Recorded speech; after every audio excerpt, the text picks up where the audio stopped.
The virus is an XL channel which may contain explicit language. Channel blocking is available by calling 1-800-XM-RADIO or in XM Canada, 877-438-9677. It's the Opie and Anthony Show. Opie and Anthony. Radio Shock Jocks. Opie and Anthony. In the world of Radio Shock Jocks, the biggest are Opie and Anthony. These people say shocking things that border on offensive in order to entertain their offspring. I refuse to sit here and think that radio has to be nice. Why? Why does radio, out of any other medium, have to be nice? We are being now held to a standard where we have to be nice and make people feel good. Go screw! Radio Bad Boys, Opie and Anthony. Controversial radio personalities, Opie and Anthony. Infamous DJs, Opie and Anthony. Talk show radio hosts, Opie and Anthony. Opie and Anthony. Opie and Anthony. Radio Shock Jocks, Opie and Anthony. Opie and Anthony. Shock Jocks, Opie and Anthony. Shock Jocks, Opie and Anthony. Opie and Anthony. Shock Jocks, Opie and Anthony. Opie and Anthony. If you want to put it, feel free. I've done it before. I'll let you go from to my, and that's really sick. This is where entertainment is going. More audio of E-Rock in the bathroom.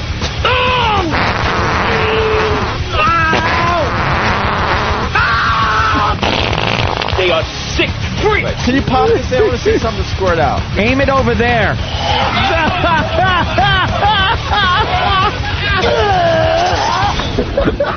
This is the worst show This is the worst show I've ever been on. But enough of this palaver. Let's get the show on the road. I love the latest intro. Why is it cool to have, and it is, somebody say, this is the worst show I've ever been on. And we're like, yeah, cool. That's a compliment. Nice. I like that. You don't have anyone from the Scott and Todd Morning Show saying that. No. It's the worst show I've ever been on. Hey, watch what you're saying. This is our livelihood. You know, call me stupid, but I think if someone is saying it's the worst show they've ever been on, yeah, that's a really good thing. It is. It makes me think people want to listen. Right. I'd rather listen to the worst show on than the best show on. Yeah, it's always more fun that way. Good morning. Welcome to the Opie and Anthony Show. Lots going on today. Oh, we got our first fun fact coming in. What, already? Kevin from Connecticut. Fun fact Thursday. New York City has 722 miles of subway track. Well, we found that out because of the big storms. The big storms! I think we got to apologize to our home market of New York City. Yeah, we really didn't give them much of anything on it. We were asleep at the wheel. We started our show yesterday. Remember, we were looking out the window going, God, I hope the sun comes out. Yeah, it looks a little drizzly out. It was one of those creepy mornings in New York. It was raining like sideways, really dark rain clouds, and the sun finally came up around 9 in the morning. Yeah. And we're just doing our show like, oh well. Anyway, Barry Bonds hit another homer last night, and talking about all this crap, and then we get off the air and realize, like, the subway system in New York was shut down. New York's infrastructure fell apart. Yeah, and we're doing dick jokes. Yeah, that's pretty much it. And usually we're on top of things. I don't want people to think we're not going to be on top of things when stuff happens in New York. We're here for you. Yeah. We kind of weren't yesterday. I'll tell you what happened. It was a timing issue. Yeah. We start the show pretty early. We get here pretty early to, believe it or not, do show prep. Yeah. Believe it or not. No, hold on, people. We do. And we get in pretty early. When I drove in, it had just started. Yeah. And then there was this just deluge that came down and saturated the city, filled the subways with water where it pretty much stopped the subway system here in New York. And we're up here just, looking at the paper. Hey, like you said, Barry Bonds, all kinds of stuff. We didn't realize what pandemonium was going on outside. Oh, there was looting and gunfire and ambulances and police sirens. Yeah. It was just all hell was breaking loose, and we're talking about Barry Bonds hit another home run, everybody. Until we spoke with Patrick Duffy's girlfriend late in the show, and she said, "Oh well, I got in late because of the storm last night." Right. We're like, last night? What do you... Oh, you mean this morning? Right. And she goes, this morning? Oh, well, it was like last night this morning. Last night around 4:30 in the morning. Because I keep forgetting, people consider when we come in, it's still nighttime for people. Oh, yeah. It's still last night. Oh, yeah. So that storm hit, and we considered it yesterday's news or something. We just didn't even acknowledge it. So you're right. I think we owe New York City an apology. The water was pouring into the subway, so they had to shut down the subways. It happens. Because I saw people on the news like, we need to upgrade everything. There's always someone there to bitch. It's, you know what, there's going to be stuff that happens that you can't, protect against. And yesterday was one of those days. The subways flooded, unfortunately. It happens about once a year. And so then the cab lines, because people have to get to work, were like 200 deep, something like that. 200 people in line. 200 people online for the cabs, and then the roads are flooded. Yeah. So they closed like major roadways. Yeah. Major highways here in the New York area. So it was just a mess. And what we call a cluster F. And then there's a tornado in Brooklyn, so they're yelling and screaming like crazy over there. And then you tune in the Opie and Anthony show. Hey, why don't you take that staple gun and put a staple in your forehead? We're just idiots, man.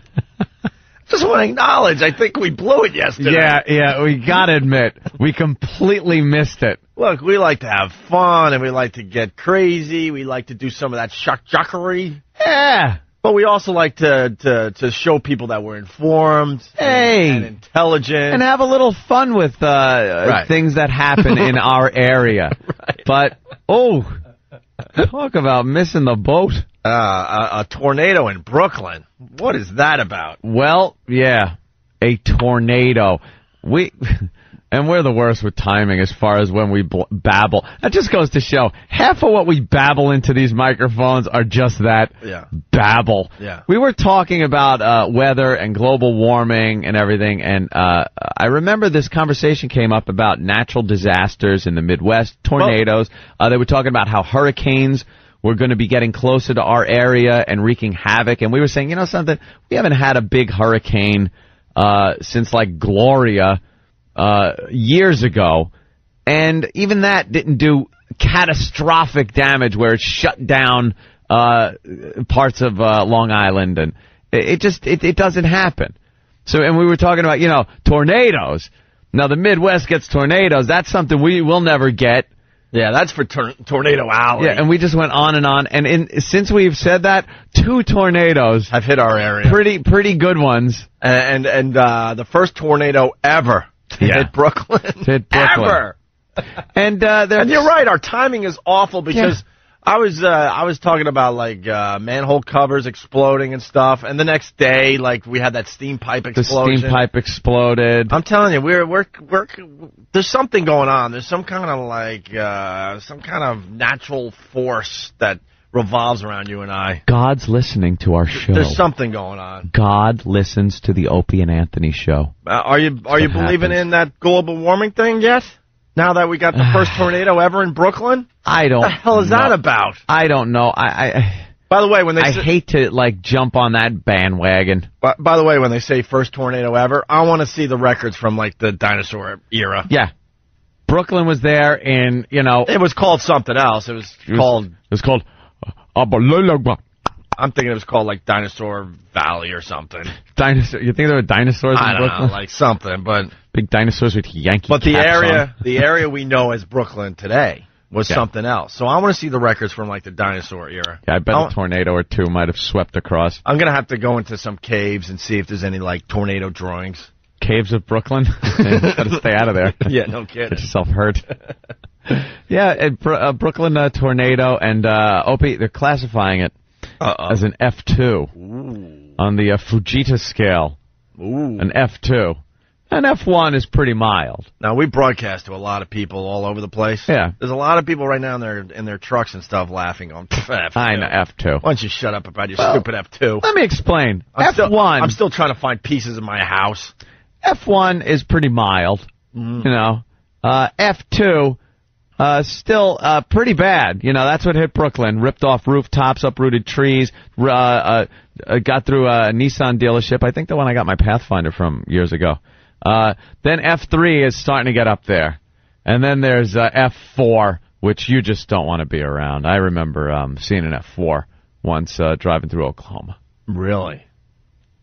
What about There's only one more. The what? The F5.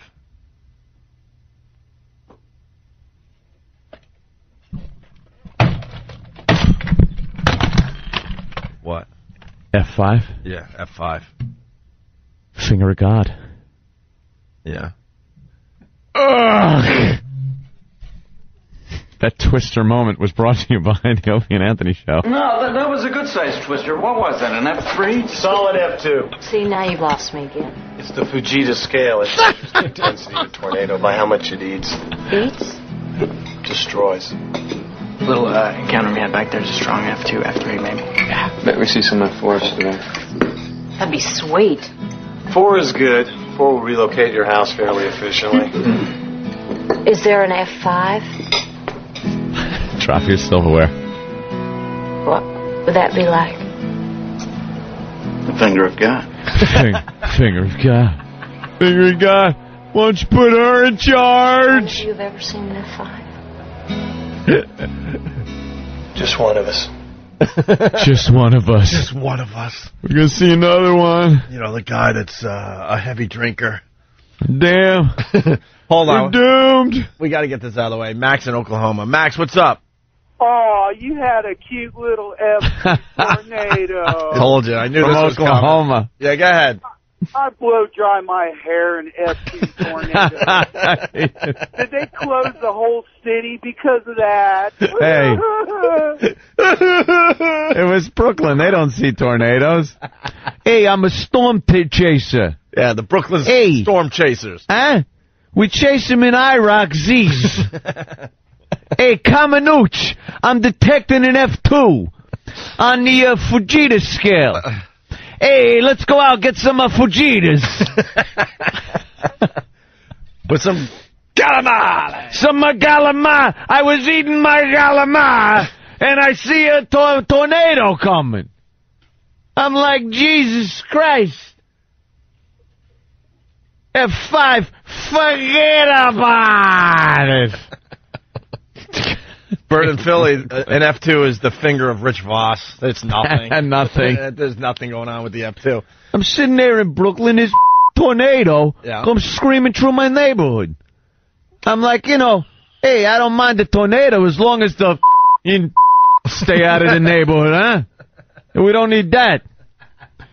You know, the tornado does enough damage.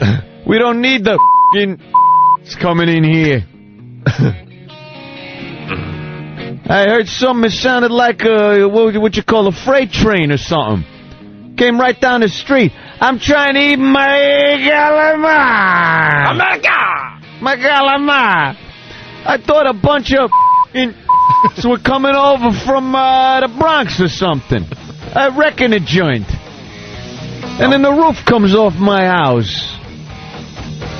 Hey, let's go storm chasing. Hey, Extreme, man. Yeah. Come on, get in. Get Maria.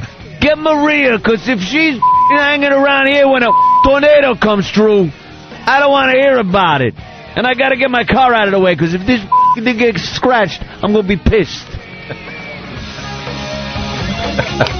Hey, Kamenuch. Got you the Yankee tickets? Are they safe? I would go to the game tonight. The hell is that music? Oh, this is from Twister. Come on. This was the big get in Twister. Van Halen's Human Being. Yeah? You got any Sinatra? I like chasing tornadoes to Sinatra. It scares the away.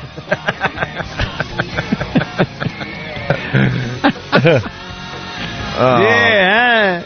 Here's the official story on the tornado in Brooklyn. It was a freak tornado Wednesday morning, wreaking havoc on homes and cars in Brooklyn and trashing streets for blocks. At this Bay Ridge car dealership on 66th Street and 5th Avenue, in a matter of minutes, the rooftop and awning were ripped off and trees yanked out by the roots. The worst of the storm brought winds of 135 miles an hour amid a furious thunderstorm and 3.5 inches of rain just after 6:30 in the morning. This is the first tornado believed to have hit New York in more than a century. See, just after 6:30 in the morning, oops, what were we doing at 6:30 in the morning? We let Brooklyn down yesterday. Sorry, Brooklyn. Tornadoes howling through. And we're giving our Bonds commentary. Oh, we suck sometimes. Brooklyn Roof in Dice voice. I'm over here now. Tornado in Brooklyn. It must have caused like $68.50 in damage. That's not nice. Hey, yeah? That's not nice. All right, let's go to Illinois and say hi to Ryan. Ryan, what's up? I got a fun fact for Fun Fact Thursday. All right. Okay, you guys know what the first recorded video, or the first copyrighted video was? First copyrighted video? Yes. No. The History of a Sneeze. The History of a Sneeze? By Thomas Edison. Oh. Wow, that's a... Old Thomas Edison. That's a wonderful fun fact. That's a fact. Fun Fact Thursday. That's a fact. I don't know how fun it is. All right, thank you, sir. Yeah, now, it gets worse because I thought we were talking about Bonds yesterday as this tornado is hitting Brooklyn for the first time. Yeah. We could have done some great stuff on that yesterday. Well, I'm being informed that yesterday we were asking why sumo wrestlers don't play goalie in the NHL. Meanwhile, the roofs are blowing off of buildings in Brooklyn and cars are being toppled. And we're wondering if it's legal for fat guys to play goalie in the NHL. Oh my God! That's why we got in Brooklyn. We use the hair gel scale. Yeah. Yeah, you get a tornado. If your hair don't move, it's an F1. Because then you got your gel. If you get a few hairs out of place, it's a F2. And F3, your hair's going to move around a little bit, but you stick it out your window and get that aerodynamic hairdo done. Right. And then the F4, your hair's blowing around pretty good. You could look like a f***ing... What about the F5? What? F5, Mingy, forget about it. Why? What happens? What happens with the F5? F5? Yeah. It's the finger of Sinatra. Hey, let's go tornado chasing, huh? With Frank playing. Oh, this is extreme. We're cruising down Fifth Avenue. Look at that. Good, I hope it blows every f***ing out of this neighborhood. It's wrecking a joint.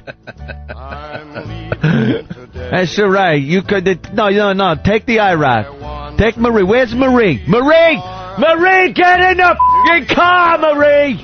Can I interrupt Stupid. you? Can't you have a better song to storm chase with? This is a little mellow. If you can't storm chase... You need some like Van Halen. No, you gotta storm chase to Sinatra. How about Metallica? Da-da-da-da-da-da-da. You need something. It's the chairman of the board, ass. All right, you got to storm chase to this. Lean back in your seat. Look, there's a tornado. It's ripping some roofs off. It's carrying some and away. And then the dirty and a few of the f***ing and those goddamn that run all the stores. It's not even a curse, but it'll let on to what I'm, getting at. Yeah, I'm melting away. You see a tornado? I don't need it. No. Let's go get some. Let's go to the restaurant. Screw this. All right. We're pretty bad tornado chasers here in Brooklyn. Hey, we only have one to chase in 100 years.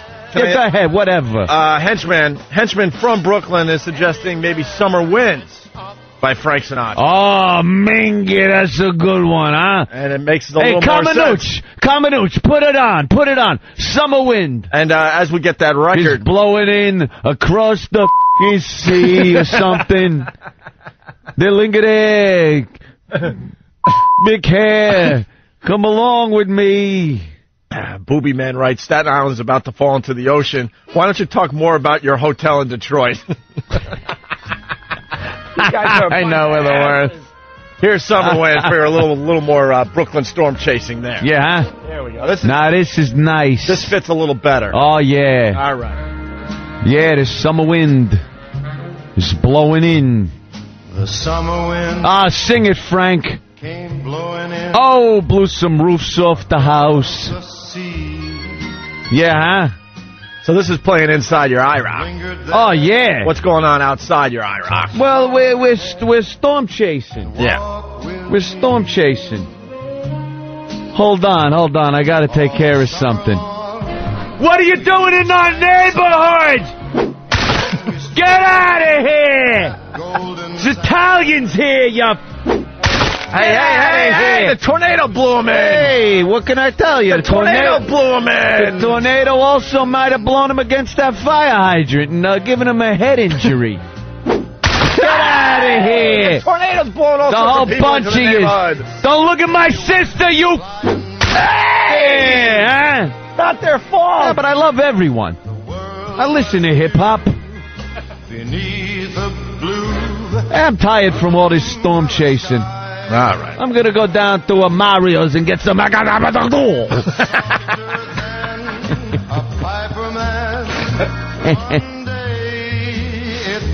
lost my house to the summer wind. Kevin from Connecticut. All right.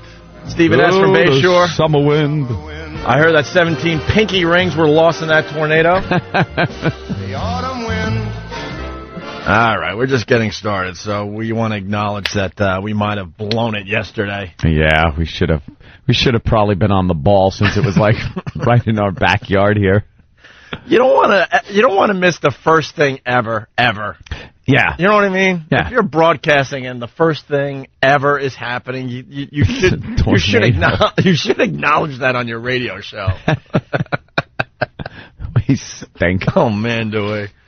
All right, we got phone call Thursday. Oh boy, Perv News Thursday. That I like, as long as it's fun. Yeah, we reworked Perv News Thursday because that's something else we blew on the show a couple weeks ago. Well, we were feeling it out. Perv News has to have some kind of wacky twist to it. Yeah, that makes it like, oh, okay, where no one's really getting hurt. Yeah, it's just a pervy story. You know what a good Perv News was? The guy on the subway that the woman took a picture of with her cell phone, and they found who he was. Yeah. And wouldn't leave him alone. Yeah. He was there kind of doing things with himself. Yeah. On the subway.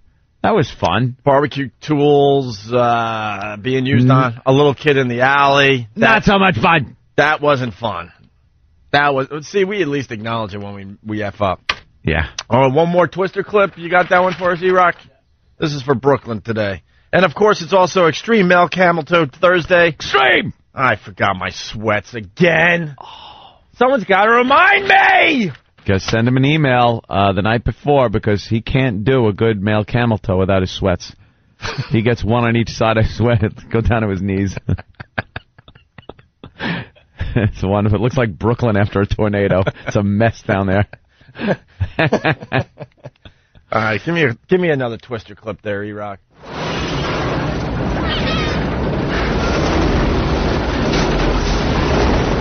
Ooh. Maybe we should get off of this road. I think you may be right. Joe, Bill, are you all right?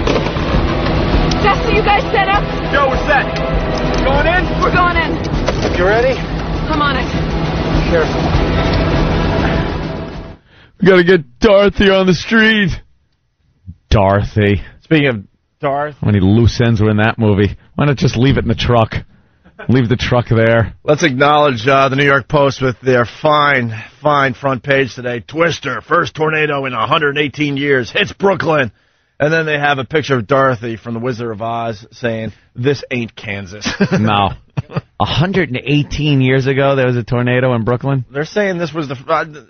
some are saying first ever, some are saying the first in 118 years. Sweeping people off of Coney Island in their stupid bathing suits. In their those striped ones with the muscle men and their big handlebar mustaches. Yeah. Lifting the weights with those big black balls on the end. They're throwing that huge medicine ball back and forth to each other. Getting changed in striped cabanas on the beach. The stupid women are going swimming in some kind of dress thing. Dress.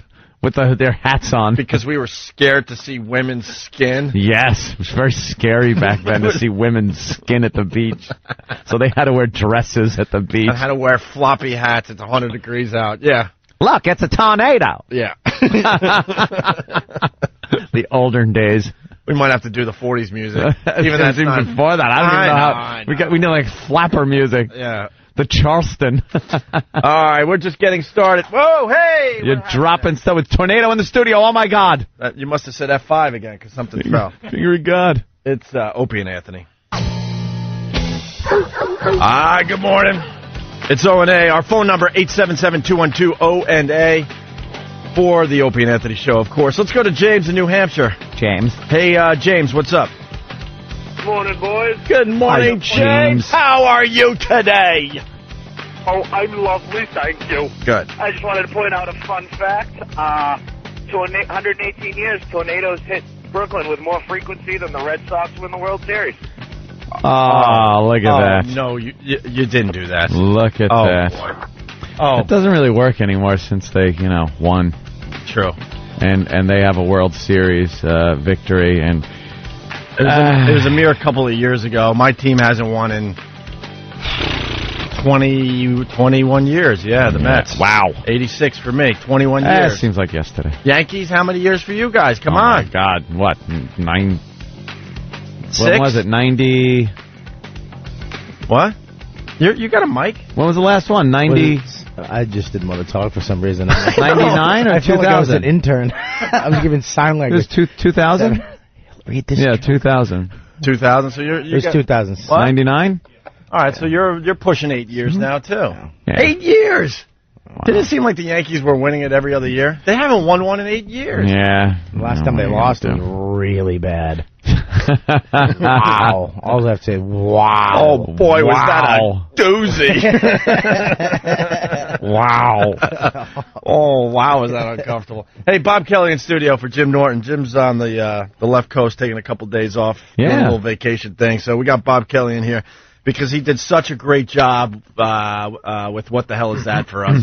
Yes. Oh, boy. What a great job you did, man. That was the last time we saw you, just puking all over the place. That's not happening again today, is it? Nah, I think we're going to just do some regular radio with you today. Yeah. You're not going to... You deserved it. Oh, good. You ought to do that just for the ab workout, because the sound you make sounds like every muscle in your body is just tightening up. Here's Bob. You ever puke so bad though you really think you just did a nice ab workout in the end? Sometimes it sounds like it feels like you've been shot in the stomach. Yeah. It's just one of those, oh my God, I can't breathe. Every muscle tightens up. It's horrible. But I puked so bad last time my lip went numb. My bottom lip was numb because I was puking so long that I didn't breathe. So I was on the verge of passing out in the bucket. Hey, Bob Kelly said something just before he came back on live, and it reminded me of what happened last night. I don't know if this has ever happened to you. I know it definitely. I don't even have to look at him. What I'm about to say, you're gonna be grossed out, and you're gonna say, absolutely, I've never done this. Ooh, no doubt in my mind. But Mr. Kelly over here, I think we might have something in common. Possibly, I'm not really sure. Yesterday, this could go a lot of ways. 6.5 inches for you too. Yeah, exactly. Yesterday at night, my girlfriend caught me. Oh boy! With my arm all the way up to the elbow inside the toilet. All right. All right, stop. Wait a minute. I think there needs to be more nouns and verbs. Wait a minute. It was a bit embarrassing. That is disgusting. Oh, I'll get right in there. No, you won't. Kenny picks me up this morning, and I go, oh, Kenny, I got a clogged toilet. Oh, God, yeah. And did it clog because of some kind of malfunction in the building, or did you clog it? I clogged it. All right. Must have been and Kenny goes, how many feet of toilet paper did you need? Yeah, it was a toilet paper issue. Quite a few sheets. And Kenny goes, you got to use a plunger. I'm like, I got a plunger, but for some reason when you plunge, it doesn't pop back to plunger mode. It stays like folded or like bent. Those are for pressure down plunges, not suction up. Oh, really? Yeah, you put it in there and then you push down real hard, and that might work. It forces it back down the drain instead of sucking it up. I tried 2 different types of plungers. I tried it a few times. It didn't work. So then I'm like, just to be in the business. Well, you're a janitor. Yeah. And then And then I'm looking around. I'm like, she's watching TV. What the hell, man? I don't really care. So I start digging. And I'm pulling paper off the clog, but I have to get really deep in there, and I'm pulling. And dude, are you why? Wait a minute. I don't even get. Like the hand. I wanted it unclogged. It's the last resort. You know, I've had that happen. I was in last resort mode. I didn't feel like calling a plumber. No, plumber. Basic household items. MacGyver the toilet. All right. You got to MacGyver it. I've had that happen. All right. You're onto something, because that's what I was thinking too. The plunger's not working. I'm like, I need something. Mm-hmm. I couldn't find anything in my house to kind of snake. I need a little snake to You have no wire hangers. That's all I would need, right? Wire hanger. You unroll it. You undo it so it's straight. Why didn't I You call put a little you hook last at the end, night? and then you snake it in there and wind. Why didn't I call you last night? Because that's what I was thinking. I'm like, maybe there's a spoon or something I don't need anymore. I'm looking around. I'm like, I can't find anything. So then the next best thing, I'm like, well, this kind of looks like a snake. You know what else I've done? This is a timed event. So this one is a timed event, but it works. Take a newspaper. Yeah. Roll it up till it's about the size of the hole in the drain in the toilet. Okay. Then you shove that down in there. Okay. Wait a couple of seconds till it expands. Okay. And then rip it out. All right. And that'll clear the drain. But you can't leave it too long, because the water will start soaking up the newspaper, and you'll end up with toilet water on your hand. But if you let it expand a little bit and then just yank it out of the hole, you create a vacuum, and it pulls everything out. I went for the flush last night before this whole thing went down, and watched the water raise. Yeah. We've all been there like, oh God, please stop, please stop, please. Right to the tippy top. I'm like, and it stopped. I'm like, oh God. Here's another one. You got an empty 2-liter soda bottle. Yeah. Upside down, put it into the hole, and squeeze it. And it squeezes the air, forces the air down the toilet, and clears it out. Dude, the hand is the last resort. I went last resort because I didn't have... You went last resort first. Because I didn't have any MacGyver crap. That's first resort. I didn't have a MacGyver thing. You got to MacGyver that toilet bowl. I'm going to go Hope he saw a baby hand. He was trying to rescue it. I'm going to go with the... I'm going to try the hanger. Yeah. I'm going to go hanger. The hanger will work for you. That's pretty good. But the reason I brought this up, because Kelly sits down and he goes, I had a little issue with my shower and my toilet and everything yesterday. Well, that storm yesterday, around 6 o'clock, all of a sudden I said, blub, blub, blub, blub, blub. And it's freaking me out. And I go into the bathroom, and the toilet is just bubbling over. That's not good. Ghostbusters, like evil is around. Evil is escaping. It probably is. Your apartment. Evil. And then I look in the shower, and it just starts bubbling out of the shower. Oh, that's not good. At least the toilet, that's, where that stuff goes. But if stuff's bubbling out your shower... I'm looking, I'm like, what, is this bad? Is this bad water? Is this okay water? Of course it is. Well, it was water that comes out of the drain... Always bad. Well, when I knew it was bad, I saw actually pine needles, and I'm in Manhattan. There's no pine trees. What are you I actually saw an Indian nickel actually pop up. No, why pine needles? Someone in your building is a health nut. Is a health nut. They're eating some crap. Either that or two guys having sex by a tree in the park. Shaking them loose. They're absorbing into the ground. The only thing that aggravates me, though, is anytime something crisis like this happens, and it's 6 in the morning, and my girl kind of wakes up, but she's looking at me like, okay, go be the man now. Fix it, be the man, right. Be the man. And I'm sitting there, I'm like, I need a screwdriver, because I put a valve in where you shut all the water off in my apartment. Oh, you got like the emergency shut everything off valve. The plumber, I said, put a thing in here, because other than that, I have to go to the super and have him shut the whole building down. So I have this little thing, but it's behind a box, and you need a screwdriver or the key that comes with it. Kind of defeats the purpose of having it there. Everything will leak pretty quickly while you're trying to find a key. Well, you can do it with a screwdriver. I mean, it's just those little thin locks. And I go to her. Everything's coming out of everywhere, and I'm like, go get the key. What key? Get me a screwdriver. What? And she's just staring. She's panicking. I mean, there's no time to panic. She panics, and she stares at me and goes, my father never talked to me like that. I know, because you wouldn't be this stupid right now if he did. You'd go get the damn key. Go get it. You should have got a nice whack across the cheek. I got crap water and leaves and little alligators flying up my arm. You ever have the overflow where you flush the toilet and it starts coming up on you? Yeah. And you don't know what to do? You jump under and turn that little oval valve under the toilet, and it's a race against time again. You're like turning, the water's coming up. Come on, how many times does this thing turn around? You know what I do? And then it stops. I just put the lid down and make believe it's Hope for the best. This isn't happening, man. You use the Wile E. Coyote, pull the shade down when the train is coming at you. That's what I do. Little gag. That actually just prevents big chunks from actually coming out. Yeah, it's like a filter. filter. Comes out of the bottom. Yeah. Did I tell you between the seat and the bowl? Did I tell you about the toilet in my old place in the basement? Oh, yeah, basement toilets are notorious for well, old building, overflowing. And the landlord didn't feel like fixing anything. So one day we're smelling stuff. Let's just put it that way, smelling stuff. And we go downstairs, and the toilet is doing pretty much what you were saying. Like it's all coming up out of this toilet, right? This is what's beyond gross. It's bad enough when you know it's your stuff. It was the building's stuff.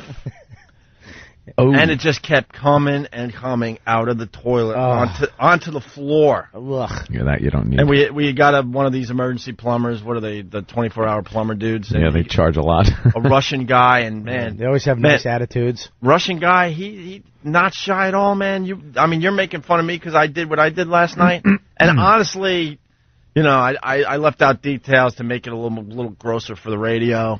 Just tearing down one of the radio walls for everybody. All right. The reality was the water wasn't that bad. Okay, let's just put it that way. And Opie's so rich that he uses spring water in his toilet. Yes, it's Perrier. It's Perrier water.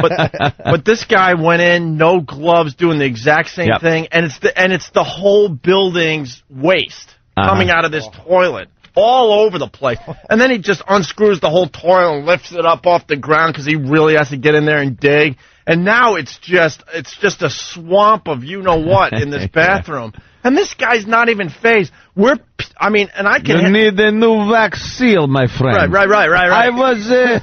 back in my country, I was nuclear physicist. Right. Now I hear in America, they fix a toilet. This guy... I was big in the KGB. Very, very important man in my country, the Soviet Union. Now... I put a fist into a crap hole in floor. That's my job here in the States. But the Soviet Union was so much better than America. You people don't know how to live. I was important man, worked at rocket factory to make bombs to kill you. Now I clean out your toilets. Wonderful, proud Soviet people. Every one of them's got a story about how great their job was. There wasn't one person farming or raking over there. Everybody. I was one who put the charges around uranium to blow your cities to crap. Now I have same stuff in my hand. Oh, this guy laughs at crap. This guy laughs at crap. I laugh at your crap. Dude, it looked like a crime scene. He's in the middle. He doesn't even have like he doesn't have rain slickers on or nothing. He's just going in there, man. Man, my brother used to goof on a guy. We called him Stinky Levine. Yeah. Because he wouldn't use tools. Yeah. He would dig his hand in, have a big spackle bucket next to the toilet, and whatever he got a fistful of, he would just throw it into the bucket until the water went down. Mm-hmm. It's like, ugh, this guy, there were tools for that. I had to do that on a Greyhound bus. I dropped an expensive pair of sunglasses in the toilet. Don't care. I squint. Squint, idiot. They were my friends. Not anymore. Yeah, well, it took me 45 minutes to muster up the courage to stick my hand in that blue mist. Ugh. I stuck it in, and as soon as it went down, it was almost like things just were attracted to my hand. Oh, yeah. Thank God buses carry such, upper crusty clientele. They don't carry the dregs of society that are eating cheese sandwiches and vodka. It is Fun Fact Thursday. Human waste is magnetic. Is it? Yeah, it'll come back at you. Oh, yeah. Magnetic. You ever, well, let's just put it this way. Yeah. This person will remain nameless. Oh. But this person thought it was a good idea to relieve himself in the ocean. Wait. You're not talking basic easy relief. No. No. And he thought he could get away with it. No. And this thing attacked us like Jaws. This thing would not. No way. You want to talk about magnetic properties? This thing, we couldn't swim fast enough, and this thing was following up. Oh yeah. I don't know if it was the current or what, but this That's idiot. when we saw the first one. About daybreak. Start cruising. And yes, I called you an idiot. This idiot decided would be a good idea. He went off on his own while we're all just kind of like, He dropped the. He came in like a submarine and shot a torpedo and just took off. Oh yeah, we're just boogie boarding and just like frolicking, a bunch of us, And he thought it'd be a good idea to swim a little over there and do his thing, and no one would know. And this, yeah. You go in the cage. Cage goes in the water. It's in the water. Art. Farewell and adieu to you, fair Spanish lady. Yeah, I am calling you an idiot today. Wake up, Trish. Wake up. It actually body surfs in right behind you. This was not a boating accident. This is... All right, we got to take a break. Bob Kelly's here. A lot of people asking about Pat Duffy. Wow. Well, we're... sad to report, but... Pat Duffy. Yeah. Pat. It's Opie and Anthony. The return of What the Hell Is That to the Opie and Anthony show was an overnight success. My God, this is awesome! Who could forget the sounds of cysts being ruptured and Bob Kelly vomiting into a bucket? Bobby's puking. Well, we're going down that pus-filled road again, kids. Oh, Jesus Christ! If you have a bump, boil, bruise, lesion, pustule, cyst, inflammation, or otherwise unidentifiable oddity on your person, then you're perfect for What the Hell Is That? See, that's why the show's called What the Hell Is That? Email Travis at FoundryMusic.com with your ailment or freakish growth and your contact information, and we'll have our crack team of medical professionals take a gander at it. And most likely giggle at it. It's the return of the return of What the Hell Is That? On the Opie and Anthony Show. I can't explain how gross it is. Opie and Anthony. The virus is an XL channel which may contain explicit language. Channel blocking is available by calling 1-800-XM-RADIO or in XM Canada, 877-438-9677. Yo, check it out. The Opie and Anthony Show. It's a good one so far. It's a good one. Hi. Morning. Lots of things going on today. We got Bob Kelly in studio.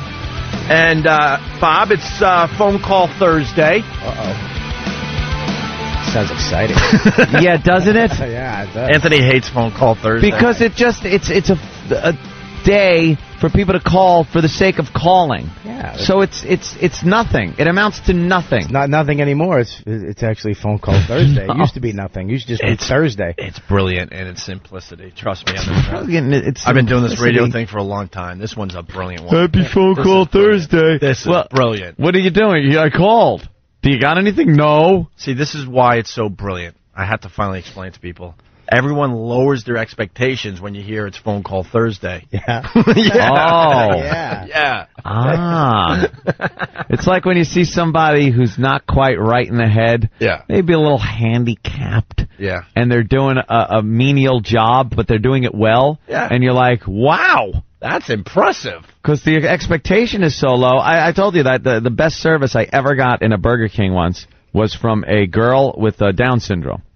She got my order so fast, and everything was perfectly in the bag. Nothing was spilt over. Yeah. Nothing missing. Yeah, try the million customers before you that got, a shake mixed up on the fries. No, you know I what? threw the food away because I wouldn't eat it. God knows where she's been sticking her hands all day. A little They're like scratching. Anthony, I remember when I told the story back in the day, and you showed a heart that day. You were very impressed. I was praising. Yes. There's nothing wrong with showing that you have a heart every once in a while. It was a girl with Down syndrome, and she did a great job. Her tongue touched the bag? And it was, no, it did not.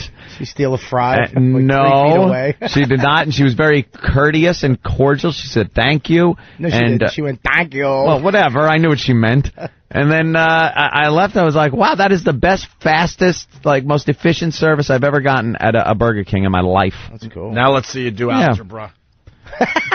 Yeah. How much do I owe? Granted, like there was a shoe in the bag too. But hey, I don't even know where it came from. Keep it nice, because I remember the original story. You were touched by this moment. I wasn't touched. You were touched. Look, I was impressed. She was, doing a better job than you had the start of a little tear in your eye. Are you insane? A tear? I just want people to know out there that you do have a heart at times. That's great. I tell her to keep the change. Me, I know. Well, I'm skeeved out by people. You know that. Yeah. Like goopy stuff and spit and snot. And I just know that for some reason, sometimes I see a lot of mentally challenged people wiping their nose. Their hands are all over their nose a lot. And that bothers me. So I don't like, That's how they count. Don't shake my hand. Right. And they give me change, and I'm just like, keep it. Excuse me. Look at that. It's phone call Thursday. Look how many phones are ringing, Bob.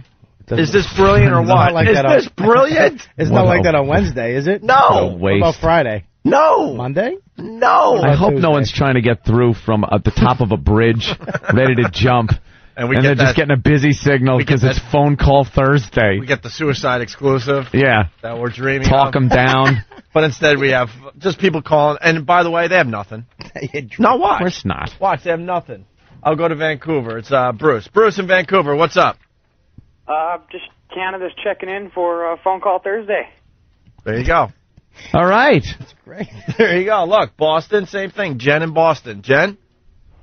Hello, just calling for the sake of calling. Phone call Thursday. I have absolutely nothing. Phone call.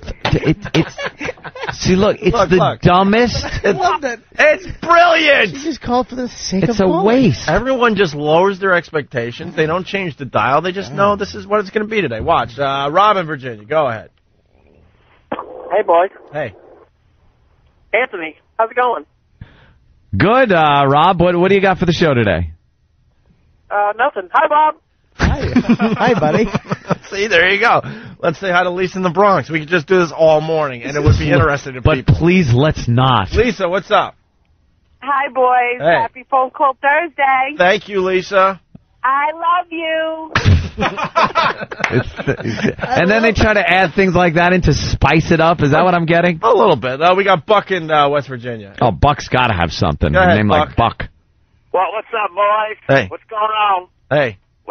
Just checking in from West Virginia. Beautiful West Virginia, as a matter of fact. And why are you calling today there, Buck? Man, just because it just pisses Anthony off. I just don't understand this.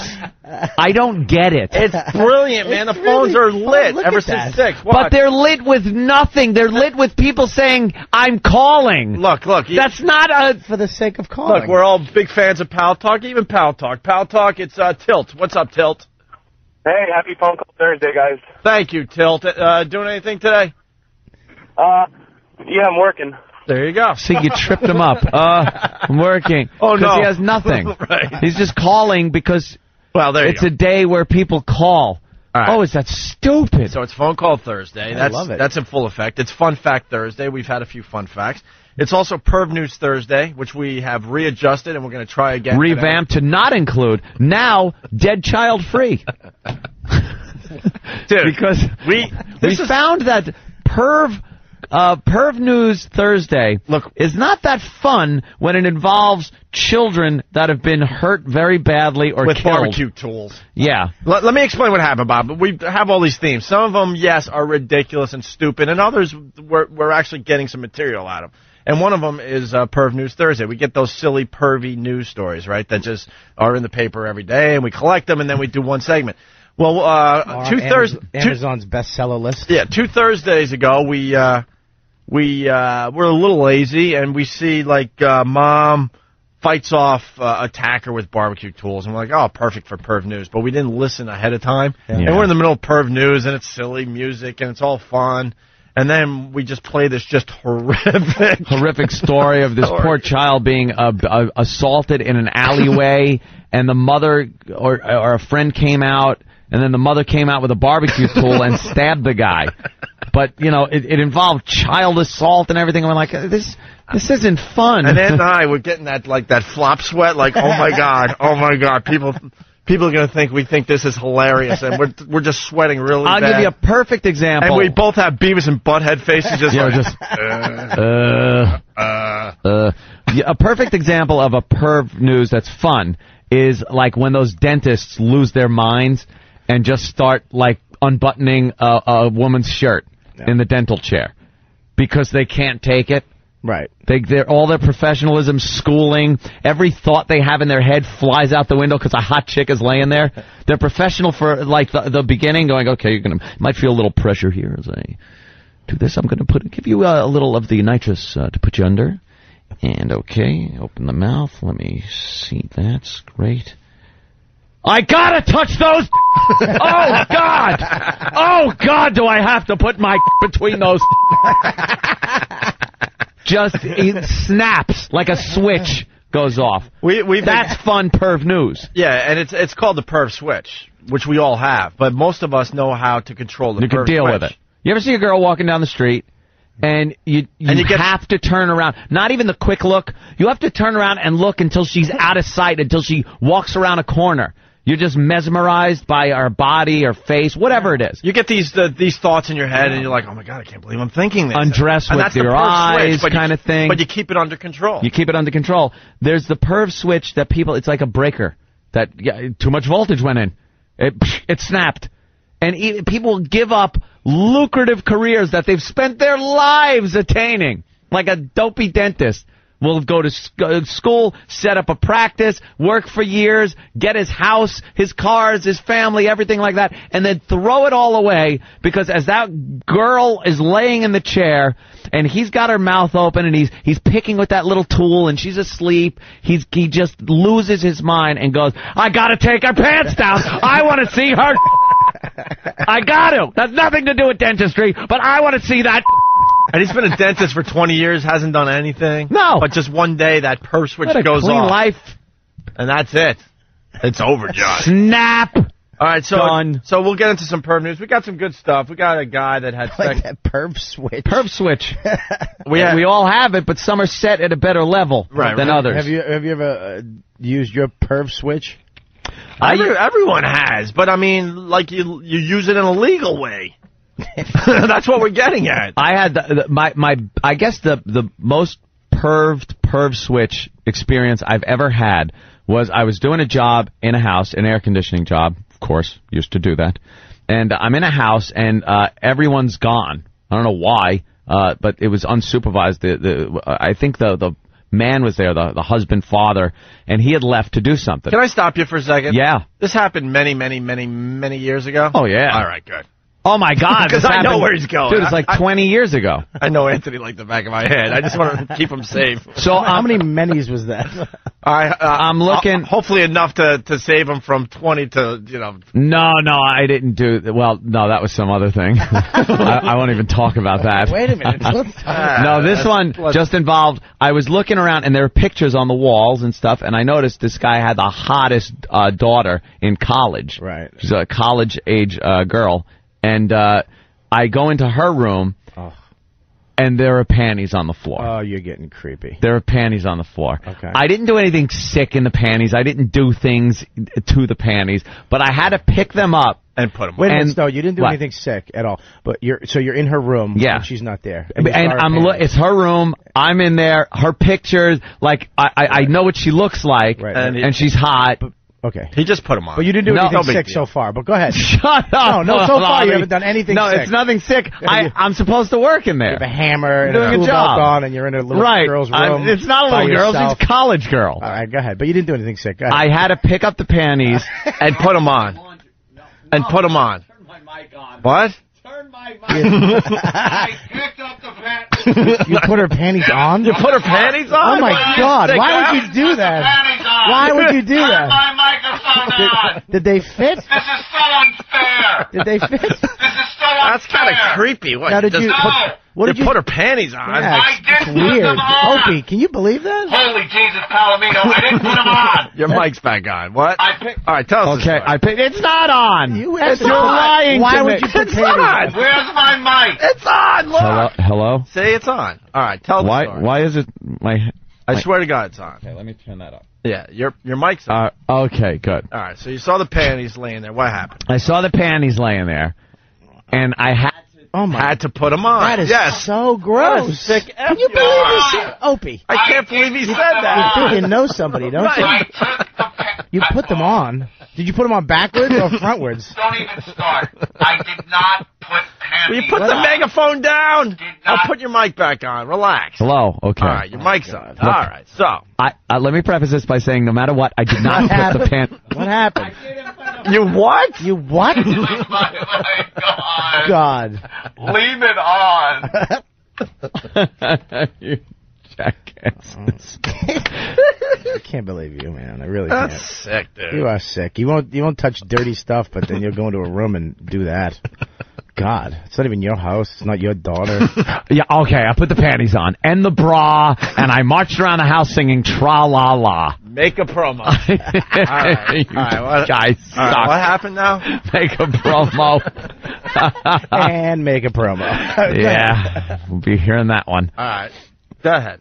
I had to just see. Now it's going to seem very innocent because it was nothing. Well, Mo from Brooklyn, he writes, I thought I heard Anthony saying that he used her panties as a coffee filter.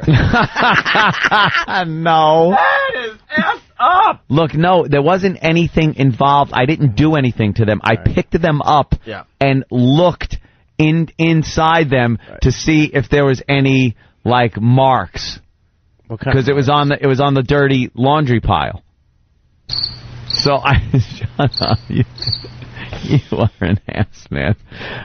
I looked because there was something about that was kind of like hot, knowing that you're in her room, and I knew what she looked like. Okay, see the picture, terrific. And those were her dirty panties, so I had to look into them. Okay, terrific. If you saw the panties laying there, you would look in them.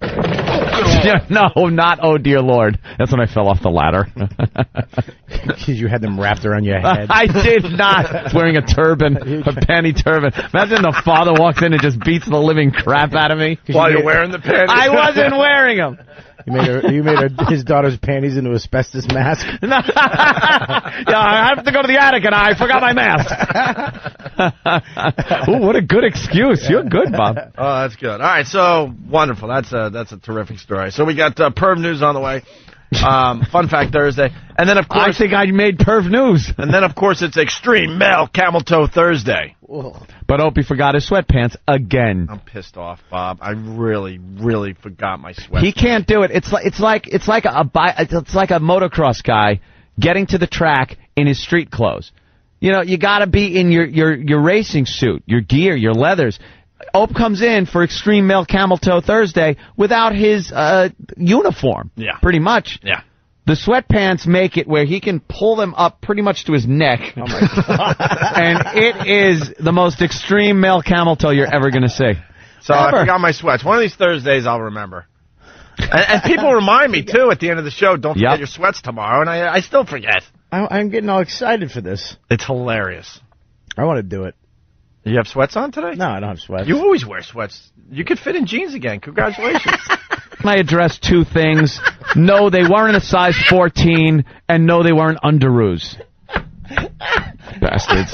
Sorry. I heard that one. There's a couple things going on here. I mean, but can I just say why that was so funny? He was actually sincere. Yeah. That was like, oh my God, dude, good for you. And get back into gym. That's Opie thinking he gave you a compliment. That's Opie, delusional Opie thinking he actually complimented you. I haven't seen you in jeans and, God, I don't even know. Yeah. Very good, Bob. You aren't quite a slob. It's like. By the way, dude, you were better than last time I saw you. By the way, we got an official promo now for Extreme Male Camel Toe Thursday. Maybe. Sounds good. What? I really think we got to get new machines in here. Why don't we have a new machine there? I'm really starting to think. First, you hike your pants up. Extreme Male Camel Toe Thursday. Extreme Male Camel Toe Thursday. Everything sounds cooler if you add extreme to it. Extreme. That sure sounds extreme. It sure does, huh? Extremely stupid. Hey, after the break, like a deodorant commercial. After the break, we got to play some audio of Larry King talking to that skater that fell 50 feet. Oh, that must be a great conversation between two people that have a lot in common. You want to talk about out of touch? Oh my God, man! Larry King should just stick to people like that are old people. Yeah, just get old people, old Vegas performers. Yeah, we'll get into it. It's funny, really funny. Bobby was here for What the Hell Is That? Bobby. And because of you and your reaction, that's going to be your bit, by the way, now. Every time we do this, What the Hell Is That, you're going to have to come in. Yeah. I'm actually puking up blood. I don't know if it's going to work like that. I don't know if I'm going to make it through a couple episodes. We farmed out the fine audio from What the Hell Is That to some of our regulars, and they came up with some funny stuff. This is Coke Logic. Listen to this. Somebody needs to help him. You gotta. What the hell is that? See, that's why the show's called What the Hell Is That? It is coming. Is it leaking pus right now? No one knows what it is. Oh, Jesus Christ! Oh my God! I can't look! Holy crap! It's gonna make you puke. Bob Kelly's vomiting. Bob Kelly's vomiting. Bobby's puking. What the hell is that? This is the worst show I've ever been on. Coming soon to a theater or radio or something. What the hell is that? What the hell is that? That's creepy. Isn't that great? Is that good? That's fantastic. They did a great job with that. That's Coke Logic. We love Coke Logic. I want to see that. Yeah, I want to see that movie when it comes out. No kidding. And then someone is saying, get an intern to run out and get Opie some sweatpants. No, I got the sweatpants. What do you think? Lindsay, you just wear any sweatpants? Lindsay gets mad because I wear these sweatpants to the gym. She's like, why are you wearing those to the gym? Oh, no. You wear these sweatpants to the gym that you do? They're just gray, like, thick sweatpants. Is there any poking going on? Is there any, like, poking out, any deformation of the pants when you're working out? I look pretty impressive in front when I wear these sweatpants for whatever reason. You don't want to do that at the gym? I don't give a crap. Are they Dude, white? in the end, I don't give a crap. Ooh. Like, I ride a bike and I don't wear the Lance Armstrong uniform. I go to the gym and I don't wear what anyone else would wear to the gym. It's just whatever I got laying around. Something I'll put on sexy. and go to the gym. Something sexy. She might have to call in and talk about these sweats because they're bad, man. Awful. All right, and then RPI. Are they the green ones? Green ones.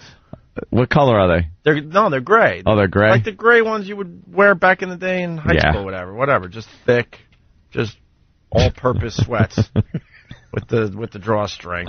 Nice. But for some reason, the front of them. All right. Does it look like you're in Cirque du Soleil? Yeah.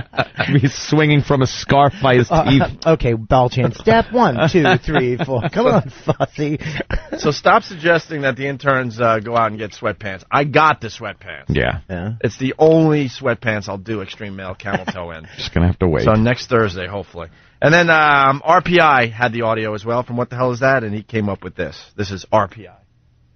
What the hell is that? Goodness gracious! I'm sorry, I'd say they could be. I'm not arguing which is worse. What is that?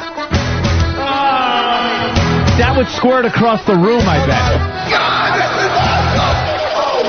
Of all the dramatic things I've ever seen. Jesus Christ, holy crap!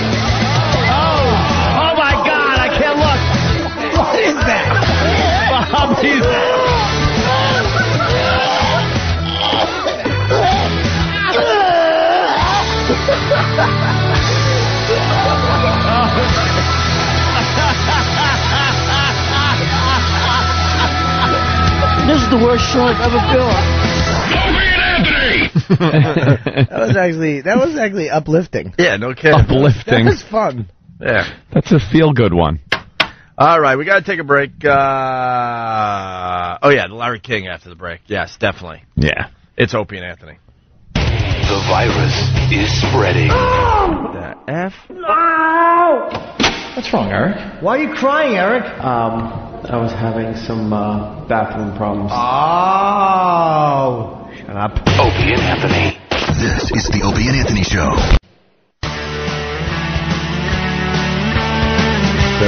It's Opie and Anthony and Robert Kelly. Are you promoting anything today? Yeah, I'm going to be at the Mohegan Sun Friday and Saturday night, the 10th and 11th, this Friday and Saturday night. And I'm also doing my Comedy Central half hour. Go to my MySpace to get tickets because I want to fill it up with O&A fans. Hey, that's cool. Are you guys going to come? Well, I know Anthony's not coming. I go. No, you don't go. Are you going to go? Yeah, when is it? The only way you go if there's poker chips backstage. It's the 28th, August 28th. I'm filming it right over at the Hudson. Oops. Vacation. You Swear to vacation? God, yeah. Really? I won't be around. I believe you. Hope comes to my shows. Anthony doesn't. I don't live in the city. I live in the suburbs. It's hard for me to get back into the city. I'll let you know when I'm doing a barbecue on Long Island then. It's Robert Kelly Live. Won't be long. Why couldn't you get Robert? That's a good one. Why couldn't you get Robert Kelly? Because R. Kelly. You lost out to R. Kelly? Yeah. Well, I mean, he did, he's a platinum-selling artist. I sold maybe 4,000 CDs. All right, good point. Good point. I'm sitting next to Voss going, CDs, DVDs. I have CDs. Robert Kelly Live. All right, a couple other things really fast. The space shuttle went up, and yeah. I guess when we started flying airplanes, it was a big thing too. Oh, what do you mean, like Wright Brother airplanes, yeah. or when they kind of got it down? But back in the day, biplanes? Wright Brothers, they fly the first plane, right? Yeah. And everyone's like, wow, they all Powered had to flight. And then the next plane went up, and they went, wow, that's cool. Then the third time, oh my God, this is still cool. Now it's just flying. That's it. Now you look up in the sky, you can see planes any given moment in the sky. That's what's happened with this space shuttle crap.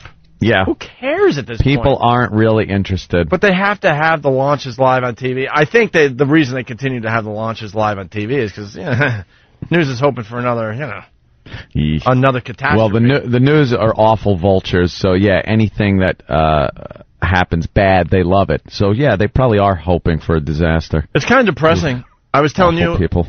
you as we were prepping for this fine radio show, when you see the launch go up and you see that big huge fuel tank, yeah, it's depressing to me. It's like, oh man, technology really hasn't done crap when it comes to this thing. Yeah, in the last 20 some odd years, they're still using that big gas tank. It's pretty much just we need a big gas tank on this massive, thing to get, huge fuel tank. We did that 20 some odd years ago. We should have had this little small. There should be this small reactor or something. Fantastic Four. Or anti-grav unit. All right? Turn on the anti-grav. Magnets. I think you just magnets. Magnets. I want magnets. Magnet technology. Something besides just loading it up with explosive liquid and shoving it out a nozzle and lighting it. It's pretty much a bottle rocket. I was depressed, and I'll tell you why. Because, our lives are flying by our eyes. Flying by. You want to see some stuff before you go. And the space shuttle launch, you realize, wow, nothing there has changed in 20-some-odd years. Mm-hmm. Our stupid cars barely have changed in the last 20-some-odd years. They look a little cooler, but same principle. They look a little smoother, and there's some gadgetry in it, of course. Yeah.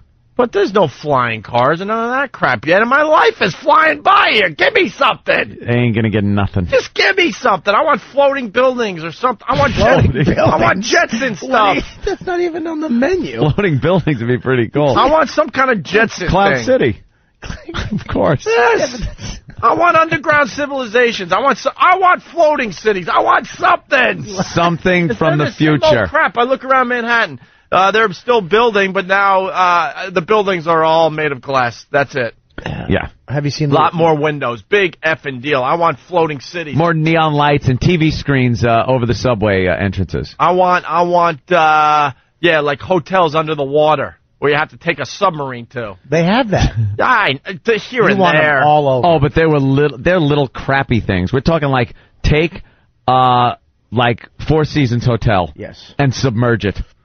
Yeah. That's what I'm talking. Not some geodesic dome with some stinky hippies in there saying, "Isn't this wonderful? We're underwater, man." Give me some technology. My life's flying by here. Yeah. Something. Help us out. Jetpacks. Give me something. You want a jetpack? Getting nothing. Yes, I want my own little plane. Do you want a laser? Even though I don't know how to fly, I want to see planes all over the place. People trying to fly in from Long Island. Yeah, but it's got to be futuristic. They got to fold up in a briefcase like the Jetsons. Yes. Yes. Want something. So I see the space shuttle thing, and I'm getting depressed. I'm like, nothing's happening with the technology. But they've been building a space station up there for years.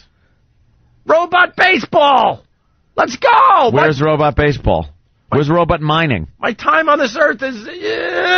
it's flying by. Give me the robot baseball. Give me the sumo wrestlers in front of the goalie net. It's just a callback from yesterday. Right. But yeah, the shuttle went up, the Endeavor, and there's a teacher on board, and she was Krista McCullough's like backup teacher 20 years ago, and she's finally going up on her first flight because they had to make her an astronaut because they ended the civilian space, civilians going into space. A little shaky there. Unless you get 20 grand and you're in Russia. Yeah, more than that. It's like $1 million. Well, when you blow up a civilian, people tend to go, eesh. Maybe we should stop that program for a while. Yeah. Yeah, so with kids watching all over America. I remember that. Yeah, and there goes the Challenger.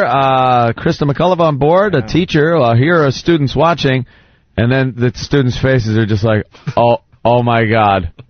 Oh my God! I remember watching it in class and being like, this is great because we don't have to do schoolwork. Yeah, we're all. What grade were you in?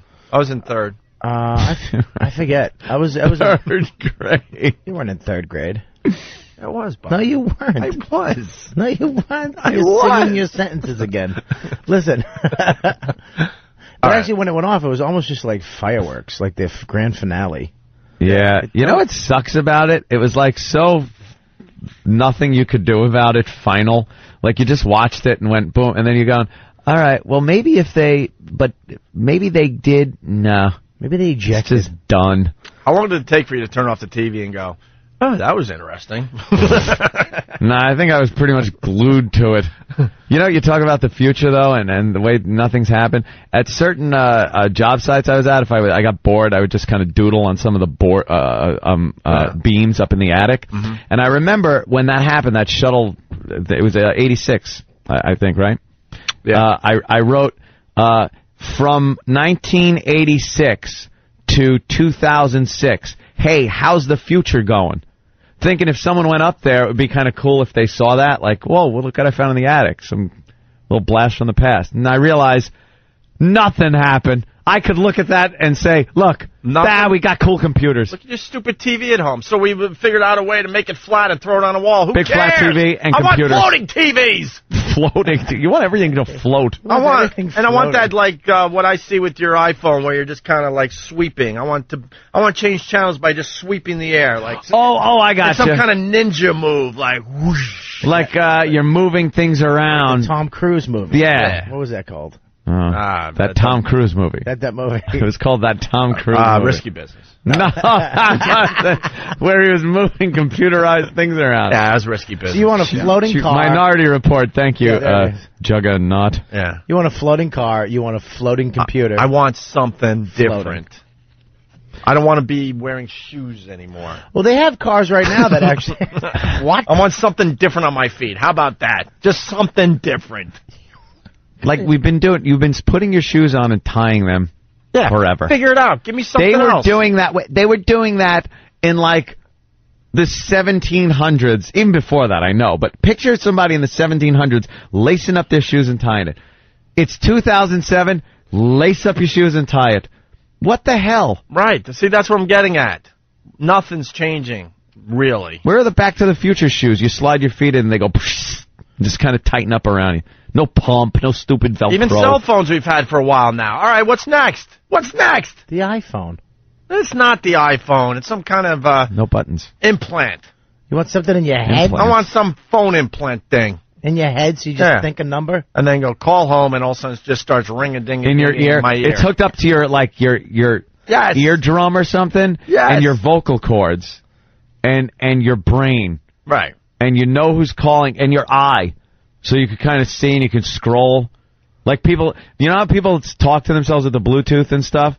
Now you'll just see people like blinking, winking, and talking to themselves. Holding nothing. Right. That'd be great. Just give me something. The life thing is flying by at this point. Come on, let's go.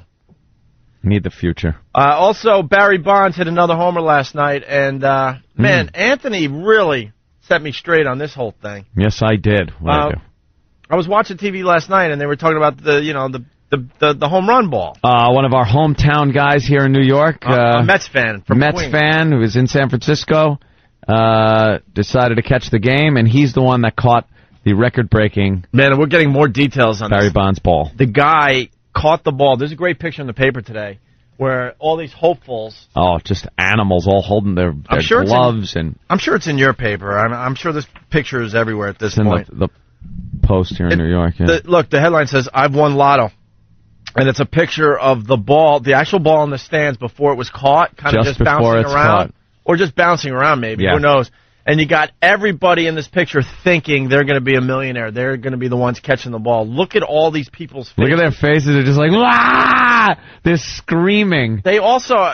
Look at the guy with the glove that is so off. Yeah. His glove is it's down like he's catching a line drive. And it's over his head. And it's over his head. And that guy stinks. And if you didn't know any better, if you looked at this picture, you would think this is a picture from Running of the Bulls or people running out of a burning building. Yep. Or people running from a tornado. I mean, the looks on their faces. Because they know how important this ball is. Yeah, they're all focused on it. And the guy that caught the ball's not even in this shot. All these people lose. It never goes. It always bounces it hits something 95 and went times. sideways. Right. There's just some dude eating popcorn. It falls in his popcorn. Thanks. That one took a bad hop. Now our paper's saying that the ball could be worth up to $1 million, right? Yeah. And on TV last night, I heard they got some experts on, memorabilia experts, and they're saying $300,000 to $500,000. Yep. And last night I was thinking, wow, that's all? It seems like it should be worth a lot more. You know that the Mark McGwire ball, fetched $3 million, I believe? Yeah. $3 million, and now that ball's worth nothing. It's worth a couple $100,000. Yeah. Because that record has since been...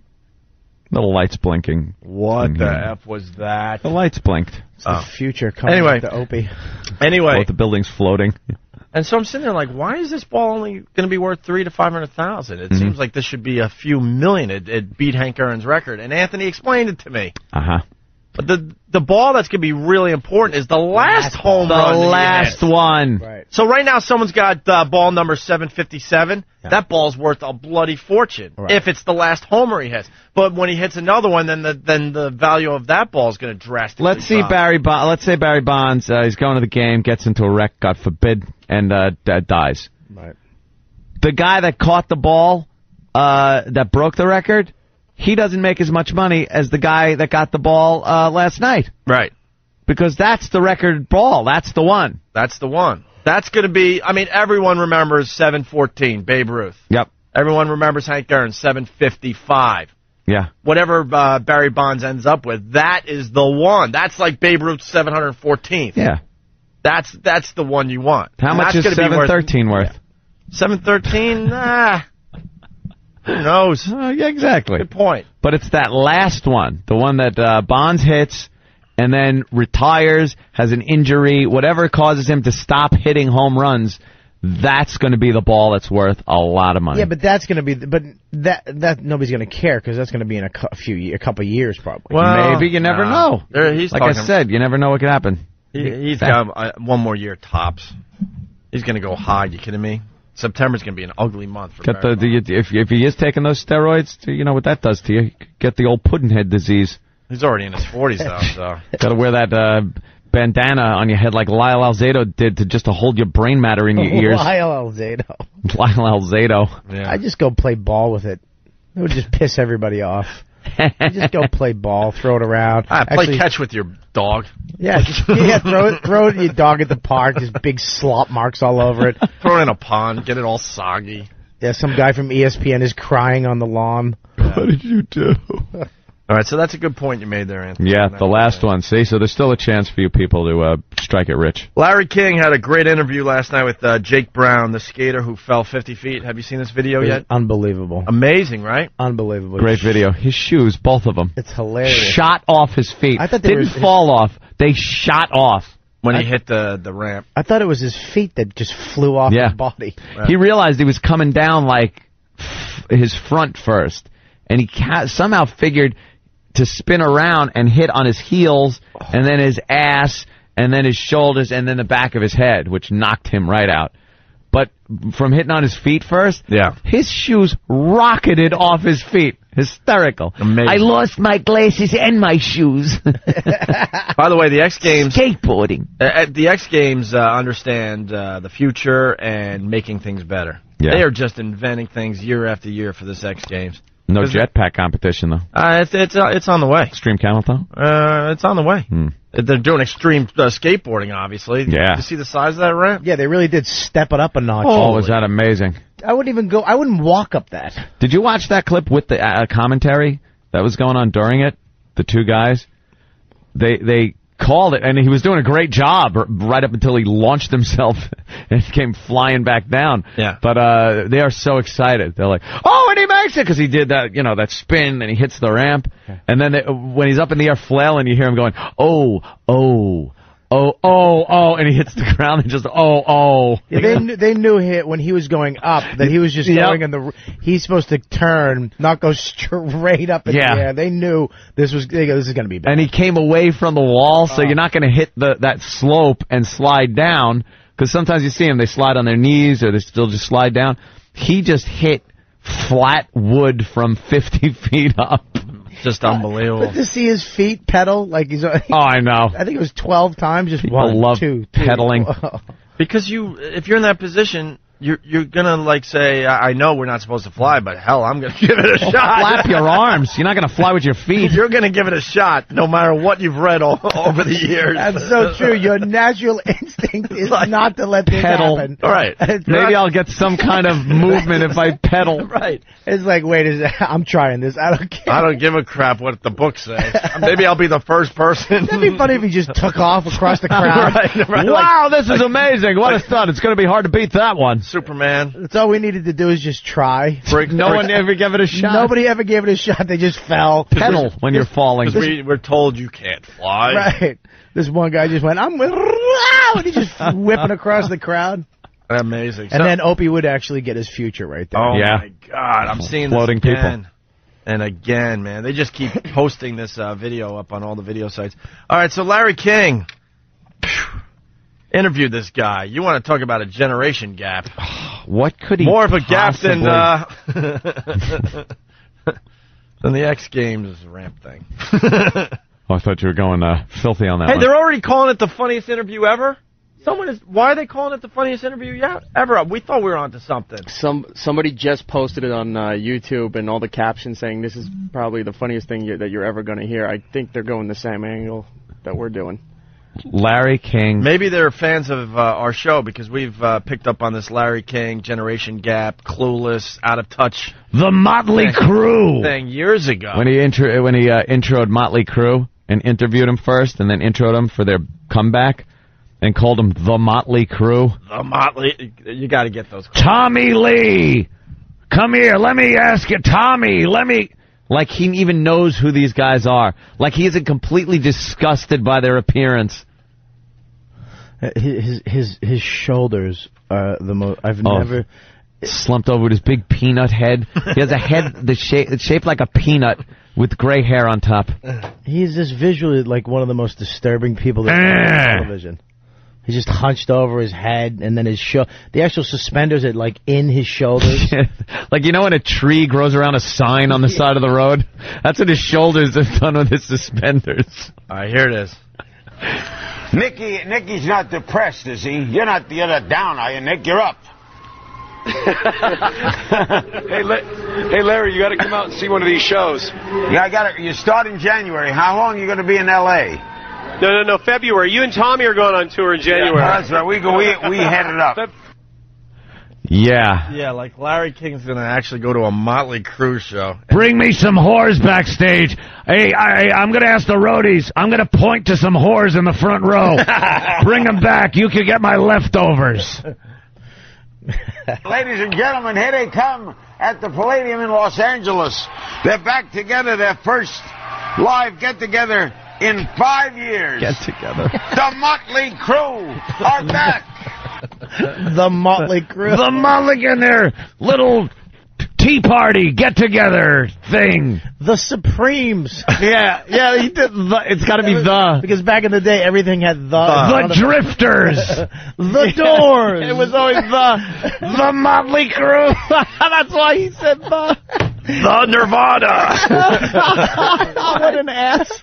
Oh, that's the White Stripes. Oh, wait, that's real. Oh, wait a minute. Yeah, I'm going to be touring with them. Ha ha. Let me... What an idiot. Did I tell you the time I saw Ozzy snort ants? It was great. I went hunting with Nugent. Me and Frank Sinatra tag team Mallorin one night. The Frank Sinatra. Let's go to Andy in England. Andy! Hey, man. Andy. What's up, Andy? Not much. Love you guys. Love the show. Thanks, Andy. How do you listen over there in England?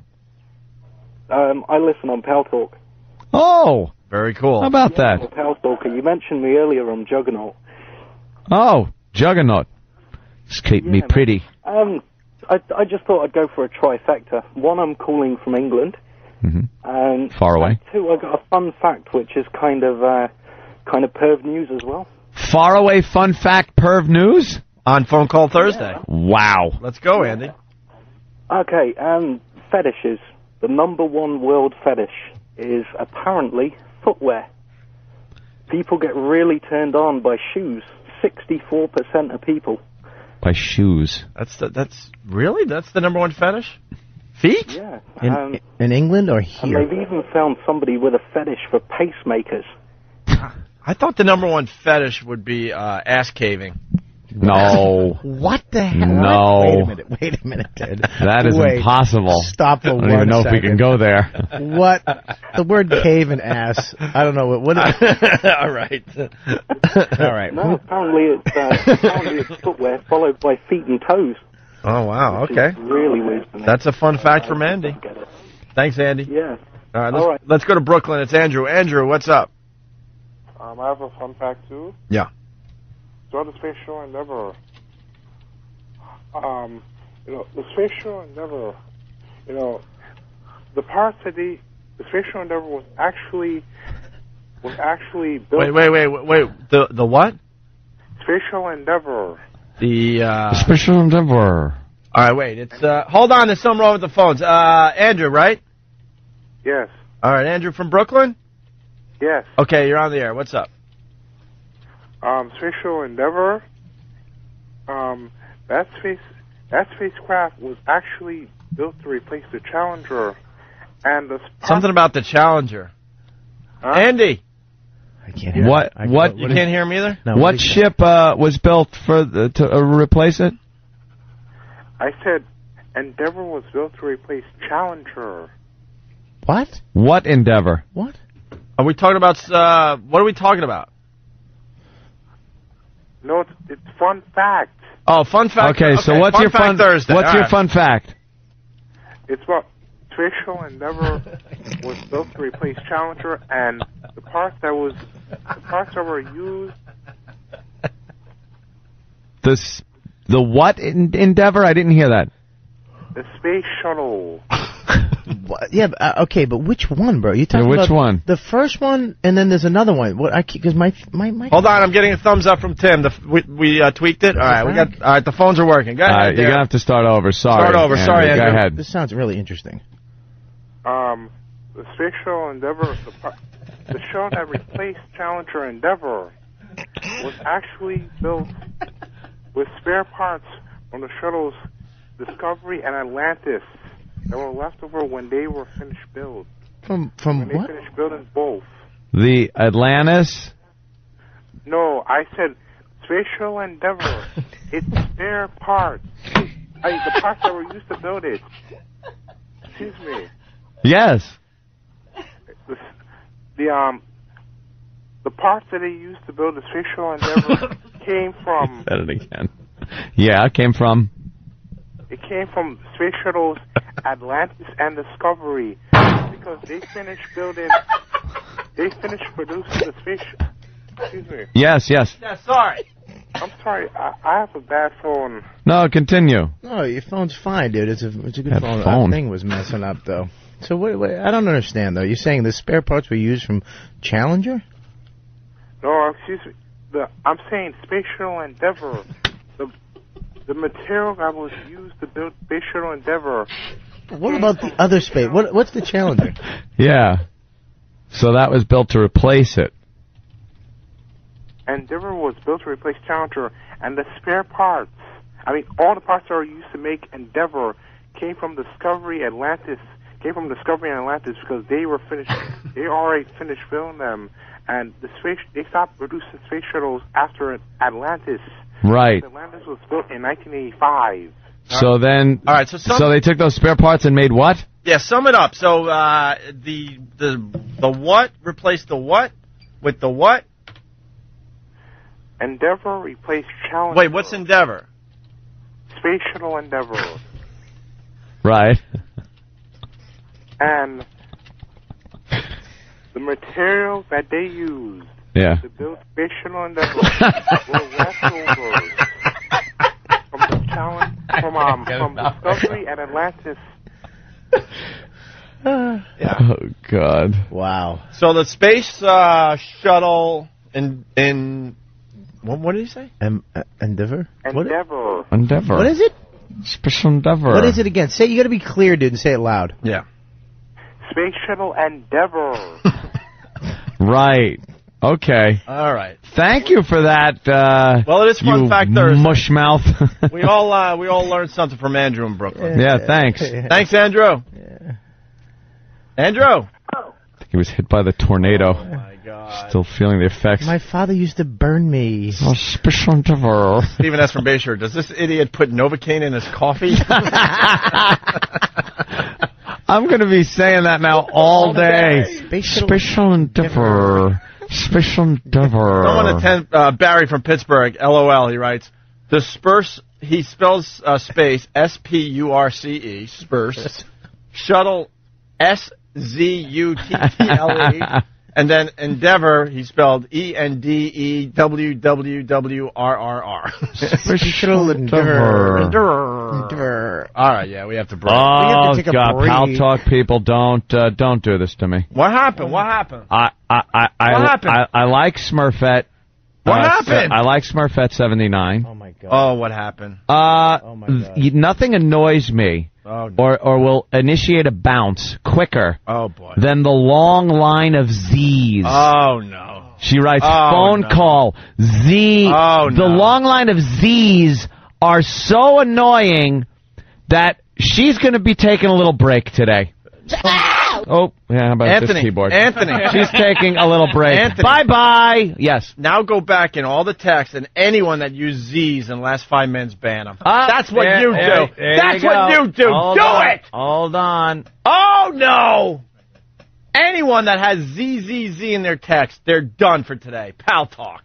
There you go. Bye-bye. You got to rule with an iron fist, pal.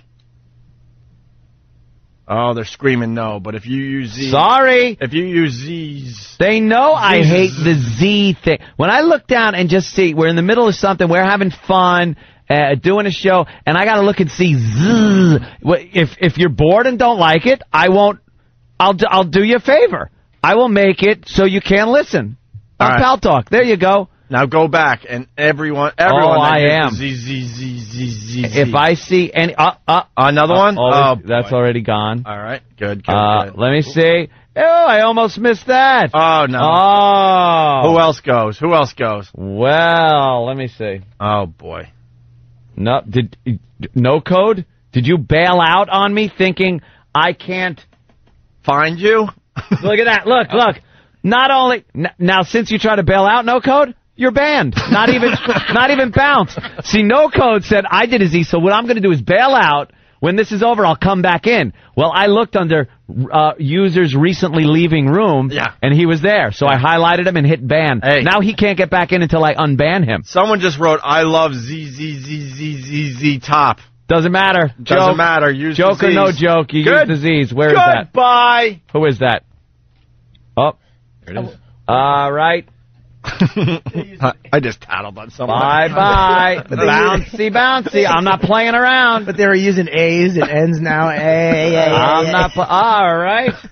Oh, there's another ZZZ. Wow, that guy's ballsy. All right, he's gone. Oh, another one. You got your hands full now. That's all right. It's going to be a room of nobody today. That's all right. Oh, but someone did ZZZZ with winky eye. Is that okay? We explained the winky eye yesterday. No, not okay? Oh, boy. All right, Ant, we'll figure that out. We'll have the Larry King talking to the skateboarder next. It's Opie and Anthony. The return of What the Hell Is That to the Opie and Anthony show was an overnight success. My God, this is awesome! Who could forget the sounds of cysts being ruptured and Bob Kelly vomiting into a bucket? Bobby's puking. Well, we're going down that pus-filled road again, kids. Oh, Jesus Christ! If you have a bump, boil, bruise, lesion, pustule, cyst, inflammation, or otherwise unidentifiable oddity on your person, then you're perfect for What the Hell Is That? See, that's why the show's called What the Hell Is That? Email Travis at FoundryMusic.com with your ailment or freakish growth and your contact information, and we'll have our crack team of medical professionals take a gander at it. Look at all of his head! And most likely giggle at it. It's the return of the return of What the Hell Is That on the Opie and Anthony show. I can't explain how gross it is. Hear what everyone else is talking about. O&A, uncut and live, continuing the show on XM Satellite Radio, starting at 9 a.m. Eastern. Visit xmradio.com to subscribe. This is the Opie and Anthony show. Hey, it's Opie and Anthony. Robert Kelly in studio.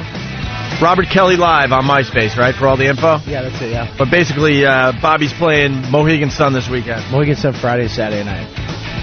I love that place. I love it, too. I'm not a big casino guy, but I like Mohegan Sun. They do a good job up there. Yeah, it's not as cheesy as Foxwoods. And the actual place we're playing, you went to the theater Jimmy was in, right? Yeah. Yeah, we're playing that smaller theater. Very cool. Make sure you see Bob Kelly if you're in the area. Hey, Larry King, we were supposed to get to this, but we got that fine phone call from, where was it, Brooklyn? Special. I'm going to try to say that all day long. You know, and I was thinking, we haven't seen our bits animated lately. No. There was a trend going on there for a while where a lot of our bits were being animated, and, man, we couldn't get enough of it.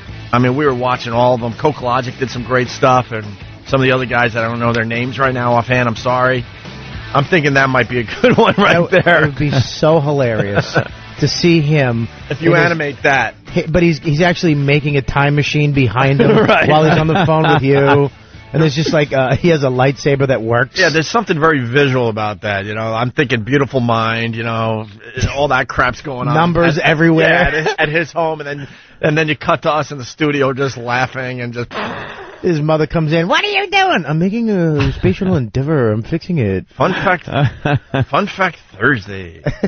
Spatial endeavor. All right, we got Larry King interviewing Jake Brown, and people are picking up on this and saying that it's the funniest interview ever. I guess because, Larry King is pushing 80 and this kid's pushing, 17? Yeah.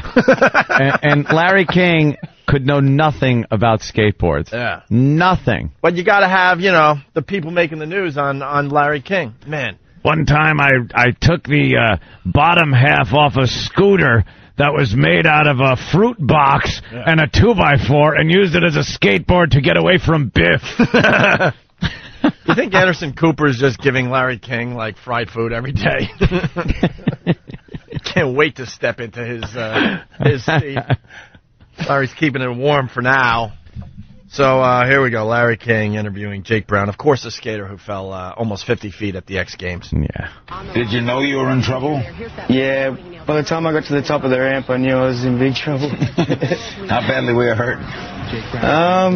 I think there was a lot of adrenaline at first because I wasn't really that hurt right away. I felt What's your injuries now? I got a fractured wrist, a fractured vertebrae, and bruised liver and lung. How long have you been skateboarding? Some crazy whiplash. About 20 years.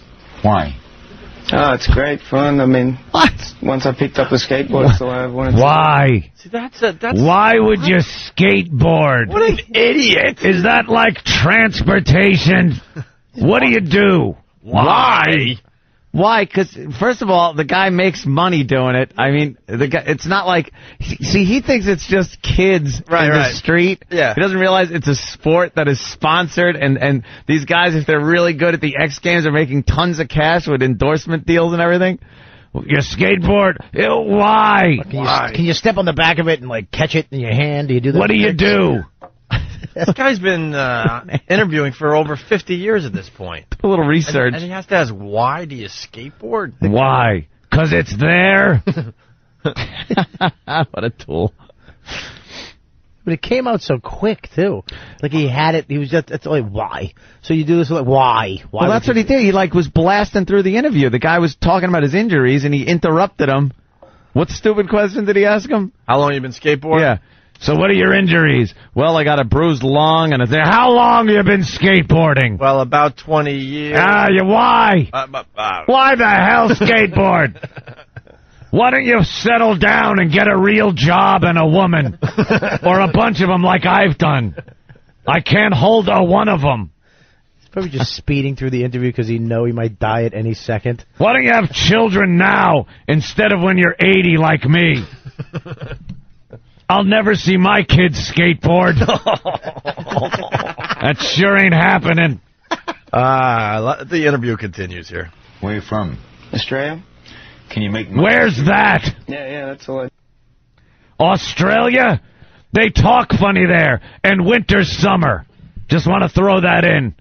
Do you skateboard in the winter? Do you put little skis on them? I know nothing. Do kangaroos know how to skateboard?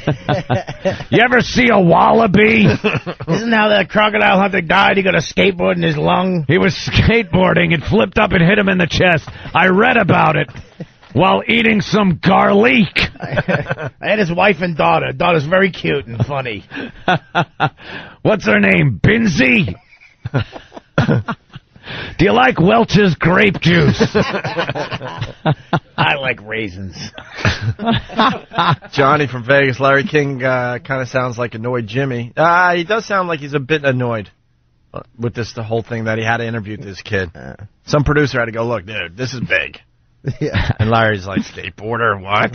The war in Iraq, the presidential race, and I'm interviewing some 10-year-old who fell 50 feet. So what? You fell on your ass. I've done it. You got to grab yourself by your bootstraps and pick yourself up. Where are you from? Australia? Can you make money skateboarding? Yeah, that's all I do to make Oh, money. my God. What is it? Yeah, in between pumping gas, I skateboard. How out of touch is Larry King? Larry knows nothing. And you make money. Can you make money skateboarding? He thinks he's some neighborhood kid that's hoping, kids are going to give him a, change for a trick. I'll give you $10 if you do that. Okay, Right, what do you do? You bet the neighborhood children? Right. Yeah, that's all I do to make money. So I mean, you make it at events like the X Games. You make money, and you make money from sponsors and then events and demonstrations. Like he's talking to his retarded grandfather. It says Blind. Is that a company that makes skateboards? Yeah, that's a... Oh, my. Ah, that's good. Are you boning out some fat tricks? Huh? That would be an informed Larry King. What are you doing? A nollie half cab heel flip? I remember doing that on the half pipe. What about a nose blunt? Can you do a nose? Can you make money doing a front side nose slide? Tell me about it. You brought this hat. It says Blind. Is that a company that makes skateboards? Yeah, that's a skateboard company. I ride for them. Do you stand regular or goofy? What's your stance? Oh, my God, this one sounds like something Opie had last night. A backside disaster.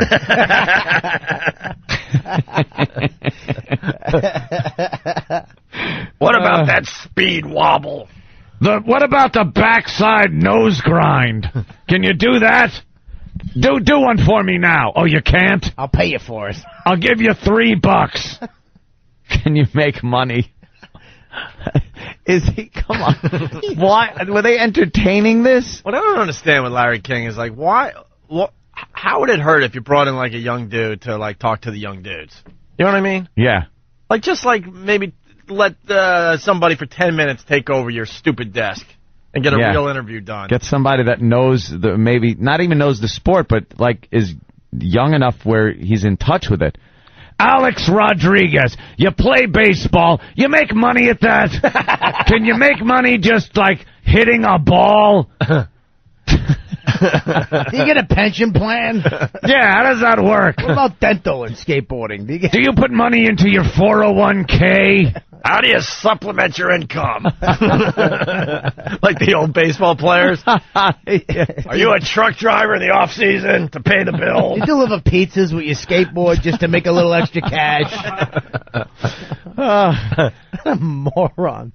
He hates All right, when you're going up, what's the key to skateboard? Do you do things that other guys don't do? I mean, are there certain jumps that you do? A lot of people have different tricks, like signature tricks and stuff. But, what's yours? See, he cuts him off. You're right. You nailed Other it. guys have signature tricks that. What's yours? Tell me now. Jumping off a 5-story building? End this interview. The biggest trick is getting through this interview with you, you wanker. Signature tricks and stuff. But, what's yours? Basically, for videos, when you film a video part, it usually takes about a year or so to film a video? Yeah. A year? And it'll be like a 2-minute segment for each rider or whatever. What's your graffiti tag? Wow, so you did an indie nose bone, and then what? Quick answer, I got another question. Oh, is he an idiot? Everyone's doing their Larry King on Instant Feedback. Booby Man from Brooklyn in Larry's voice. Why skateboard? Why not the bike with the big front wheel and the little back wheel? And then Kevin from Northern Virginia interviewing Bill Gates. Can you make money in software sales? What is that? Like video games? Like Pong? Microsoft, are they one of your sponsors? That tells me it's something small and soft. What does that mean? We used to get a couple bricks and some plywood and do little jumps in my day, too. That's right. I used to jump over a milk crate. Have you ever jumped over a milk crate? It's not as easy as it looks, you know, kid. Why skateboard when there's the horseless carriage? Back in the day when I was 60 years old, I used to play Evel Knievel. You ever do that with your bike in your front yard? You get a basket and make a basketball hoop for the kids in the neighborhood. Our jumping events were mostly equestrian. Jeez. We would do the fox hunt. The fox hunt. Oh, man, he is lost in this interview. Lost! Oh. Can I do some of these tricks on my Little Rascal? I have a Little Rascal scooter.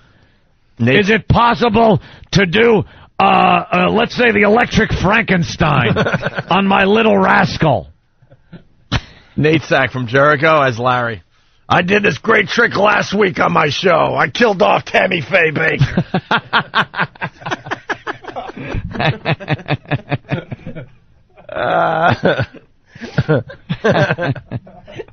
Nate just handed me a note. It said equestrian, and then under equals horse. he knows how stupid I am. That's a horse. Jason from Rye. Microsoft. Is that the opposite of Viagra? I did a kickflip fakie the other day just getting out of my car. I broke a hip. Chester's liver. Look, man, I have to do this. If you want to dump out, you can. As Larry King. In my day, extreme was bringing home a black. It just took a Come turn. on, that's just funny. I'm sorry, that's funny. He's old and intolerant. This just took a turn in the right direction.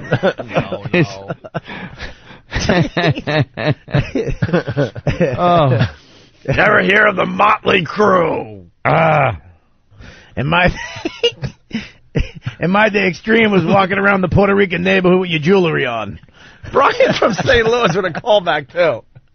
Jake, talking about extreme. Have you ever hunted a woolly mammoth? That's extreme. Now, on that jump, you caught some fat air. Last time I caught fat air was the interview I had with Mama Cass Elliott. She breathed on me. Bill from Waterford. Hey, kid, what wife are you up to? I'm up to 6.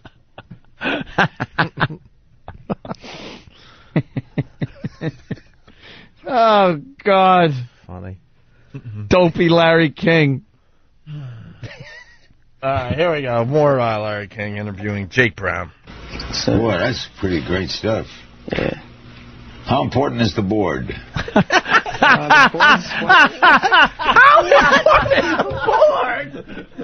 You know, can't you just put roller skates on? I don't know, Larry. How important is that microphone in front of you, Yeah. you idiot?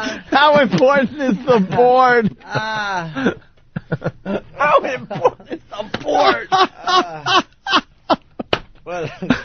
How important is the board? Do you really need it? Aren't the wheels the thing doing all the work? Is there some kid just typing questions and just messing with them? Type how important is the board? See what he says. Hey, what's your pump music? Benny Goodman? That's some good stuff. That should get you psyched. How important is gravity to this whole thing that you do? Do you need gravity? Seemed to have hurt you the other day. Gravity. Would skateboarding be better done in space? My question. A knife troll bong. Could you do that in space?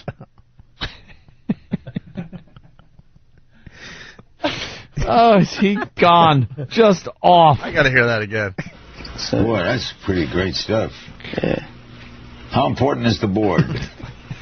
By the way, I hate to tear down a wall. Did not. Because we do the exact same thing. When you're fishing for your next question, when you have someone in studio, you'll say something like this.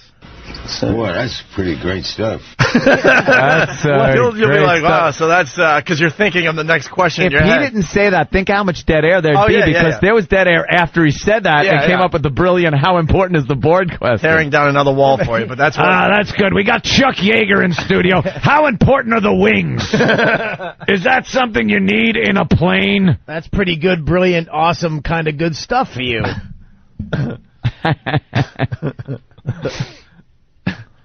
Oh, what an ass.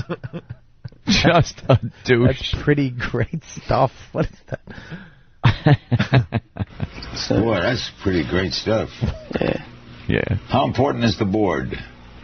The board's one of the main things. The board, the shoes. The shoes. Why is the kid... I would have been like, Larry. How important is the board? Could you do this without a board? I mean, could you just put wheels and then... Considering it's called a skateboard, how important is the board? It came second. Skate, I think, is more important than board. Hey, I think Larry, what is that music called that you the pump music? What is the it? pump music? A little Benny Goodman. Well, here's your pump music right here. Oh, there it is. Larry King on a skateboard. Everybody. Yeah. Here comes my front side shove it. All right, my kick flip lip. This is great. Into the quarter pipe, all goofy-footed, into a Smith grind. A Carbondale run into my Ollie fakie. Wow, am I kicking some ass. All to Benny Goodman. He sure could play the licorice stick. Oh, man, we got the line. That's why we had the greatest listeners in radio. I'm not, we give you we give you a spot on this show, that's for sure. Brian in St. Louis, bravo. Jake should have turned it around and said, well, how important is a good prenup, Larry? Wow. That was good. That's the line right there, Brian. All right, here, let's get the rest of this clip out there. Boy, that's pretty great stuff. Yeah. How important is the board? The board's one of the main things. The board, the shoes, the wheels. It all comes into play. You want to feel comfortable with your entire setup. The air we breathe. That poor bastard probably wished he was back falling 50 feet than sitting and talking to this fossil. Oh, man. How important? What? A train wreck, skateboard move, or this interview? You tell me, callers. But the thing is, there's nothing else to go. It's not like racing where there's like a million, the car, the pit, the crew, the everything. It's just a kid on a skateboard, and that's it. If you were going to use one skateboard lingo to describe me, would it be dope shifty? Because I'm feeling like a dope shifty right now. Someone from their cell phone, I would love to give you credit. He writes, hold on, it's updated on me. Oh, I hate when this happens. Good line, too. Can't you just run up and down the ramp? Could you use a toboggan? We used to, skitch behind the ice truck in my neighborhood. They deliver big chunks of ice to put into the ice box.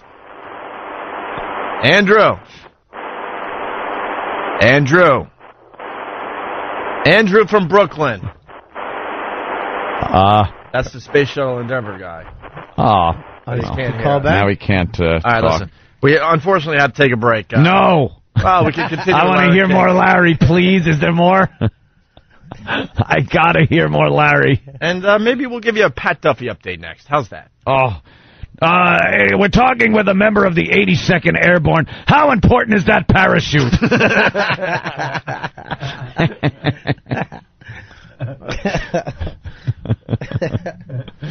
Do you see hoverboards like in Back to the Future 2? Your thoughts? Go. If Biff was chasing you, do you think you could guide him into a manure truck? Go. Do you think bowling balls would make skateboarding more interesting?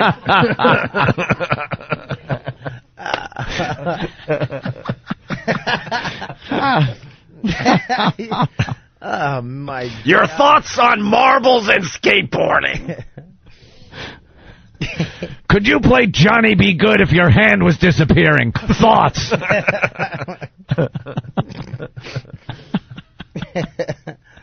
We're talking with Marty McFly. I mean, who? What's your name? I forgot. What an out-of-touch tool. Skateboarding with no ramps. Your opinions and thoughts. Fireman from Pittsburgh, as Larry.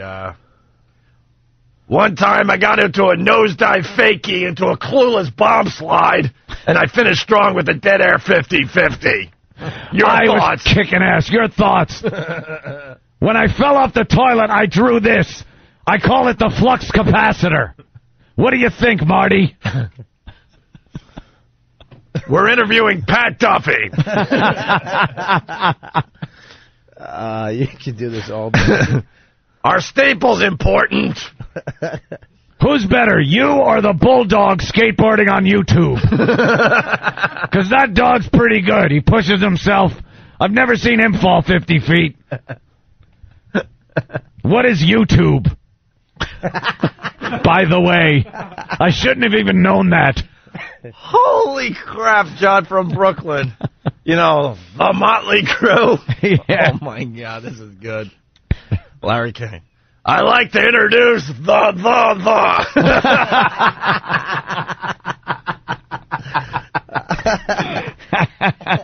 Bravo, John. I got it.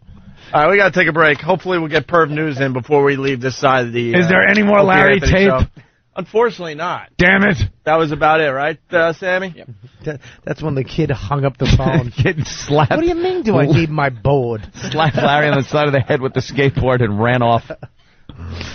Oh, that was great. Yeah. That was great. Yeah. Love Larry. Yeah. Such an out-of-touch ass. All right, we'll take a breakie. Opie and Anthony. The Opie and Anthony Show. With Bob Kelly today. Hey, do you want to play paintball with our very own Danny against the LA-based Adam Carolla Morning Show? Well, you can win $5,000. All you have to do is go to onawar.com for details. Made possible by the movie War, starring Jet Li and Jason Statham. One wants justice, one wants revenge. In theaters August 24th. onawar.com for all the details. Free trip to LA, why not? Go for it. We got Perv News. We got Andrew from Brooklyn. See if this works this time around. Andrew. Hello? Yeah, hi, Andrew.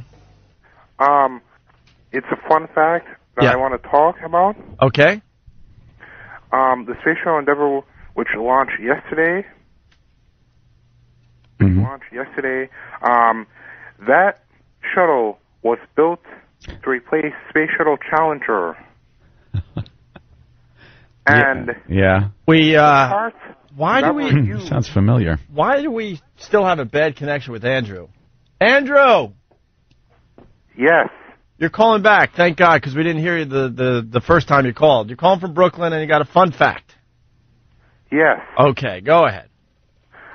Space Shuttle Endeavour. Space Shuttle Endeavour, the shuttle that launched yesterday, that shuttle was built to replace Challenger. Wait, what shuttle was replaced to build what?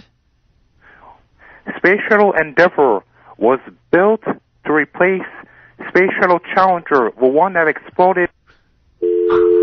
Right. Enough of you. He thinks he got a bad connection, so he called him back. I swear to God. Special channel. Mom, Special Endeavour. I have to explain this to Opie and Anthony. They don't understand. The Special Endeavour. Excuse me. Mom, Excuse me. By the way, Pat Duffy's fine. He's sitting over there. Pat Duffy. He got a staple in his head. It's Pat Effin Duffy. Simple as that. That's Pat his name. Duffy is an animal. His middle name is Effin. Yeah, Pat's an animal. Effin Duffy. And he went a little loony yesterday. Well, we went down memory lane. We did this staple gun challenge back in the day, Bob. Yeah. Basically, we had a newspaper with a space shuttle. With a the guy's got Special Endeavour. I had a newspaper with Special Endeavour. With really long staples. And so we put the paper up against our leg and then shot the staple into the paper and then into our leg. But it didn't hit the leg at first. And then the challenge was I passed the paper on to Anthony. He took a page out of the paper. Take a page away. And we kept going until someone said, no way, I can't do this anymore. And then the whole staple gun challenge ended with me just taking a shot into my leg, which at the time was pretty damn impressive. With a big staple. Huge. Yeah. Yeah, nice. It was one of those big staple guns. Oh, yeah. Nice. So Pat Duffy laughed at that yesterday. We had a staple gun around. He popped it in your belly. Mm-hmm. He started with his belly, popped one. Long staples. How long are we talking? His gun's right there. Right, that. Oh, my God. All right, listen. Staple it into the newspaper and look how long the staple is. Tom's running down the hall as we speak. Don't worry about it. He was in a panic yesterday. Don't do it like that. Do it into the newspaper. Into the paper. Yeah, now pull it out. All right, see how you went can't into even... the console. And it went through the entire newspaper and into the console, Pull the whole right? newspaper up, silly. See? Listen. All right, now picture that in his belly, in his cheek, that instantly started pouring blood, and then, for good measures, he put it to his forehead like a gun and shot it into his skull. Now, here's what happened. The edges of the staple, because it hit his skull, bent outwards to a 90-degree angle, like the staple did a split because it hit bone. So now he couldn't pull it out because it was stuck You moron. Exactly. So then we kind of all went into sort of a panic mode, and then like Steve decided to get pliers and try to pull it out, and you could hear like flesh almost ripping. Yeah, it was like oh a my crunching. God! Get the sound for Bob. He'll puke. It was a crunching We noise, can find it. It was a crunching noise, like of fat cells, like going. And it's in your head, and it hit your skull. Yeah. Did you feel it hit your skull? Yeah, it felt a little different than any other time I'd ever done it. Yeah. Oh, you've done this before? Yeah, and here's the deal. There was a lot of confusion yesterday. A lot of people were really pissed at us. Washington was pissed. Tom was pissed down the hall. And they thought we just picked some random intern and had him do this. This guy, a backyard wrestler. He was a backyard wrestler. Got hit with Louisville sluggers wrapped in barbed wire. Yeah. Yes, a little more than that. The guy knows what he's doing. What was your name? Pat effing Duffy. The crazy Amish? No. Yeah. What was your name? I had two different characters. One was Big Larry. He was a Mormon construction worker just laid off, bent on revenge. And the other one... Bent on revenge from Bent what? on revenge. Slow down. Yeah, what did he want? Wait, that's going to be your new catchprise, by the way. I love it. Pat effing Duffy, bent on revenge. That's pretty realistic. And a staple bent in his head. Yes. Yeah. And your dad called while you were at the hospital yesterday. He was not happy. Yeah, he's mad at me anyway. He seemed like he was mad at us, too, by the way. But Pat is fine. He went to the emergency room. He got one of those tetanus shots and some Motrin. And even the big, huge lump is gone. But I can still see a couple of holes in your head. Yeah, he's got the hole still. So if you look to this side. Looks like a little snake bite. Yeah. And what about your cheek? That's fine. Yeah. Everything's fine. So what was your Did that go straight through to the inside of your mouth? Yeah, but it didn't go all the way through. I heard the replay said it pierced my cheek. It didn't. I checked when I was listening. Oh, was it like... It was close. It had to be close. close. Had to be close. That those is staples were pretty long. Pretty long, yeah. This is why this guy's scary. Because he's not even that big. Like, you wouldn't think twice about messing with this kid. He looks like just a regular pothead at a college. Like, what's up, man? This kid, this is the kid that you'd actually punch and he'd turn and go, I didn't like that. Yeah. And he'd just I kill gotta you. kill you. Oh, God. What was your other character name? I can't say it on the side, but it was Skull F, and he was the reincarnated. He was a reincarnated zombie corpse of Adolf Hitler. Oh, that character sounds intriguing. To you. Yes. Well, no, it just sounds interesting. My theme song was the Imperial March, and I came out goose stepping. Yeah. And What, in did somebody's people cheer? backyard? Literally, yes. We had a shed that we came out, and we had entrance music. And it Oh, was awesome. God. Oh, that's great. Yeah. You have videos of this, don't we you? do. And it culminated with me getting 20 shots and 9 staples in my arm. See? We knew what we were doing yesterday. We need this. Pat, because of you, Is this Pat your- effing Duffy, I went home happy. I don't care what, Tom all mad. He's got a job to do. He's the hall monitor. I get it. They're pissed in Washington. I was so happy all afternoon yesterday. I'm like, that's good radio. Yeah, and Johnny from Vegas says it all. He says a good rule is that the more pissed the executives are, the happier the listeners Right, are. exactly. Hey, did you have a mustache? Did you grow in a Hitler mustache? No, I used to draw it. Well, I had a skull mask that I drew a mustache on. A Hitler mustache on it? On the skull mask? Yeah. And you'd come out as a zombie reincarnated Hitler. And I used to just stumble around and then, like... and throw out, like, Hitler, Heil Hitler salutes. Yeah, and I used to just yell, like gibberish German. I'd be like, Trasturgen! Snagen! You're asking... Like video games? Yeah. Like Call of Duty? Yeah, fake German in those dumb games. They're not saying anything. Oh, my God. You are an Could you ass. imagine being the neighbors, you're having a barbecue, your brand new outdoor pool. Hey, kids, you Yeah. want a Brand new hot dog? deck. And then just to see him, What did you wear Jumping as from far a as roof with clothes? a skull mask on. I had an old green suit jacket, and I wore my skull mask, and one of my buddies actually had actual Nazi memorabilia, so I had an actual Nazi armband with blood on it. Yeah, the swastika I had a armband. swastika armband, and I used to have a sword that I'd carry around, and that was really it. Actually, blood is going through his body. Anthony's filling up right now. I'm just Look how imagining what excited you you were get. saying. The neighbors, what would they think seeing this happening in We're the a pretty rural area, so. Better have been rural. Where, Austria? Where? Out in the middle of the woods. Where was mom and dad as you're jumping off roofs? Letting me do it. Were they making crosses? Yeah. Oh, you got to bring the videos in now. The listeners need to see some. Why, of you your have backyard videos of this? Yeah, they all. We would have monthly events every month. Where have you been? Have you? Dude, anyone that has done backyard wrestling has video. It's not even a question. So your video is a key part of this. How important was the Hitler mask and the mustache? It was essential to the character. Now, goose stepping. This isn't popular. Why would you do this? What type of stapler you use? A swing line? See, so Pat Duffy laughed at that trick yesterday. I know. Everyone else panicked, and even Pat Duffy's like, I don't want to go to the hospital. I've done this before. Relax, everybody. I don't want to ruin anyone's day. Yeah, I didn't mean to piss everybody off. Everybody got really mad at me. Oh, dude. No one got mad at you. Phone calls, one boss talking to another boss. It was just all-encompassing yesterday. Agents getting involved. It's like, well, everyone just relax. It's Pat effing Duffy. Just wait. I got a few words when we go to the dark side today. Oh, yeah? Oh, I do. Oh? I got a couple of words. Is it the F word? Can you stop, Yep. Anthony, can you stop doing that? What? You keep grabbing the little loops on the back of your shoes and pulling your back of your feet up to your ass like a dirty stripper. Like a marionette. You just look like the stripper when she's like doing that little move and then she grabs the bottom of her high heels and no one would look at me ever, no matter what I was doing. If I was stripping on that pole, no one would look at me and say I look like a stripper.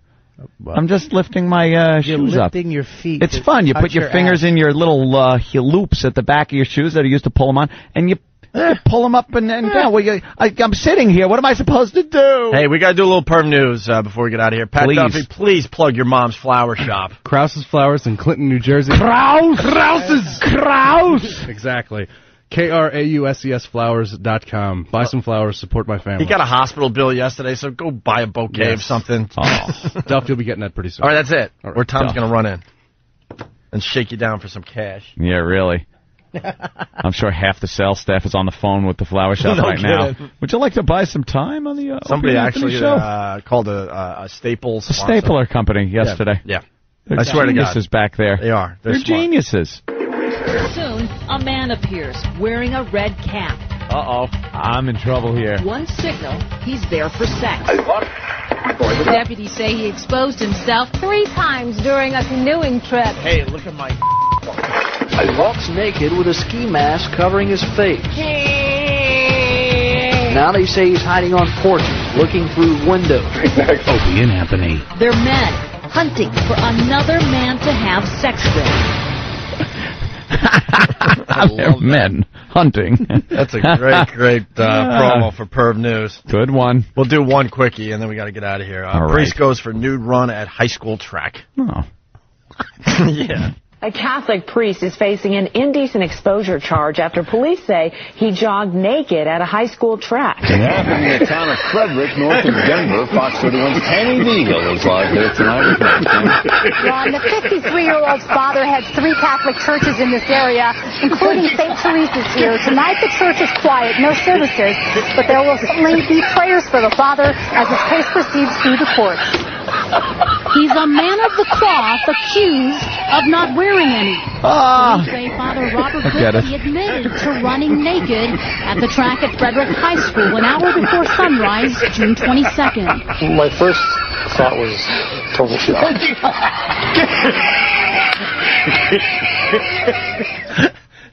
What was that? My first thought was what? I don't know. Oh. I just like the smokers laugh. That's all I care about. My first thought was to... What the F or something, I'm sure, right? Why don't they get it?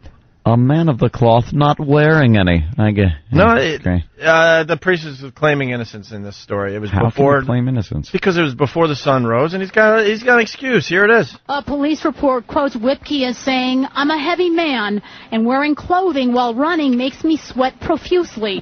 Then said, "I know what I did was wrong." But a report by another officer says Whipke said he really did not think much about it because it was so early in the morning and he did not think anyone would be out.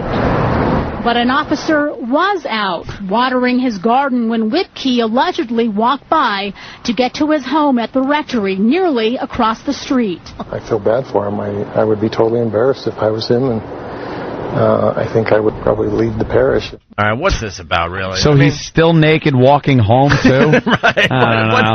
He has a pack of cigarettes and a Coke. Fat guy. You know, sweaty. He has dry cleaning over one shoulder, did a bunch of errands. If you sweat a lot, you could, at least keep your underpants Shorts. on, shorts. Yeah, loose-fitting shorts, fatso. When it's really hot out, if I'm going to exercise, I'll take my shirt off and I'll wear no socks and sneakers. You know what I mean?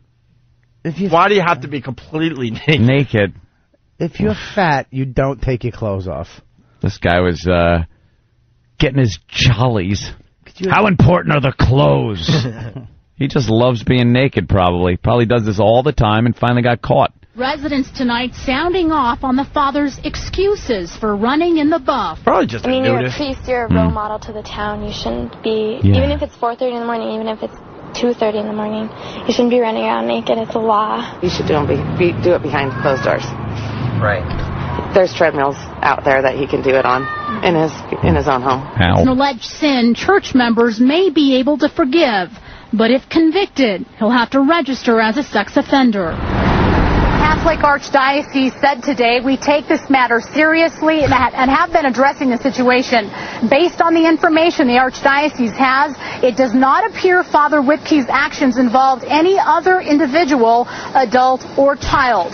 Now, the priest's lawyer said he nor his client had any comment. I love the... Any boys involved, young boys? No. Oh, well, then this is not... Why are you even talking to us? You know what? So I love the who gives a crap statement they have to release. We're taking this matter seriously. Very seriously. What? Of course you are. Yeah, but people don't understand. He's not doing it to be a pervert. He's a werewolf.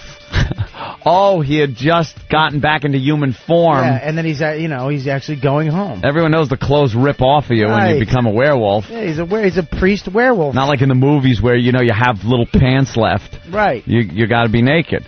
What was the cop doing out watering his lawn at 4:30 in the morning? It's a little odd. Cop was naked. The cop was probably new too and said, "Oh my God! Oh, here's my lucky day." The uncomfortable part is the priest still had his collar on. He just the collar. He just had the collar with Reeboks. with a swoosh. He had a swoosh collar. It was like a sweatband. Oh man, we're running out of show on this side. Yeah. All right. Good place to leave it, I guess. Bobby, thank you. Absolutely, always fun having you here, Bobby. Robert Kelly live. He's playing Mohegan Sun this weekend. Friday, Saturday night, baby doll. Because we're on the Wolf up there, so getting the plug in for you. I think I got to call into them today. Ow! All right. You want to take the jet up there? Yeah, I'll take the jet. I take that from Republic Airport. They offered me the jet. I wanted to take the hovercraft. There is none. There's no floating buildings or hovercraft. Floating buildings. Got Opie all upset. Yeah. It's Opie and Anthony. Have a great day.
And here we are at XM Satellite Radio.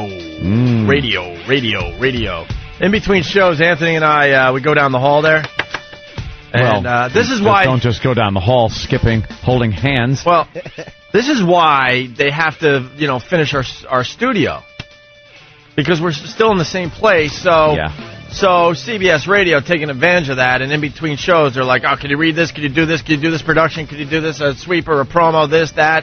Can you quickly meet with the sales team? Can you do this? Can you meet with the PD? Tom needs to talk to you.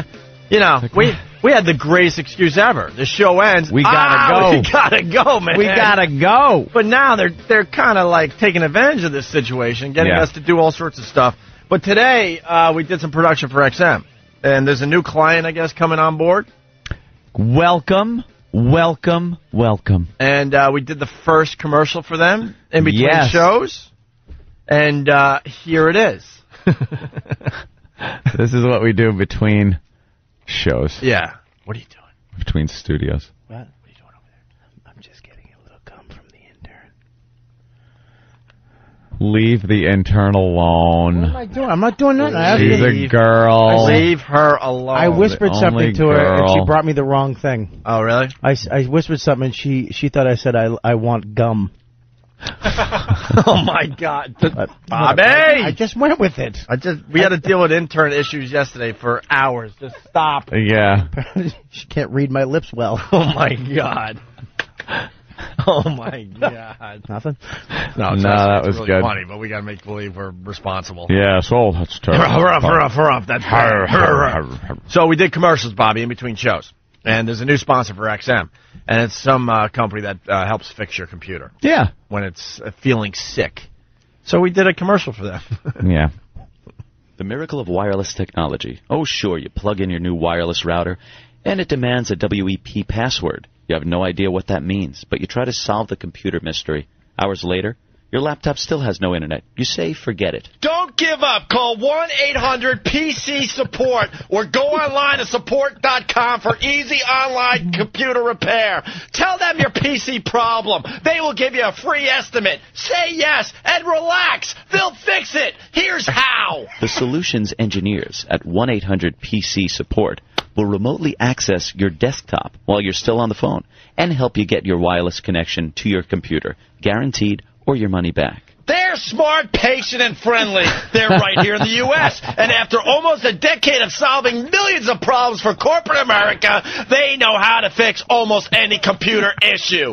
Call now for instant technology relief. 1-800-PC-SUPPORT. And for a limited time, tell them you're an XM listener and receive 15% off.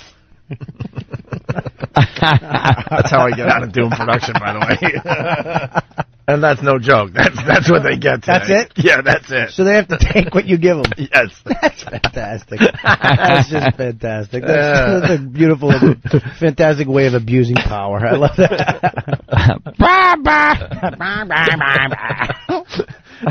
Troy from Maine from Pal Talk, he writes, holy shit, okay, I'll call. Quit yelling at me. Stop yelling. Why are you yelling?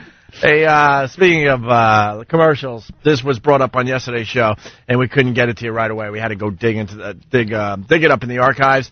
The Mujan live read. Mujan. Featuring Otto and George. This I have not heard What in was Mujan years. again? Mujan was a hair removal system. Right. It was like waxing. And it was a sponsor of ours, and we're talking about it, and, you got to do it like the sponsor wants you to.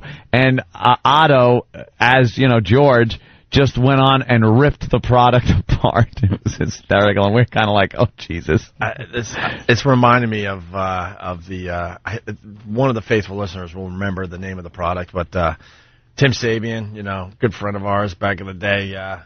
Sweet Release. That's what it was. Sweet Release. Dude.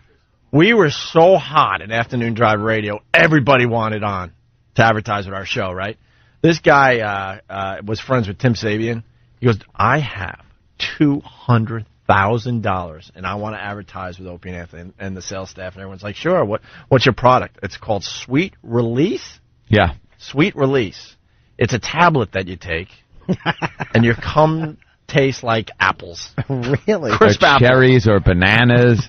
It was like Sweet different release. flavors. Makes your stuff taste like a hard, crisp apple. Hard, crisp apple, and they were working on other flavors. And we looked around like, you're shitting us, right? You're filming this. Stop. We're in on the joke now. We're not this stupid. They swore that this was real, and we actually ended up running commercials for this dumb product.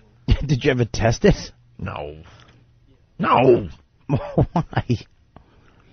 Huh? Take a nice pill and then. We took this guy's 200 G's though, man. No problem.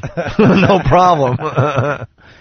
Sweet crisp apple. Yeah, that's what you want. All right. Yeah, nice sour tasting Come load. here, honey. Here's Otto and George. So here's Mujan. Tasted like an apple in a pool for a week.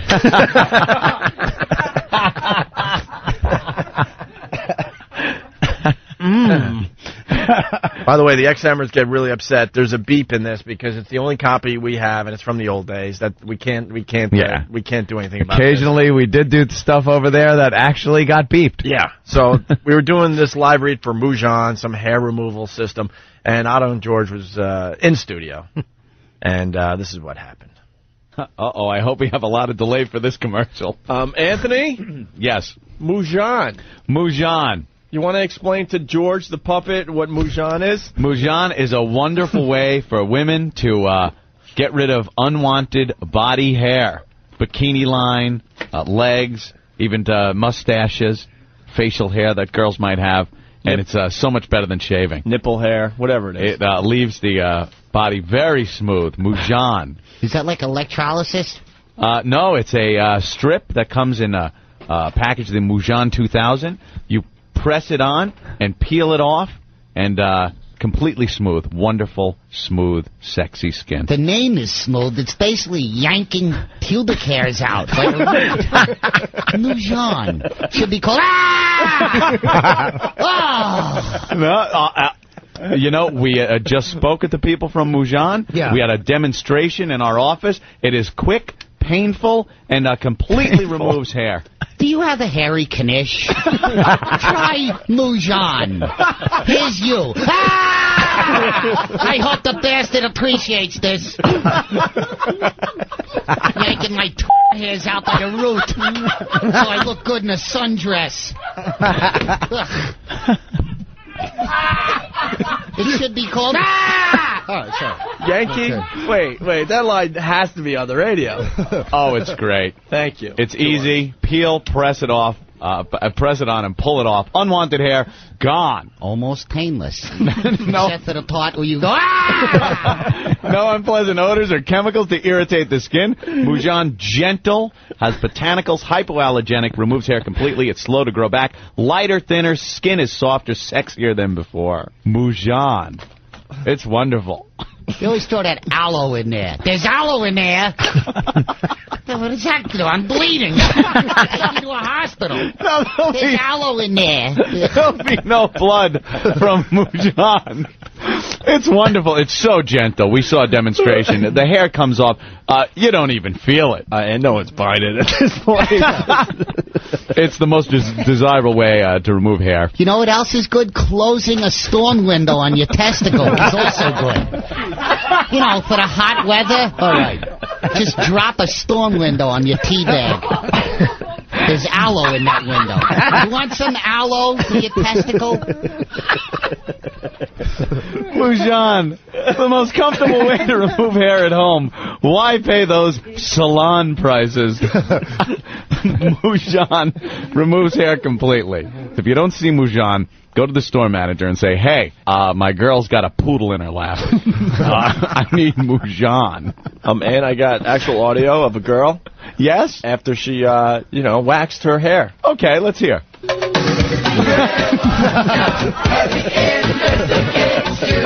See?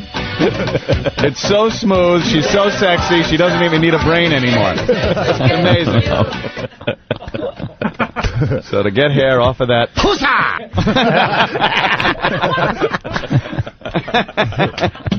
But no one even heard this spot, but it's hilarious. I don't even give a crap. 10 people on hold are enjoying this.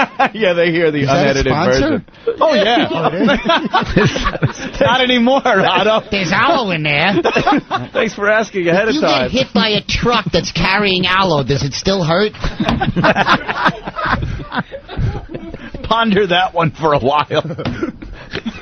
Mujan, the best way to remove that unwanted body hair. All right. Ask for it at a cosmetics store near you. And we're back live. Wow. Wow. There were so many things going on in there. The first thing I noticed was the fact that I'm so flustered that I said it's quick and painful. I go, we tested it in the office. It's quick, it's painful. It removes hair. That was on the radio back in the day. Oh, pussa. And you can't say nipple hair anymore on regular radio. No. And then I throw in that dumb song in the middle of it, but E-Rock is explaining that it made sense at the time because it was a song we were trying to get stuck in everyone's head, blah, blah, blah, whatever. Oh. But for the most part, you can't play that. No. Fuck no. People are calling it the best live read ever. Yeah, that was a good one. I still like Jim Brewer's Razor Roller. Yeah, the Razor Rollerboard one was great. Let's say hi to Adam in Connecticut. Adam. Oh, man. Buffet molester. How's it going? Ooh. You guys got to play that Mexican auto parts commercial you guys used to do. Oh, Strauss. Yeah, they made me do it in Spanish. Bobby, we were so... we had such huge ratings that we somehow were bleeding into people that only speak Spanish. And we didn't really understand why, but they were listening. We had such a buzz with our show that Spanish people were trying to listen even though they didn't speak English. They actually got this sponsor, Strauss, and they wanted a Spanish commercial to run during our show. Swear to fucking God. And they wanted me to do it in Spanish, and I don't know Spanish, so they spelt it out phonetically, and I read it, and it's awful. Like, people that speak Spanish listened to it and went, what are you even saying? It's horrible. Do you have that? Yeah, but I'm getting... 12-minute bit, though. I'm getting a communique. It's a 12-minute bit. We don't have just the read. What do we have? Him trying to do the Spanish? Live, yeah. Yeah, because he's trying to do the Spanish, and we don't speak... Well, I guess I took Spanish, but I don't speak it either. I don't know. Even spelled phonetically. You don't know when yeah. Put in those wacky little things they put in. How about we play it at 11? Yeah. All right, we'll play it when we leave today. That's a good one. 12 Spanish people around a slushy machine with an interpreter. He said pussy. Hey, where's Gary Goldman? Coochie. Bring Gary in. Gary's is Gary playing Caroline's this weekend? No, it's not Caroline's. It's oh shit. It's actually one of the competitors, Gotham. Oh, Gotham. Okay. Yeah, he's at Gotham all weekend. All right. Which is a fine club. Sorry about that. Good one. Gary Goldman was on Tourgasm with you. Me and Gary, Tourgasm, baby. Dude, I gotta apologize. You walked by me 3 times, I didn't see you? Oh, maybe. What's up, bro? Good to see you. He's 6'6", and Bob's like, he walked by you 3 times. Yeah, he's like the Jewish Superman, and he walked by you like 6 times and you didn't see him. Look, I didn't see you. Good-looking 6'6" dude walks by you. You don't notice? Well, why the hell did I notice? All right, well, maybe you should notice. What's up, Gary? Nothing. Good to be here. Thanks for having me on. I really appreciate it. Oh, no worries. Yeah. No problem. I saw the Tourgasm tour. What was it? It was you. Long Island. Long Island, yeah. It was you, Gary, and Jay. Jay from L.A. Jay from L.A. Is that his name? And Gary was so fucking funny. I'm like, God, we got to get him on the show. Oh, and then, thanks. and then 8 months later, we did it. Nice to hear. 8 months. I'm glad you have goals. Let's just put it this way. He was doing Christmas material, so it had to be like 8 months ago. It was in December. In fact, a friend of mine who came to the show just had a baby. Mm-hmm. So she must have just got knocked out that no kidding. that week or something like that. So. Yeah, because I ran into you guys backstage, and I went up to Gary. I'm like, that was really funny. We got to get you on the radio. We'll get you on soon. Here it is, 8 months later. There's actually a new human was born. Yeah. That's the gestation period. Life happened. Yeah, the entire gestation period. But Gary's playing Gotham all weekend long, starting tonight at 8:30. Tickets 212-367-9000. In between shows, Big Ken called me from Philly. Yeah. You know the Barry Bonds thing. Yeah. The home run. Okay. A lot more info coming in on this freaking ball. First of all, the guy almost got killed. Like, when he finally got the ball after bouncing around in the stands, he fell on top of it, and then everyone piled on. Everyone did a pile on. Wow. And his comment was he was just praying that the cops would get there in time before he died. That's how sick it was in the stands. Yeah, you would get crushed. You think you could breathe? They're all trying to grab. A bunch of hands are probably underneath trying to grab him, punching them. And I don't think, I can't breathe, get off me is going to help at that point. Okay. Oh, all right. Someone's getting hurt here? They don't give a shit. That's a lot. That, like you said yesterday, it's a lottery ticket. Bouncing around in the stands. I hate that. Even when I play Little League, when you hit the home run and then you come to home and they all pig pile on top of you. I never liked the I remember pile on. just crying on the bottom of that pile. You hit a home run in Little League? Yeah, I hit a home I'm run. so jealous. Really? Yeah. Yeah, but my dad wasn't there, ever. I had to use other people's parents to buy me like a root beer after the game. Hey, Robbie, here, this is for you. We have to go. Have a nice walk home with your lonely glove. Got to play catch against a wall. Yeah. And I'd actually play catch with my sister, and they actually put her on a team because she was better than me. Or you just gotta chuck the ball straight up in the air and practice catching pop flies. And dream of having a dad. Or at least having one that cares. Wow. Actually, So in sad. sixth grade teacher, we had a father-son potluck supper, and I was the only one that couldn't go, so he actually went with me. Oh, really? Yeah, he was my dad for the day. And I actually kind of treated him like a dad, and I think it weirded him out because I was sitting next to him, and I was kind of like just, kind of being like, hey, talking to him, and he was like, yeah. Listen, you're my student, relax. Yeah. Oh, God, that's I'm embarrassing. the product of a broken home, too, and father figures were everywhere. Really? Yeah, the carpet salesman at Sears, the mailman, everybody. Want to shoot some hoops? They all felt bad. So they gave you 10 minutes in between deliveries. Gary's mother has to be one of the funniest moms I've ever met. She is, you picture Gary's mom. I always picture like a lady, I don't know, just, hi, how are you? Nice to meet you. I'm Gary's mom. His mom is the funniest lady ever. She just comes up. She goes to all my shows in Boston. When I'm in Boston, and I'm dirty. And when I'm in Boston, I'm disgusting. And I used to get nervous the first time there. She'd be like, I'm here. I'm Gary's mom. And she's just like a Boston mom.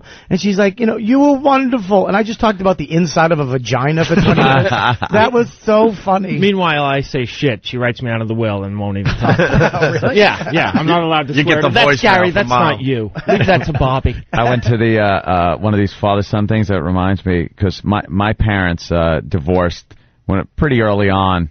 But they were together long enough to make me completely miserable by them being together during my time I was in school, elementary school and stuff. And I wanted them to do things. Like, I wanted them to be real parents and stuff and go on. Like, I wanted my mother to be the mother that went on the field trips on the bus and stuff. And I wanted my father to go to the father-son things.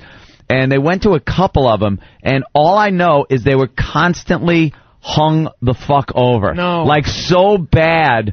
Because they had to be drunk at night to even deal with each other. It was just a wreck. So one time I went to go see You're a Good Man, Charlie Brown or something in the city here. Take the bus out from Long Island, field trip. Yay. And my mom was all gussied up like a whore. She gussied. Well, I used to like tell her, could you put your hair in pigtails and wear your go-go boots and a skirt? And so I would tell my mother this because all my friends would be, your mommy's so pretty. Like, I wouldn't think of it in any sexual way. I just liked how people would compliment my mommy. Oh, my God. And meanwhile, she's dressed like a stripper. And she's hungover. Like, so she's sitting in the back of the bus, swigging Pepto-Bismol out of a bottle. And I'm sitting at Radio City Music Hall watching this big Charlie Brown movie. And she goes, I'll be right back. She goes to the bathroom where she's just puking and having diarrhea. Exactly. And she comes back, and to make me feel better, she brought me like a program from the show, and she's just sitting there, like you could still smell alcohol on her. And then my father was even worse. We went to a father-son breakfast thing. Yeah. And he, again, hungover. We drive to this place. We get there 20 minutes late because he got lost. So we show up, and now everybody, like, turns around, and he's just, you could just see it in his face. And you know how adults, like kids, I didn't know, the kids don't know, but the other parents can look and just go, oh, fuck, look at Joey's just fucked up, you know? So he sits down and then proceeds to blast out the worst drunk farts ever. And embarrassing the shit out of me. Like, everybody's going, holy shit, what's that? And my father's just lifting a cheek on, laughing. Just constant embarrassment. That sounds good. Horrid. My second dad used to punch me in the face. Your second dad. I'd take a fart over that any day. Really? Yeah. Well, I actually remember my second dad. We got in a fight because my mother got remarried, and because she's a whore, and we actually. The second dad had a fight, and I'm like, I'm calling my dad. I'm going to go live with my dad. Threaten him like, and my mother goes, go ahead, call him. So I called him like, Dad, I'm crying. I can't live here, blah, blah, blah, blah, blah. And he goes, look, put your mother back on the phone. And she goes, I told him. And he just hangs up the phone. He doesn't want you either. Oh, wow. He doesn't want you either? Yeah. And that's when I started killing small animals. And blowing guys. That'll put you in show business there. It's just tragic. That will put you right in show trying to get business. the attention of everybody. Yeah. Like, they just didn't get it back then. They thought, all right, we fucked, we had some kids, let's get married and make them miserable for long enough. And then, we'll split up, and then we'll send them on their fucking neurotic ways to do whatever the fuck they're going to do. It's like, gee, thanks. Thanks for putting in the effort. And my father had to move to California to get far enough away from my mother. Like, they were just miserable together. Miserable! And then I get shipped out there, and then back here.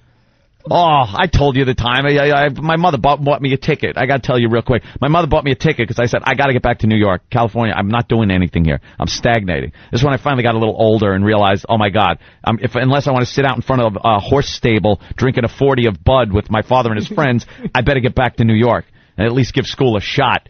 So my mother goes, okay, I'll send out money for the plane ticket. Sent out the money for the plane ticket. My father takes it, buys me a Greyhound bus ticket at 14 years old, and uses the money for the rest of the money. Takes it, shoves me on a bus, and sends me on a 2-week trip from L.A. to New York City with winos, prostitutes, on a whirlwind tour of the dregs of society. Of the shitholes towns. That should be a movie. That has to be a movie. Believe me.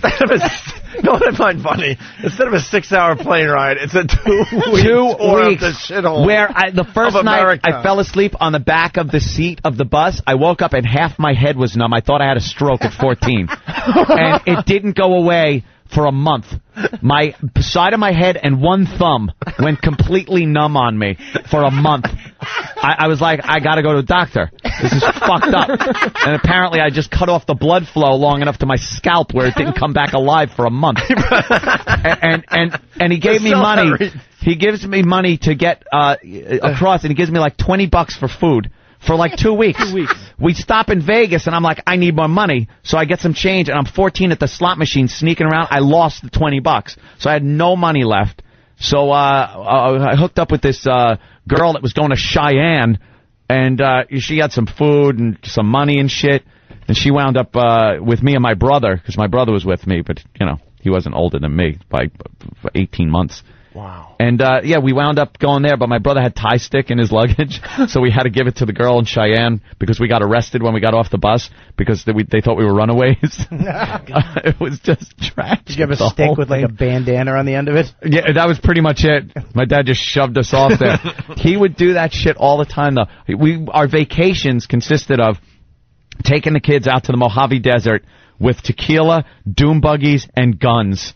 And just throwing us to the friggin' animals and whatever we wanted to do until 10-year-old Charlie got shot. And I had to watch a 10-year-old get shot by his father. His own father shot him. He had a 6-shooter that was like ancient. I gotta jump in. This never gets old. It's such a real story. I've heard this story 10 times. Constantly drunk. It makes me laugh every fucking time. Constantly drunk. And this guy, Juan Reyes, had a silver mine up there that was like devoid of silver. It was just a hole in the ground that we used to camp in. And he had the 6-shooter that had to be quarter-cocked to spin the cylinder to load it. It's an old gun. because the firing pin rested directly on the bullets. You're supposed to quarter cock it, load it with 5 shells, put the firing pin on the empty chamber, and then you're safe. Right. For the most part. He quarter cocks it, loads every cylinder. As he's picking the gun up, it fires. And it's a .22, thank God. It wasn't something bigger. But it hits his son Charlie square in the left shoulder, but low, like chest shoulder area. Charlie goes, I see a 10-year-old drop to his knees, and the blood shot out like a water fountain, straight out in a tube. I was looking going, that is so weird. It looks like a tube of red coming out of him. He turned white and fell flat on his face. And his father, now this guy was like a tough guy. I know this guy, Juan Reyes, is like this tough guy. Goes, Charlie! He grabs him and he's shaking him. Now everyone's drunk and fucking like trying to figure out how we're going to get this kid 80 miles to Kingston, Arizona. And when he means everyone's drunk, he means the kids as well. Everyone. We were all drinking tequila. Yeah, and they're 14 years old. So they load him in the back of a pickup truck. We're in between Barstow and Needles, Arizona, like in the middle of nowhere. And they have to drive the kid like 50 miles at least to the closest, like, fucking Indian witch doctor. And we're all just there, so they leave us kids there, and then the police show up because it's a shooting, and they came up with their guns drawn, lights, everything, because they didn't know. They thought we were like the Manson family out in the desert fucking shooting each other. Why would they think that? Because we kind of were. Yeah, exactly. You should have been raised by the Manson family. It would have been a better fucking parenting than what was done. Yeah. Holy shit. We would go out in this dune buggy. A kid would drive, like the 10-year-old would drive. We'd be hanging over the roll bar like Rat Patrol, fucking shooting anything that moved. Poor fucking Jackrabbit, blam!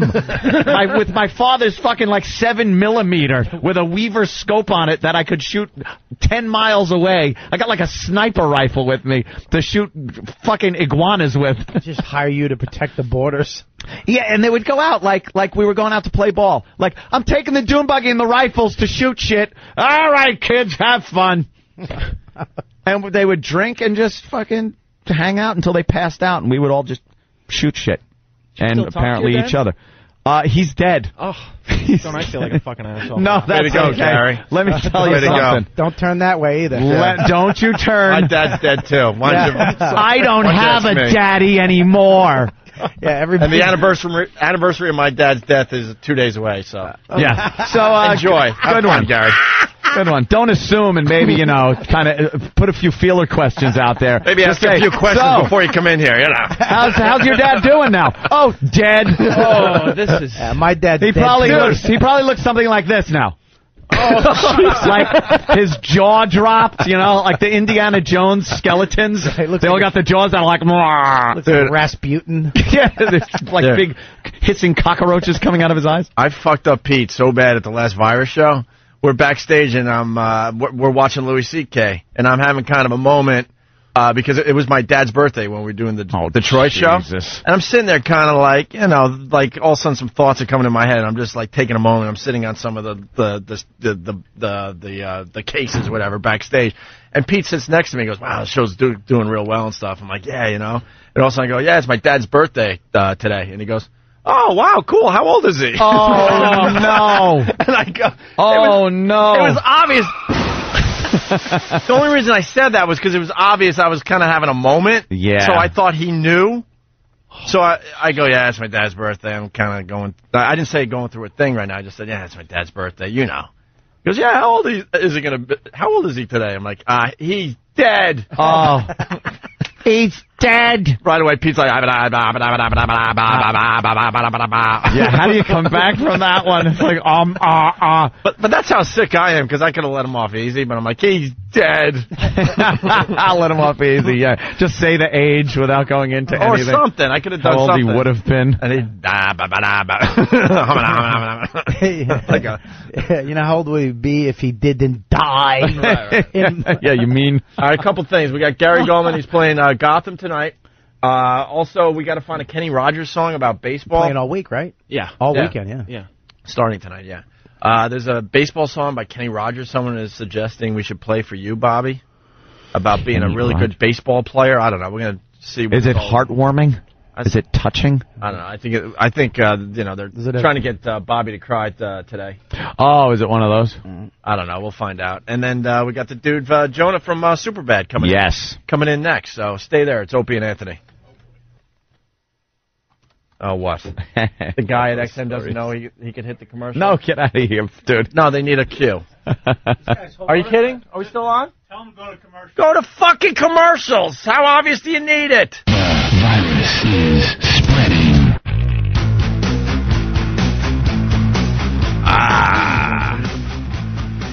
Lots of fun today, man. Gary Goldman in studio playing Gotham all weekend long. There he is. Jonah, what's up, buddy? There he is. How are you, sir? How you doing, Anthony. Jonah, how you doing? Welcome to the clubhouse, I guess. How's it going? I don't know where to go.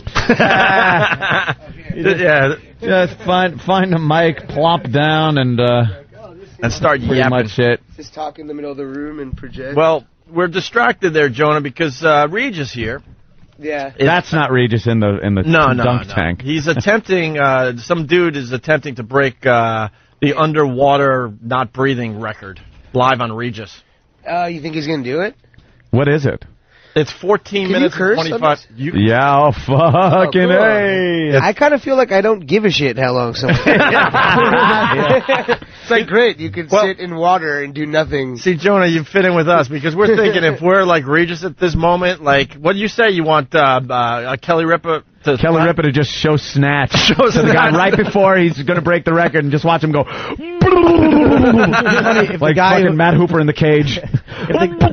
If the guy who had the record just jumped in the tank and mouth fucked him right now. Right before he got the record. I like Regis just staring at him. Yeah. Once I had to hold my breath for 2 minutes when I ate out joy. That pussy stinks. That's tough when you go down on a broad. So you can curse on this show? Yeah. Oh, it's everything. Watch. Cunt. See? That's pretty much the A-bomb. It's the A-bomb of words, and we can say it. The C word, man. Is this They call that the C word in my household. Oh, yeah. You got to watch that. Maybe this guy's just a mannequin. Maybe he's dead. That would be great. If he just died in there. Imagine they finally have to check on him. Just fuck. Oh, wait a minute. He's moving. Oh, man. He's just taking his watch. He just broke it. Mariner. He did it? He did it? Oh, he broke the record. But he's going to stay in there a little longer? Of course, I would. Now he's doing the I'm holding my breath cheeks. Wait, do you remember when like David Blaine tried to hold his breath for a really long time? Yeah. And then he stayed in the tank for a week before he did it? Yeah. But I didn't care about the week before. He should have done one thing or the other thing. Because now this dude just came and did what he tried to do on Reg. Yeah. And David Blaine's fucked now because he tried to stay in the tank for a long time and hold his breath. But if he had just broken the hold your breath record, people would have been psyched, I feel like. Absolutely. Well, David Blaine's a hack. We talk about him all the time. Do you really? Yeah, he's a joke. That's the only thing I've seen, and then I saw the thing in London when he just kind of hung out in a glass box above some box. Who cares? Some dumb thing. Wow, that guy just broke the fucking record, and who cares? On Regis's show. Wouldn't it be uncomfortable if you're driving with this guy and you accidentally end up in a lake because he'd be all relaxed and you'd be panicking, and he'd just be, that's all right. Wait till we hit bottom. Yeah. I like this song. I'm just working out. No biggie. Don't worry about me. He puts on the wipers and laughs at you as you're just panicking, trying to break the window. All right, they went to commercial. He'd say, "Don't panic." They say, "Oh wait, no, sorry. I'm just saying that to myself because I don't have to panic. You should probably panic." Yeah, give me 14 minutes and we'll be out of this. Excuse me. I'll be out of this. Sorry, I'll be out of this. You're gonna have guppies plucking your eyes out as your hair slowly goes with the current with that eerie scene. Hey, we got Jonah Hill obviously in studio from Superbad. Sorry for the distraction. Superbad. Oh, no problem. That's more exciting. We a lot of us saw Superbad and absolutely loved the movie. Oh, thanks, man. And we had your two partners in here. Oh, you had Michael and McLovin in here yesterday? McLovin! Even I've started calling him McLovin, and I know him pretty well. Yeah. Yeah, it's impossible not to. It's feverish. It's McLovin fever's catching on. Some dude at the airport, I was walking down, and he was like, "Hey, where's McLovin? The movie hasn't even come out yet." I was like, "How do you even know that?" He's like, "All right." Dude, he doesn't understand. I saw you do stand-up one time. Oh, really? Yeah, you were great, man. Oh, thanks, bro. That's Bob Kelly. Yeah, Bobcat. I've seen you do stand-up before, man. That'd be funny if he just did that. Not you. Oh, no, sorry. The TV's on behind you. No, you don't understand. That happened to him. That happened. Tell the story. It was even more embarrassing. I saw you do stand-up, and you were great. Well, I was actually talking. I thought me and Seinfeld became friends because he said, like, a word to me. Yeah. And, we were, so I came back the next night, and I was basically, yo, man, hey, how you doing? And he kind of blew me off a little bit. Yeah. But then he walked away 2 steps, and he turned around and he goes, look, when you're done, come up and we'll hang out and we'll talk. I got some stories to tell you and we'll talk. Jerry Seinfeld? Yeah, and he's like, we'll have some food. And I was like, dude, I'm in. Yeah. I'm going to do my set. I'll be right up. We'll hang out. I got a story to tell you, too. And he looked right at me. He goes, not you. Who is he talking to? Someone right behind him. To me. How embarrassing is that? Dude, you think Seinfeld's like, hey, come on up. You're feeling all good about yourself. And he goes, in that Seinfeld way, not you. Not you. Oh, that's embarrassing. Man. I went for that's why I stopped high-fiving people. I saw a dude who was going for a high five, and I assumed it was for me for some reason, and I put my hand up. Oh. And then he went he saw my hand and could have given me a courtesy high five because he knew I was going to look like a fucking asshole, and he went around my hand and high-fived his friend, and I just stood there. Oh, man. And I was like, man, I'm not going to high-five even close friends. When that happens, I just do the robot. I just do the robot. There's no situation, even if you connect a high-five with someone, you look like an idiot pretty much anyways. Yeah. So I figure, fuck that. It's just a setup to embarrass myself, I feel high five is I actually made Anthony give me a high five at the Detroit on show. Stage. And they actually were giving you shit, but the person who initiates the high five is the asshole. You were pretty douchey on that one. It's very addictive. You can't not give a high five. If someone back. puts their hand up, you gotta you can't leave them hanging. No, totally. I have a crazy story. You guys want to hear a 2-second story about this?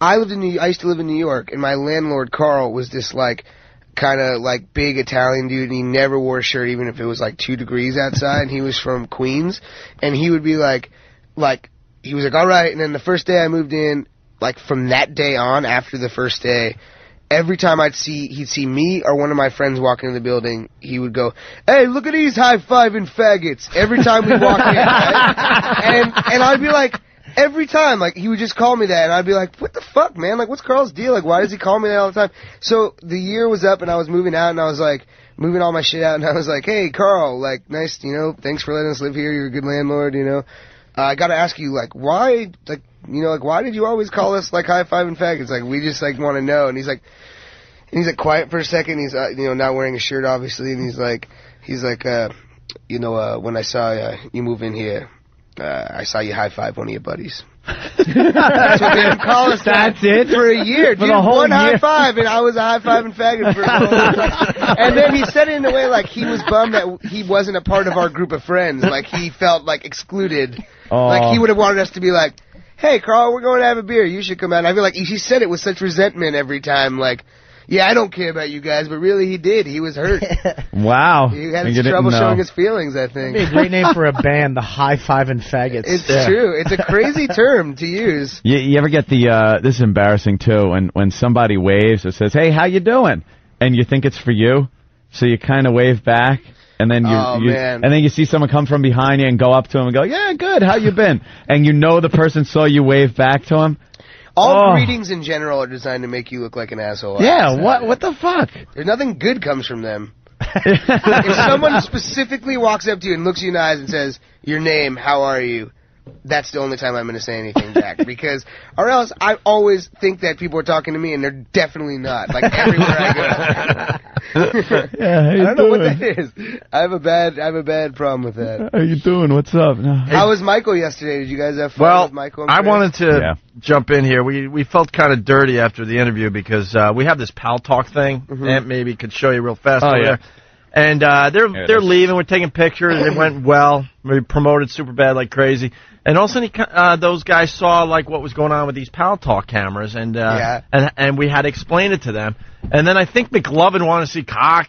Well, I was talking about how the jackers end up on this. See, we got nice girls on here that will Are those show. dudes, is that a dude sleeping? Show their titties. That's a chick. Yeah, she's got very nice boobies. Flight benefits, wake up! Yeah, that's that's a friend of yours who's asleep right now? Flight benefits, wake up! See, we do a different type of show, Jonah. We got people that are on their their cams watching and listening to our show because we got cameras up in the studio. All right, we have a special guest in the studio. Can we see your boobies? It kind of see, and this is flight benefits. She's just waking up, which probably means we're boring her to Go death. back to sleep. No. She's tired. No, we got to show you something here. Yeah. So there she is. She's topless and yeah. God love her. Does she work for the show? No, she's just a fan. She's just a fan listening and being naked. See, we have cameras, and they have cameras at home, and we just, like, check in every so often, and people do things. But the bad thing is, with the nude women, you get what we call jackers. They're usually Arab guys. I don't know why, but they get in the room, and they focus the camera between their knees and their gut and start just jerking off. Wow. And we found one yesterday. Well, because McLovin said, hey, I want to see one of those. Jacker. He goes, let me see one of those. He wanted to see like, one of those. Yeah, right? That's what I'm getting at. So we pop one up, and this guy's just pounding. He's pounding. And then it ended up where he had a champagne bottle up his ass. It got really nasty. But we felt like we were, I don't know, like I know they're of age, but they look a lot younger than you, Jonah. The dude's jacking off? He was jacking off, and they were. Oh no, Chris and Michael. Yeah. Chris just turned 18. Yeah. It was like you're waiting for Chris Hansen to walk in and give you the old. Well, I said Michael should do a guest spot on Dateline. Yeah, Dateline Predators. He should do like a guest star as the kid. Yeah. You know, like, hey, I'll be right there. I'm just getting out of the shower. Starring from Superbad. We got some cookies and lemonade. I got to change, but I'll be right back. Did you bring the alcohol? Did you bring the vodka? Condoms? You brought condoms with you. Yeah. So, did you guys see the movie? I saw the movie. I thought it was excellent, man. Absolutely. Thanks, man. Oh, yeah, we did some kind of screening, and, man, laughs from beginning to end. Awesome, man. Thanks. And I got to tell you something about you. You were in 40-year-old version, but barely. Little part, yeah. Tiny part. And then you were in Knocked Up, tiny part. And I remember thinking at the time, I'm like, I want to see more of this guy. There was something about you. And then when I went and saw Superbad, and you're like the star of the movie there, I was like, all right. And, I was waiting. And you didn't disappoint, man. You were hilarious. Thanks, man. I really appreciate that. We don't want to give too much of the movie away, but it's one of these high school, you guys are going off to college, and you want to get some shit done before you guys all separate. Right. You know what I mean? Like, we like movies like Dazed and Confused and like Fast Times and shit like that, and it's not a shit. Like, I hate teen movies. That's the one thing I always just try and say is I go out of my way not to see them because they usually just suck. And this one is dirty as fuck and it has a lot of heart. And it's like Virgin or Knocked Up. It's like is all made by the same dudes. Whatever. I'm gonna stop plugging this bullshit. Please go see it. It's fucking awesome. I think I'll probably lie to you in a couple months and be like, "Hey, this movie's great." I said it would suck. No, but this movie for real, I think is awesome. Like, you should see it. His next movie. No, this one's good too. No, it's really great. You know, if you liked. I thought it was. I'm in like Boner Party 2.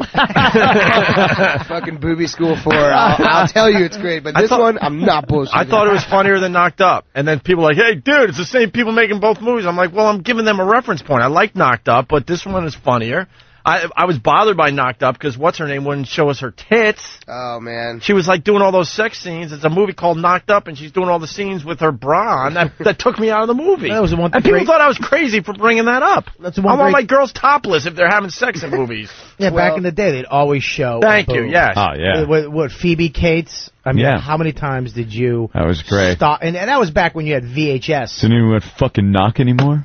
Yeah, you guys are bummed probably, though, because we had to cut out the Chris jerking off with a champagne bottle. Wow. Damn. Unfortunately, we had to cut that for time, but not because of content. And, without giving too much away, the penis montage thing. Oh, thanks, man. You're going to get people talking. Actually, some of that is already on YouTube, but then they get rid of it real fast. Yeah, they're scanning that shit. Get it off. But, it's funny. Like, stay to the end. It's one of these movies, they do some good stuff with the credits. Stay through the credits. Yeah, stay through the credits. Yeah. Stay through the credits. Please. But well, go see it. Pay to go see it, then stay through the credits. Yeah. The movie's got a great buzz. You don't even have to be here. I mean, it's a pleasure to be. I remember when you guys came on the air, man. I was like, I remember how offended people were by you guys. And I listened. I was like, man, this shit is awesome. I Cool. love this show. Yeah. I don't want to make you guys feel old, but I was pretty young at the time. Yeah, we realize that happens. I was only 41 at the time. My second wife. Hey, do you have an OJ story I'm hearing? Yeah. Did he cockblock you or something? What's funny is, I told it I was on The Tonight Show, which was really exciting and cool, and I was just like, you know, I've been getting to do all these talk shows. Like I was on Conan last night, which was awesome, and you know, but since it's the first time I'm like starring in a movie, they like let you go on all the talk shows and shit. So I had to like separate all the stories from like my entire life, like, you know, trying to think of a new story for each one or think of all the shit that's happened to you ever. And so we went on this tour, and I was just like, oh, this was something funny that happened when we went on this press tour, me, Michael, and Chris, and we were in Miami, and I don't like going to nightclubs and shit like that. I like going to like a dive bar or hanging out with my friends, but we were just exhausted, and there was this cool bar. Someone was like, hey, we arranged for you guys to go to like a nightclub, you know? Not Michael and Chris, because they're underage, which they're under 21, so they couldn't have any fun. But I went and with some friends, and we went, and it was like crazy. It was like too crazy for me. I couldn't handle it. And then but this girl comes up and starts talking to me. She's like, oh man, I love Knocked Up. I thought you were really funny. And she's really cute. Now I have a girlfriend, so I was like, oh, cool, thanks. This is awesome, man. I'm gonna maybe like hook up with this girl or something like that, or whatever, dance with her, whatever the fuck people do in nightclubs. I don't know. I was like, how does this work? I have no idea. And she was like, you know, she was like really flirtatious with me. And then all of a sudden, like, OJ walks by, and I was like, fuck, man, that's OJ, like, right there. That dude just hangs out in nightclubs. And then, like, she, like, looks at OJ and then looks back at me, and she's like, peace, and then starts go dancing with OJ. Oh, man. He blocked me, dude. He cock-blocked me. Fuck her, man. Oh. But no, fuck him. Well, that dude should not be out stealing chicks from other people. What chick would, like, go to OJ? That's what I was saying, man. He's magic. He's famous for killing somebody. For killing people. Yeah. Wait, holy shit. Fan. Unless you're older and famous for playing football, by the way. I think I gotta say the killing overshadows the football. No, and then I asked, and then I talked to one of her friends. I said, do you know what OJ is famous for? She's like, yeah, killing somebody. Yeah. Anything else? She's like, no. She had no idea he was a football something player. Called the Heisman Trophy. Yeah, and, you know, all he's those like things. he's like the greatest, one of the greatest college football players ever, right? Yeah, absolutely. Yeah. Yeah, but he killed people. Yeah, that's like. I feel like that all turns to shit once you murder somebody. How does it make a chick hot, though? It's like, you know, this guy, young up-and-coming actor, he's in a few flicks that you love, and then a murderer walks by and your vagina gets wet. How does that happen? She must have really wanted to get back at her father. Like, really badly. I mean, dude, if you want to get back at your father, that is the absolute, you win. Yeah. There's nothing OJ higher home. than calling your dad and being like, Dad, remember when you, like, wouldn't fucking let me go out with Timmy fucking Ronson? Well, guess what? I fucked OJ last night. It was like the craziest thing you could ever do to your dad. Yeah, he held a dull blade to my neck. Well, guess what? I fucked OJ. OJ Simpson. Hey, is there another OJ Simpson? No, it's actually the OJs. Were you saying on Conan last night that you've been hiding behind the super bad cardboard cutouts in movie theaters? Yeah, I jump out behind them. And well, I figure like you meet actors and shit, and they're so jaded and they're like too cool to like. I mean, I don't fucking know, man. This is my first time I'm starting a movie. I'm on a poster that's like all over the place. Like, I'm just enjoying. I feel lucky and I'm enjoying it. And yeah, I'm, like, man. Doing funny shit with it. Like, why would like? I mean, like. I could walk by and be like, oh, cool, there's like a poster of me, fuck it, I don't care, you know? But like, I'm like, man, I'm gonna fucking scare the shit out of these 16-year-olds right now. I sit behind it, I wait, and I just go, hey! And they fucking, their minds are so blown. Imagine staring at a sign of something and it popping out behind the sign. And then I saw on Conan, I cut a hole in the sign and put my penis through the hole. Because I was telling this story about how, out of context, that sounds really strange and weird, but I was told a story about how, like, I was doing a movie and I was taking a nap and someone who worked on the movie knocked on the door of my trailer and I woke up and I was like, she's looking at me like all weird and shit, like what the fuck, and I go back and I'm still like asleep. I'm like, alright, thanks for coming by. And I go by my mirror, and my penis is completely through the hole in my boxers. And she was just like eye level with it, like, eye to eyes, is what I said. And then so Conan was like, "Where's your penis during all this?" And I was like, "I cut a hole in the poster." That dude is cool as shit, man. Conan. Fuck yeah. Yeah, I don't think he knows we're alive. No, Conan. Yeah, he is. Like, he's my favorite talk show host, I'd say. Like, that's the show I watch, like, every night, always. Yeah, maybe one of these days. Yeah. We did the Letterman, you know. Letterman? And then we did Leno. What'd you think? Yeah. Did you have fun? Yeah, it was definitely a blast. It was the first one of the, the big shows. Yeah. So, those like, things are just scary, standing man. there. You're standing in that little, like, area where you wait, and you're just going, how the fuck did this happen? Yeah. It's like, how am I walking out on this stage, It's crazy, man. Yeah, that's, like, the most nervous Definitely. I ever am, for sure. Like, beforehand, you're in the dressing room, you want to throw up, you're just like, oh, I can't do this. And then right before you walk out, you're just, like, behind the curtain, and you're like, I'm just going to take off. I'm just gonna leave. This is fucking I can't do this. I can't do this. Fuck up my whole life right now. I'm gonna go out there and say some shit I shouldn't say. And then what happens? Like they announce you, music starts, and you walk out like, hey, look at me. I always wave like such an idiot when I. Yes, the stupid wave. I look like such a dumb fuck when I walk out there. Always, I'm always like, hey, and I'm like smiling really big. And why do you feel compelled to wave like that to the audience? Who the fuck am I waving to? Let's see, fucking Clooney doesn't wave when he comes out. At least I don't struts walk out there and sits down. Clooney, like, he's saying, hey, I'm cool. I don't need to wave like an idiot. Dopey wave to the audience. At least I didn't go for a high five for the audience. High five the audience. You should just bow. You should just take a three bows. One to the left, one to the center, one to the right. I saw Shia LaBeouf on a talk show, and I actually thought he had a good move, because I always feel awkward, like, when you walk out and wave and shit. And Shia LaBeouf he just clapped when he walked out, and I thought that was a really good move. I was like, I think that's a little you're not odd. awkward. Yeah, but you're not too cool. You're not waving to anybody, or you're not like me and waving like a fucking idiot. And then he's just like, all right, I'm clapping. You're clapping, and I'm clapping for you guys. You're clapping for me. That's how I took it. I was like, that's kind of a cool idea. As long as you can translate that, like, you're clapping for the audience, almost like aim the clap at them. Like this. You kind of turn and go, no, for you. This is for you guys. Throw a hand out there. Yeah, something like that. That might be cool. But if you're clapping for yourself, and don't like be the last guy. Like the audience stops and you're still clapping still for you. Standing. And then give a dumb wave anyway. Oops, shit, I gave one. Hey, I don't know if do you have time? How much time does he have, Jonah? I know he's a big star. 5 minutes. 5 minutes. Where are you going next, Jonah? Yeah, what do you got? I don't know. Regis. Have you done Regis? Well, no, we did the Today Show yesterday. That's pretty cool. That was scary as shit, man. That was the scariest one. Yeah? Because those people not only don't know who I am, could not give a fuck if I like the people and the surrounding people. Yeah. And they told us, like, me and Michael and Chris, they're like, all right, the crowd's gonna go crazy when you guys walk out, because we was like outside.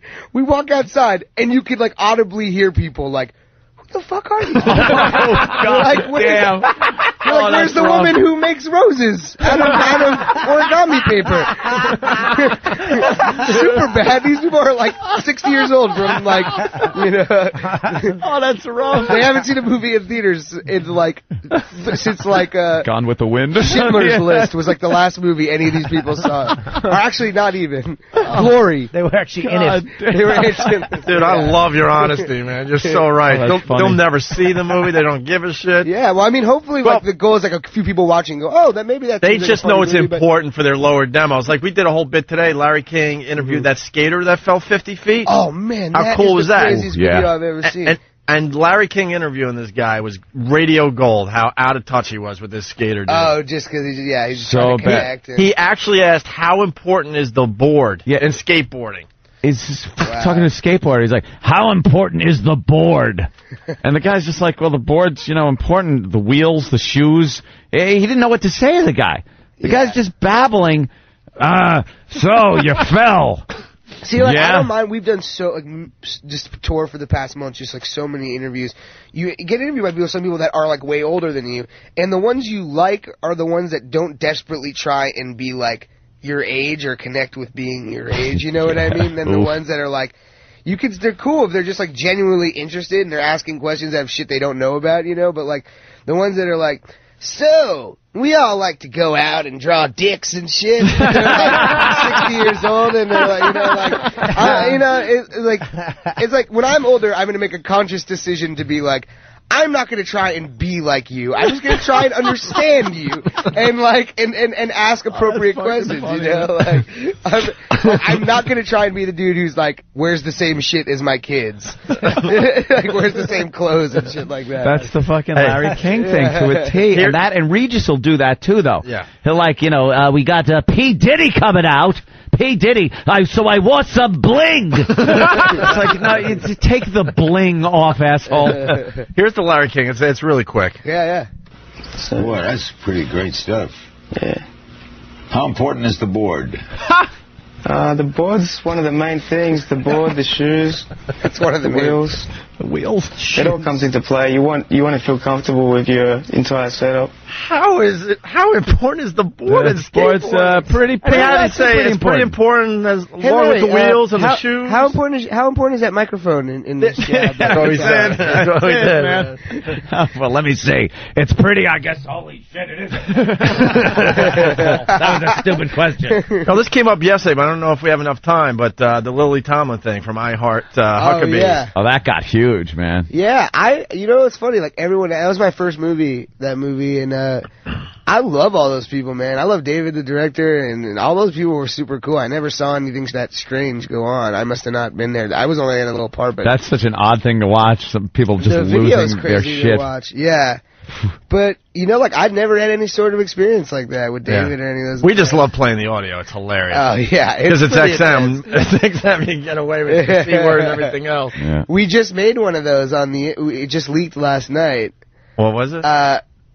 Michael and I at the press junket got interviewed by our friend Edgar Wright, who directed Hot Fuzz and Shaun of the Dead. And it looks completely real. Like, people think it's real on the internet. It leaked last night. Look up Superbad meltdown, Superbad junket meltdown or something that. And it's like he's coming to me and he's like, Jonah, he's English. He's like, do you have to be unattractive to be funny? And like all these things. And he's like, we wrote him all these questions. He's like the nicest guy. He didn't want to say any of the mean shit. And I was like, just say it. And like eventually I just fucking freak out and like hit him. And like it looks people think it's real on the internet, and that's like exactly what we wanted. Is people just now they're going to know it's fake. No. Nah, who's listening? Who's listening to this shit? Come on. Fuck yeah. Let's see real. I should have said that. Well, all right, if you guys are listening, don't fucking tell your coworkers. I know this feels like we're just hanging out in a bar, but people are listening to this show. I didn't mean that in a disrespectful way. That's actually a compliment. No, to sorry, you five guys, like, don't tell your friends. Be cool, man. So what the greatest compliment is, we'll be doing an interview like with someone like you or whatever, and halfway through they'll go, are we on the radio? It's so great. You guys create a really great environment of like hanging out, as opposed to feeling like when you're on like a radio show, most of these you're just like, oh, I'm I'm on a radio show. They ask the same question. Yeah, like you got to try to make the answer sound new, even though it's like the same fucking question. Well, you know what? I guess anyone could be super bad, really. If you super bad is just like a state of mind, you know. It's just like being cool and being yourself, you know. Dude, we have a lot of comedian friends, obviously, like Bob Kelly, and they come back from the road. And they'll give us all the horror stories of doing other radio shows where the guy has his normal voice, like, so we're going to get you in a little while and talk about Superbad, and then it's like, in studio. Oh, my God. That's what the wacky horn's for. What? I was supposed to do a call-in to another radio. I just today. You just forgot. Do it on the air right now. Can I tell you? It's actually Wolf. The Wolf. Oh, the Wolf up there in Mohegan Sun. When I saw Bob do stand up at Beecher's Comedy Madhouse a few years ago. That was Las Vegas. Yeah, and that was like a couple years ago. That's a fucking hell. And you were great. You were like, you brought down the house. Yeah, I remember. I can't remember specifically one thing you did, but like, no, I'm not. That sounded the opposite of what I was saying. I remember specifically. There was something where you were doing a really funny dance. Was there a bit you used to do where you used to have like a really funny, like you were talking about dancing at a club or something like that, and then like this really funny like hip hop song came on and you were like, I remember specifically. No, that was actually an Asian guy. That was the Asian guy, Steve Burns. Oh, no. No, it wasn't. Yeah, no, I remember. I swear to God, I have no dance. Look at me. Huh? Look at me. But you were doing an impression of like someone dancing, like I don't know. I've seen your moves look I very remember dance-like. specifically because I remember. Maybe, dude. I don't know. Maybe I was just doing something that night. But that show, just to let you know, it was like there was movie stars. Like Paris Hilton would be there, and guys like you would be. All these people from LA. Yeah, would movie stars. Movie the first stars person like you pull me. out is Paris Hilton. Dude, this was like she's more fucking popular than me. Let's just put it that way. And he does that dance on the receiving end of glory holes. That's pretty... Okay, hold on. Oh, that's hurtful. I'll crash myself. That was hurtful. We're all having fun. You know why it's such no you need laughed before we laughed. Right. And then you did a little I'm move. not afraid to lob them out there. Sometimes they don't hit. It's fine. I'm feeling a weird tension here now. I was trying to give Bob a compliment because he was really funny. But you were really funny. That was the point of the story. I remember laughing my ass off. And that show's crazy. There's it's like a circus show also. I had to follow a 7-foot Russian gay sword swallower. That would get a standing O every time. The place would flip out. Oh, and then you have to follow And that. it's like, you remember the Hard Rock? Well, that's the rule. Yeah. It's like from Annie Hall. You don't put two sword swallowers in a row on the same bill. No, just call me a homo. No, I'm just kidding. I realized... He's actually fitting right in. Bob, I realized that sounded like I was calling you gay, but I was making a joke like you both swallowed, like did the same act, like swallowed swords. No, it was actually funny the other way. I know. And pretty accurate. But you insulted me. I wish I was gay. There have been some episodes. I'd fucking blow him for a part in his next movie. Now it is uncomfortable. Now it really is. Well, I was going to just be quiet for a second. So but seriously, Actually considering it? I'll drag a moment like that on for like 15, 20 minutes. All right, you got to get to your next thing. Yeah, right? Look, she's nodding over there. You didn't laugh once, by the way. You're bored. She laughed her ass off. You laughed a little over there? She's a silent laugher. Yeah, because you're on the radio. Respectful. All right. Dude, you guys are awesome. Thank you so much for having me. Jonah, let me tell you Thanks something. for coming in. Superbad's going to be It's going to be a big star. It's going to be a huge hit, and we'll never see you again because you're going to blow up. Yep. Well, obviously, yeah. No, I'm not coming back. I can imagine you would. Anytime you guys let me back, I'd love to come. Anytime you're in New York, we have an open door policy. You just call or just show up. So awesome, man. I'll be We have here. a long list of people that just come and hang because they like the show. So, but seriously, Superbad's gonna be huge. It's a week from Friday. It opens, right? Yeah, August 17th, and we're on the cover of Entertainment Weekly. Me and Michael. Nice. It came out today, I guess. That's I cool. haven't even seen it. Isn't that yet. a bitch? It's only for a week. Yeah, I know. I literally wish I could make this week go by in like the slowest time frame ever on the planet. If I had a machine that could do that. But That's great, man. That's all. Entertainment. You did Conan last night, and I'm going to be doing the Mohegan Sun. My career sucks. Bob's on the cover of the Mohegan Sun Daily. He's on the program. I am on the program. Yeah, you really? I'll go see it at the Mohegan Sun. Fuck it, let's do it. Trust us on this one. Jonah Hill is going to be massive in Hollywood. Oh, massive. Man, you Dude, guys you're are going to be coolest, massive. man. You got that. You just got it. Thanks, it man. comes I really across appreciate nicely that. on screen. Man. I don't know what it is. We all laughed our asses off, like I said, from beginning to end. And we said funnier than Knocked Up and funnier than any movie Adam Sandler's ever done. That was my quote. Wow, man. Jonah. Well, thank you for the compliment, guys. It's Superbad. Yo, I'm not gonna. One more thing. Superbad, August 17th. I'm not an asshole coming to promote or whatever. Please see the movie, or I'll never do another movie ever again. It's really funny though, dude. I wouldn't bullshit you. Thanks for having me, guys. Yeah, no problem, man. All right, cool. It's Jonah You guys Hill, are everyone. rad. Thanks. Wave. We'll be back in just a bit. Thanks. Opie and Incident. It's all high five. High five. Let's be high-fiving High faggots. fives all around, man. Yo, Hey, what's that? You've never seen it before? Looks like a rock. New from Sedentary Toys and the Opie and Anthony Show. Oh, it's so shiny. It's got corners. It's the cool new toy that has everyone jumping for joy. O&A Party Rock! It's not just any rock. It's the O&A Party Rock. The O&A Party Rock is incredibly versatile. You can chuck it, you can fuck it, you can drop it in a bucket. You can race it, you can chase it, you can yell right in its face. It's the bestest friend you'll ever have. O&A Party Rock! Why is it wearing a party hat? Every Party Rock comes dressed in a colorful party hat and party blower, making it the centerpiece of any party. Now with shiny red dancing shoes. Not only that, the O&A Party Rock is It's a fucking rock, you dildo.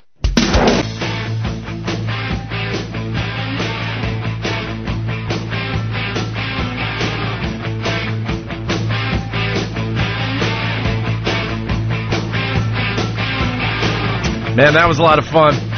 Jonah Hill from Superbad. In theaters a week from Friday. Someone said I look like an asshole because I brought up Adam Sandler, and Jonah Hill had a small part in a movie that Adam Sandler produced or whatever. So? Grandma's Boy. So because of that, I guess I made an ass out of myself. All right. Well. Whatever, Ben. No, it's Ben in Midtown. All right. Gary Goldman in studio playing Gotham all weekend long. You have fun with that? Yeah, I love Gotham Comedy Club. It's great. It's a great club. It's great, Gary. I love the first time a comedian comes on our show because I see you. You're just trying to figure it all out. You're just sitting back like, what the fuck is my this? fear was that I was coming into the scene in Goodfellas where Tommy thinks he's getting made. They shoot him in the back of the head, and he's just like, oh, no. Yeah. 'Cause I see my friend Bob Kelly, and you think Tootie Cicero isn't going to whack you. Yeah. And then all of a sudden Bob Kelly I've had nightmares of him making fun of me, and Yeah, just, how could you think they really liked you? You kind of think that Bob's going to kind of hold your hand through the first appearance, Bring and me then in, and we're making small talk. Right? How old were you when you first did Opie and Anthony? Oh, that was a long time ago. Pikes Peak was just a pimple, and I'm dead. And the movie goes downhill from there. Yeah, we were talking about Bob Kelly during the break. Like Jonah Hill, who's huge, is going to be even huger in Hollywood after this movie hits, is giving him a massive compliment about his comedy.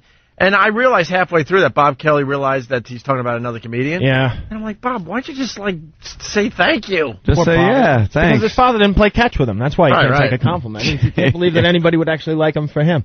Or it sounds tragic. Like crazy. But that kid, you guys are in your 30s, right? It just what to just have made it, that. Just made it into my 30s. To have that ahead of you. I envy that kid. God almighty. It's going to be huge. And it's a great time in life to have, you're not Rodney Dangerfield doing your first movie at 58 or something like that. You're this kid at 21, and he's really, right, 21 or something Could go either way. Could be one and done. He could be very successful, or he could get into the dope. Yeah. Or Shaq. Yeah. He could get into the dope. No. Be one of the Corys. Not Jonah. No? Not my Jonah. Got some faith in him? It's not going to happen to Jonah. That is funny, It's a good kid. A lot of people think Rodney Dangerfield was, famous for his whole life. But you're right. His first movie, he was 50-something. Oh. When he finally hit in Hollywood. That's great. Maury's got, kitty porn on his show today. Look at that. There's some little girl dancing around trying to be provocative. Oh, Maury. Oh, God. All right. Nice ass. They just panned up from her shoes to her the head. And there's Maury, just tapping his heels. What an adorable girl full of talent. Who will be the new Maury mini idol? Chris Hansen should come out no kidding, take fucking Maury away. What are you doing here? We're having a competition. Talent competition. Sure. Let me read this transcript. How does Connie even look at him with a straight face? I know. This? She's a real newswoman, an icon, and Maury comes home. Yeah, I had an 11-year-old singing Think. Yes. Blues Brothers. Why would she even know that song, Think? Well, Aretha Franklin. God almighty. Yeah, the observation with Maury, too, is that he got to that age where you shouldn't be dyeing your hair anymore. Nobody's buying it. A lot of people, you get a little gray, you could cover it up, and no one cares and no one notices. But then something happens. All of a sudden you hit that age, and you see these people walking around Manhattan, and you're like, holy shit, dude. It's time to give up. You know what it is? I think the texture of the hair changes. Is that what it is? It physically changes. The texture of gray hair turns into steel wool. Yeah. It's not soft like hair anymore, so when you color it, it just doesn't look right. And you know what? I think Maury's listening to us because he's kind of a fan of the show. Maury listens, yeah. Ever since we talked about how bad his dye job looks, I just noticed that there's a little gray He's in the letting it temple. grow out a little bit. Maury, it's looking better. All right, Maury, right about there. Look at these creepy parents. They put a provocative picture of their 10-year-old daughter on their shirts that they're wearing. Matthew and Miss Linda Septian. Who's that? Is that your They're teacher? my singing teachers. Your teachers, yeah. You got this precocious American kids. Idol thing in you. Shut up. Is that what you want to do? Yeah. I'm so afraid of Simon. Really? Yes. You think he's for real? Mm-hmm. He's that mean? Mm-hmm. You're going to pose for Playboy someday? Is that what you want to do? Okay. So I'm gonna yeah. I brought some Zima and condoms. You like a little Kool-Aid with your Zima? Yeah. What do you mean you'll be right back? Give me that juicy box of yours. I want to add a little something to it. No, the beverage. What I'm talking about, the thing with the straw on the side. Yeah, well, yeah. Of course. Yeah, you Put it in context, asshole. Sick ass. Everyone knows what a juicy box is. Of course it is. All the parents know where I was going. You went the other way. Next, 4-year-old burlesque dancers. What do I sound like? Larry King. If you see one movie this summer, make it Superbads. Superbads. The Superbads. Someone's tool. I did not say Hot Rod was the funniest movie of the year just last week. I have not seen Hot Rod. We said it looked good. The trailer looked good. Oh. The reviews on the movie turned out to be awful. But I didn't see it. I still haven't seen it, no. Blame me. I've been talking about Superbad for the last week or so. All right, you know what? We got the Huckabees thing. I wanted to play it for Jonah. Yeah. But it sounded like he didn't want to go there, and he was so cool, we didn't want to push with him. Nah, some if people he does come back, then we'll really fuck with him. Yeah, some people will push. But he was way too cool. But the I Heart Huckabees, we haven't played this in a while, right? Mm-hmm. Lily Tomlin and David O. Russell have their respective blowouts on the set of I Heart Huckabees. Have you seen this yet? No. Oh, my God. I never saw the movie either. Anything with the heart. Well, this Huckabee. Yeah, this video is up everywhere, though. You can see the actual video. Yeah. Lily Tomlin loses her fucking mind during the filming of this movie. And take your legs off the desk and a whole bunch of other stuff. It says you gotta keep it, you can take your legs down. We can find Okay, for Christ's sake, let's just take it one fucking line at a time. Instead of changing everything it's very difficult to even create what you're going to do when it's constant a barrage of change this, do this. No, wait, do it a different way, Don't get me started. Okay, so I'm just saying, let's just, it's impossible. One actor's doing one thing, another actor's doing another, and I'm not as brilliant as you. I can't keep up with you. Wow. We're being very efficient. Be patient with you. So you can Let's rehearse. You're being impatient. No, I said patient. Let's rehearse. I couldn't understand you. No, it's not the first time. They're just warming up, Gary. Don't worry. Yeah. They're warming up. That's great. What I find funny about this is they're trying to film a comedy, and that's not a good climate to get some funny stuff done. Yeah, action. Bring the funny. Yeah. This is where it gets good. There's a scene where Lily's in a car, and she's sitting in the car with Dustin Hoffman. Dustin Hoffman has to sit there and listen to this shit. Leave me the fuck alone! Do you know what the fuck is going on? Period. Fuck you! I've had it up to here.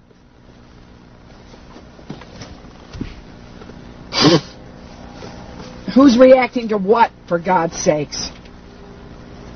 Fuck you, motherfucker! One ringy dingy. Isn't she supposed to be funny? One ringy dingy girl? Or Edith Ann in the big chair? Maybe she realized Fuck you, motherfucker! Never saw her pop out of a hatch door and laugh in and say that.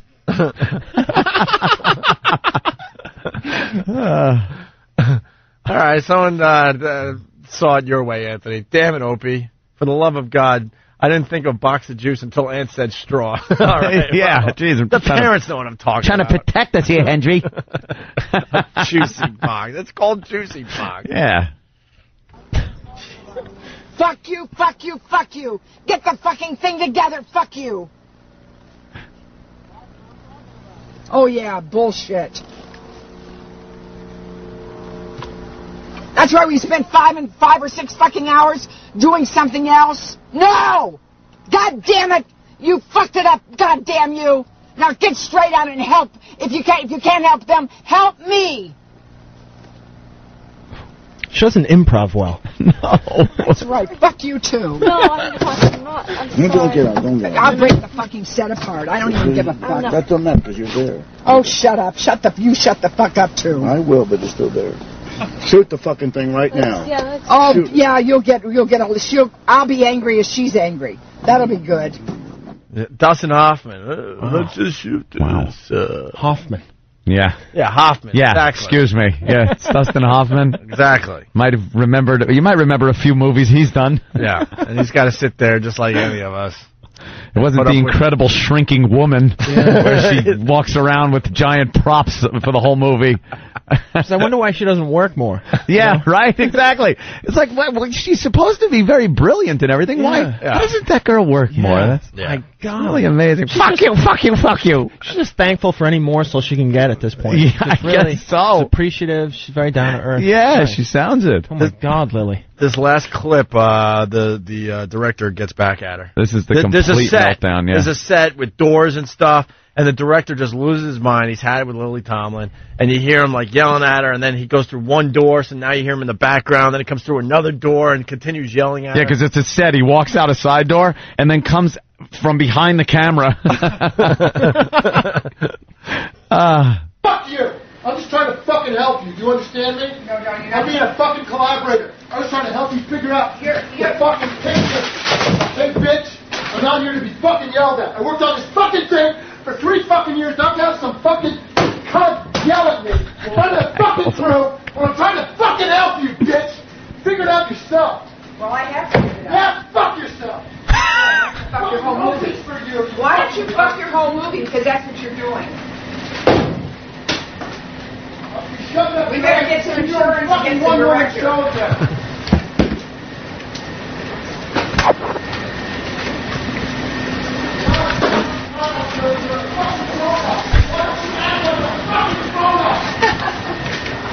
a fucking grown-up. Act like a grown-up. You're not a baby. You're a fucking grown-up. I'm here to fucking help you. That's all I was doing, was trying to help you figure out anything. You don't have to yell. You can talk to me. You don't have to yell. You can talk to me. Am I yelling? Do I fucking yell at you before right now? No. I never fucking yelled at you, you fucking fool. That's the yelling standard for the whole set. Oh, how great is that? And you wonder why the movie didn't do too well. Yeah. The chemistry was a little off. I'd love to see the aftermath, just them trying to make nice Trying nights to- at yeah. the after party and whatnot. Oh, my God. Or just trying to get through the rest of the shoot after that. Remember when I called you a cunt yesterday? I really meant like fucking bitch. I didn't want to say cunt. All right, a lot of parents checking in their juice boxes. All right. Yeah. All right, fine.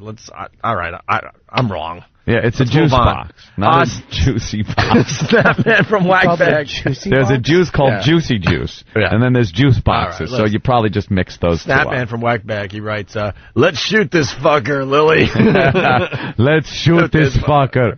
And then Pat from Menaki, 1 Looney Tooney, 2 Looney Tooney. All right, well, there you go. How did the interview go there, Bobby?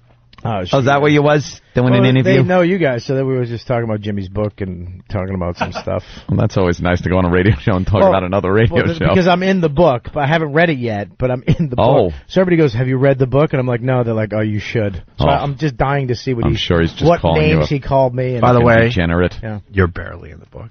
Yeesh. Are you in the book more than me? No. Oh, okay, good. Am I in the book at all? You're, no. Really? Fuck. I mean, it says Opie and Anthony. That's it? That's it. There's no, like, little... The only reason I'm in the book is about because me?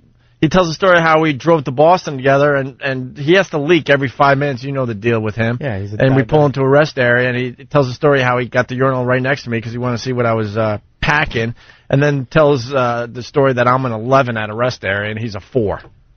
That's what I get in his stupid book. An 11. In the rest area, I'm considered an 11, and he's a 4. Damn. Well, I don't get anything. It's true, though. All the stories he could have told, that's the one I get. Although, no, he talks about the Boyer bus a lot. Well, so you yeah, know, in context of the radio show, but there's no little tidbits about me, or Tidbits? What did he say about me? Did he talk about me? You didn't write about me, Tony. Why didn't you write about me? Look, I'm sorry. That dope goes over the edge of the bridge. Good for him. The stupid platform shoes. Crying. Bobby, we haven't forgotten. We started about almost 2 hours ago on this side talking about baseball and how you had to play baseball by yourself for the most part, right? Yeah. We got a little song for you today. I used to be out there by myself, and I actually, you know what I'd do before the first 3 innings? I'd always look, and I'd always keep looking, like maybe, because I would always get, I'm going to try. Yeah. My mom would always say, I'm going to try. Yeah. And I'd always look over and never. Did you throw like a girl because your mom had to be the dad too? So you learned how to throw the wrong way? No, I was actually one of the best guys on the team, right. which was You can't go with the best? Well, actually, I threw like a girl. It was sad because I didn't even know how to run to first base. I would swing, and sometimes I'd hit the ball, and then I would just stand there because nobody told me to go that way. So sometimes I'd run to third. All right, you were actually really good at baseball? I was good at sports. Here's a song called The Greatest. Little Boy in a Baseball Hat. Kenny Rogers, everyone, for Bob Kelly. Little boy in a baseball hat. I'm Chris Hansen. In the field Again. with his ball and bat. Smoking cigarettes. Says I am the greatest player of them all. Puts his bat on his shoulder and he tosses up his ball. The ball goes up and the ball comes down. Swings his bat all the way around. The world's so still you can hear the sound. The baseball falls to the ground. Oh, boy. Jesus.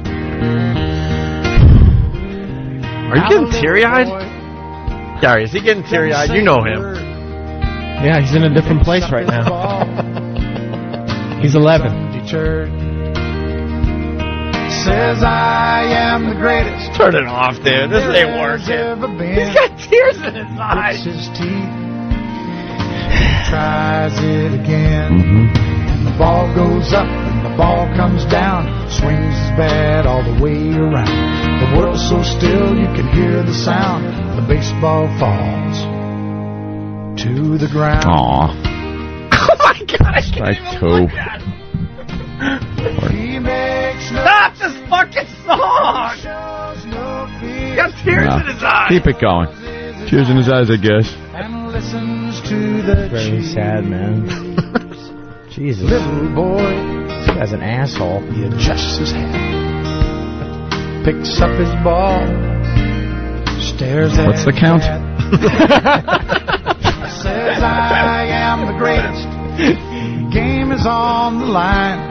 And he gives his all one last time. And they still didn't show. And the ball goes up like the moon so bright. Swings his bat with all his might. And the world's as still can be. And the baseball falls. And that's strike three. Oh, boy. Now it's supper time, and his mama calls. Little boy starts home with his bat and ball. Says I am the greatest. That is a fact, but even I didn't know I could pitch like that. Oh. See?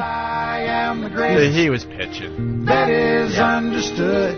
Yeah. But even I didn't know I could pitch that good. We get it. We got it the first time, Kenny. You didn't have to do the line again. We understood. Right. That's great. So the kid's retarded? Is that what I'm... I think we all got a little choked up at the end of that. We're all kind of looking down at paper like... I guess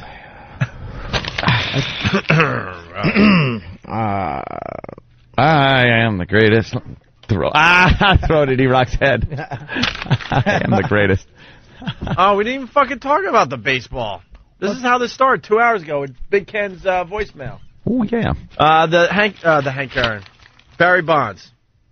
Before he celebrates his windfall, the New York Mets fan who emerged from a violent scrum clutching Barry Bonds' record-setting home run ball should probably call his accountant. As soon as 21-year-old Matt Murphy snagged the valuable piece of sports history Tuesday night, his souvenir became taxable income in the eyes of the IRS, according to experts. And fucking A. It's an expensive catch, said John Barry, a tax lawyer. Blah, blah, blah. Once he took possession of the ball, and it was his ball, it was income to him based on its value as of yesterday. Are you fucking kidding me? The IRS is getting involved in this shit, too? Gary used to be an accountant. Yeah, I was an accountant. Yeah. Is this true? Miserable job. Yeah, he was an accountant, Just dude. if somebody gives you a gift. Gary used to play football for BC. All right. I'm sorry, I didn't get excited over that. Thank you. I figured he was good at sports. He's 6'6". No surprise there. I had no choice. I sucked his cock. Suck his cock? You made it sound like we're looking at like a 5'2" guy, and like you're not going to believe this. He's 6'6". I assumed he was great at every sport. Dude, he was in the circus. He was with the midgets. He was in that car. Yeah. He's really selling you over here. Yeah. Let's see. So it became, it was income to him based on his value as of yesterday. That would instantly put Murphy, a college student from Queens, in the highest tax bracket for individual income, where he would face a tax rate of about 35%. Yeah. So that means if the ball's worth $600,000, which they're saying it's worth about, he owes the IRS $210,000 fucking dollars for catching that thing. How do they assess the value of something like that to tax it? I have no idea. It's ridiculous. I'm looking at Gary like, you're an accountant. Nobody ever caught baseballs and Not a had me appraise them. Ball assessor or appraiser, yeah. It says even if he does not sell the ball, Murphy would still owe the taxes based on a reasonable estimate of its value, according to this guy. How come they wouldn't wait till he just sells it? Because if he doesn't sell it, they won't get their cut? What? I don't Capital get it. gains taxes also could be levied in the future as the ball gains value, he said. What? Well, what if it loses value? Exactly. It's got to go down. Then can you get write it off? Oh, yeah. On the other hand, here it is. He said if the ongoing federal investigation into steroid abuse among professional athletes takes a criminal turn for bonds, the ball's value could go down, which would likely allow Murphy to claim a loss. Mm. And then some people are saying this is a little far-fetched. Not everyone concurs on Barry's interpretation of the intersection between professional sports and the nation's tax code. So there you go. I'll just give it to a stripper and have it shoot it out of her twat into a cup. Hey, we did that. Did you really? I was saying, with eggs. If I was this guy and they were going to tax me that much money, and obviously you can't afford the tax money, I would burn the ball on TV. I would get all the cameras, news cameras, and just put gas on it and burn it and go, there, I owe you nothing. The ball's valueless. Now I'm taking I'm writing off what the ball was valued, because it was valued at $600,000. Now it's nothing because it's a burnt up embers. So I'm writing off that on my taxes. You owe me a hell of a lot of money. Nice. Yeah, it'll work. Yeah, that sounded good. Yeah. Someone wants us to play teddy bear for Bob. No, he got close to. Did you No, play Christmas shoes, Row. Oh, fuck. Christmas shoes. I always cry when I hear Christmas shoes. I just don't like that. You know what really makes me cry? I can't watch any of those extreme anything. What, when they make over a house? Oh, they get the dad and the mom died, and they did a mural in the baby's bedroom of the mom's face, and the kid comes in and cries, and the whole family's crying. Did you see the one where they actually did the house for the people that, like the kids that have no arms and legs? Oh, my God. And they just made the house so they could walk around? Hell, they need a house bigger than a closet. Where are they going? Dude, I love that show. I do love the show. They pull the bus away, and the family sees the new house for the first time, and everyone's crying. I start laughing my ass off because I'm thinking, now all the film crews and the construction people all go away, and now they have this huge mansion in the middle of the ghetto. It's like, damn well people are like, oh, damn, man, well, they got some shit in there. They never leave the house. That's like Pimp My Ride. Same like, fucking thing. Like, yeah, that's great. Like those 8 plasmas aren't being stolen tonight. Right. You're basically showing everyone, the make and the model of the car, and what town they live in. Hello. And then you paint it apple green, right, and give it a cookie horn. It's not like it blends in with other cars of that type. What other car has a hot tub on the roof, with a fucking flat screen TV as the windshield, And an espresso maker in the front. Right, I saw that one. Fucking idiots. Just setting up these people for disaster. Oh, God. Because these houses, they still have single, one-level houses all around them, and then there's this 4-story mansion in the middle of nowhere. Their backyards aren't finished. It's just like tubs and bicycles in their neighbor's backyard. While they're at it, they have a carp pond. Right. While they're at it, they should build like watchtowers because they're gonna need them. and to help you survive in this new home, we've actually given you security for a year. Right. That's great. Welcome to the Alamo. That's why I laugh. I'm like, are you insane? What are you doing to these poor people? This is Opie. Everybody watches that show and cries. Opie looks at it and goes, "This is They're This is fucked. dangerous. Look at all these people around. All the neighbors have blue shirts, but you can't see like they have like guns and machetes waiting to take over as soon as the bus is gone. The midgets, though, they make me not sad, but I feel for the midget family. Yo, yeah, the roll-off. Opie, I want to get a trebuchet. If we can get pumpkin, we can take the pumpkins and then we can put them in the trebuchet. We can make extra money. I mean, I don't know why you're yelling at me. Dude, Vinny from Stress Factory was in here. Same voice. Same fucking voice. I know it only made like a small amount of people laugh because not a lot of people watching the show, but those people were laughing fucking hard. It's the same exact voice. He is the same thing. And Matt Roloff, the father, 2 Dewey. Thank you. 2 DUIs. No shit. Oh yeah, go to TMZ every once in a while. They have his fucking mugshot and everything. Well, maybe. But it turns out that but the alcohol level to him, thank you. like it's a teaspoon. Two fucking beers. He's hammered. He had a cough, and he took some cough syrup, and he's shit-faced. I'm gonna shit my pants. I'm gonna shit in the trebuchet, and I'm gonna hit my midget son right in the face. It just cost me $1 million on his little leg straightening. How did he do the sobriety test? Like walking the line with those bow legs, just doing that midget walk. Turned out he was completely sober. But he couldn't. With those fucking bow legs. But he gets him every time. He couldn't touch his own nose. yeah, his arms are too short. His little T-Rex arms. All right, touch your earlobes. Are you fucking kidding me? Talking about that extreme makeover, they just did one in Camden, New Jersey. Oh boy, that ain't good. Oh, actually, they did the whole city. Yeah. They need to. That was extreme city makeover. If you go to a nuke. If you go to WPVI.com, Channel 6 in Philly, they have a whole thing on it. Camden. Holy shit. That place is rough. Camden. We got to go there. I know. When are we going? September 15th is the big show. September 15th. Yeah. That's a big one, too. Huge. Oh, yeah. We got 3 to go. Hey, Helicopter J from Farmingdale, that's a $10 baseball. You can buy it at any sporting goods store. The IRS is out of its fucking mind. That's what you should say. Hey, just start playing fetch with it.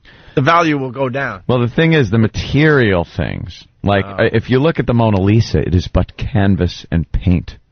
But, you know, oh, fuck, man. The literal value of it is probably not all that much. Do you want to go home and get your sword to give this speech?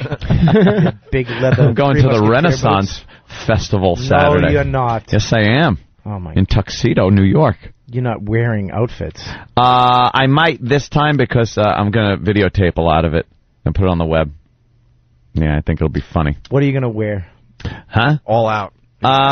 I have my D'Artagnan. What are you wearing? Actually, I think we have pictures of it because I wore it at Halloween. I remember once. that outfit. Oh, From one of the Halloween parties. If you could turn the monitor on, Iraq, maybe find it. I don't know. Yeah, you know, the sword, my puffy shirt with the sleeves and the leather suede puffy sleeve thing. I like those accordion type neck things that go around your neck there. Those are pretty rare, but they really make a statement. They certainly do. I've never dressed up at a Renaissance festival, but the only reason I'm doing it is because we're taping it. Yeah, that's the only. But it really is. Okay. I go like all the other times I did dress up, but I've never dressed up at a Renaissance festival. It's not like you don't have the outfit, Anthony. But I had it's it not for like Halloween. You've been dreaming about dressing up, and you finally mustered the courage. No. See, you're just smart enough to make it sound cool, like Dude. you know. You want to dress up at this thing. You want a sword in one hand. But in your head, you're like, I'll bring a whole group of people, and we'll say we're filming for the internet. Then it's cool. Then it's the thing. I know he's wore going it to for sit under Halloween. a tree with a chicken bone in one hand and a sword in It's the a other. turkey leg. With big turkey leg. You've never been to one of these? And a yard of mead. Right. And talk about ye good old days. And the privy. Yes. Are you going to steal from the rich and give to the poor? Yes. I would buy a pickle from the pickle man. And then watch the jousts. You know what aggravates me about those people, though? You can always see, like, halfway through the day, you look and you can see, like, their regular underwear, like Fruit of the Loom. It's like, if you're going to dress up, don't wear underwear. Some of them don't go all out either. They wear, like, the upper half is all ancient England, you know, type outfit, and then they're wearing jeans. Gap jeans. It's like, come on, in sneakers. With Reeboks. I'll admit it. I got a picture, maybe I'll put up on the website, from when I was living in Rochester. I went to a Renaissance fair, and I got some kind of wacky hat on, and I'm throwing axes. Ah, Do you see. do the axe toss? I've thrown the axes, but never a wacky hat. And I've done the archery thing. Excuse me. The only way to throw the axes, you had to put on the wacky hat. No exception. No, see, I didn't have to wear the wacky hat. The archery thing was interesting because we grabbed a shitload of arrows, gave them a shitload of money, and they were so busy that when they weren't looking, we were taking the arrows, pulling back as far as we could on the bow, and shooting over the house that had the targets on it into the woods behind it. And you just feel like... wondering if we're hitting anything. Hitting some idiot taking a piss back there. Hey, honey. All right. We got to get out of here. We have meetings. No! No! What meetings? You forgot already the trick? Yeah, I know. All right. Jesus. I'm like, runner-up line of the day. We got a couple of these today, or a few. I don't know. Here's one of them. I want to do it.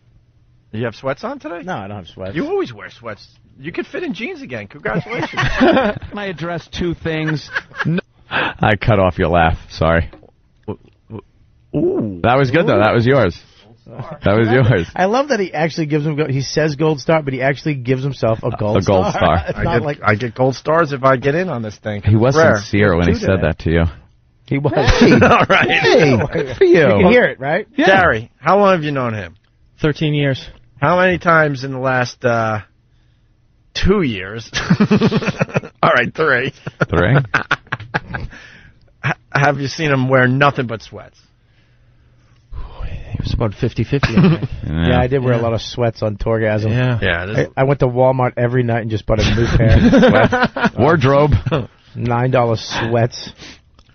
All right, here's another runner-up line of the day. Leave the intern alone. What am I doing? I'm not doing nothing. She's a girl. Leave her alone. I whispered something to her, and she brought me the wrong thing. Oh, really? I whispered something, and she thought I said I want gum. Oh, my God. Why would you want cum? No, that's not. Forget it. You're taking it in another direction. Yeah. What is? I didn't say I want cum.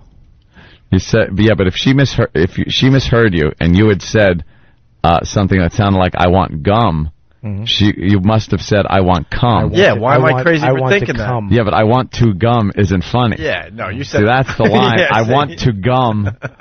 She thought I said "I want to gum." What?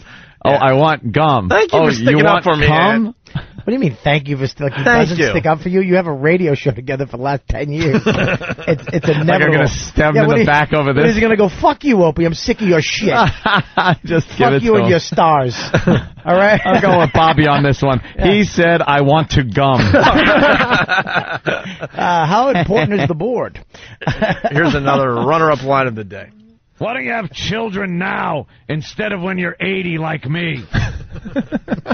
I'll never see my kids skateboard. That sure ain't happening. The boys are spreading the wealth today. I like that. Gary Goldman, Gotham Comedy Club, starting tonight, right? Yes, Thursday through Sunday. And thanks very much for having me on, guys. 212-367-9000. How'd you feel, your first appearance?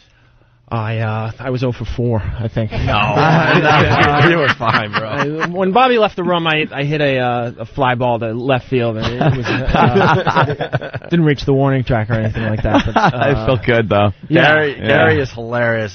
Your religious stuff that I told you to your face. Oh yeah, your religious really stuff nice. when I saw you at Westbury. No, the old Westbury was hilarious. I was an Asian guy. Yeah, you're thinking of Jay Davis. He had all the religion stuff. And it was really, really, really good. For those playing at home, I was actually here during the Jonah interview. I just didn't say one thing the entire time. Soaking it in. Choked. Intimidated by a 21-year-old actor. I wouldn't have said anything either. The only thing he said, hey, I've seen you perform, and then it gave me some type of courage to chime in. No, but Gary, that's the smart thing to do, though, on this show. There's some people feel like, well, I have a mic in front of me. I got to talk, I got to get... Yeah. You just hang, and then it comes around to you. And You're like jumping in, you jump You know what in. people would say? Good eye, Gary. Right. See? You know what? A lot of Gary. that was close. A lot of people would have swung at that, but you Good eye. laid off it. Don't you be bothered by walk. it. I think I earned a walk today. Ant and I have been doing this for 13 years, and there are times somebody comes in and Ant interviews the guy for 20 minutes to the point where people are like, is Opie even there anymore? That's what you got to do. That's because you're about to jump over the console and strangle them. All right, good point. Valid point, sir. Valid point. You were about to ruin everything. No, I've been. Yeah, what you? I'm better. Yeah, you have. Bob Kelly's gonna be at Mohegan Sun this weekend. Mohegan Sun all weekend, man. All right, here's your line of the day. Here. Oh, nice to hear Jimmy's voice. Line of the day. Line of the day.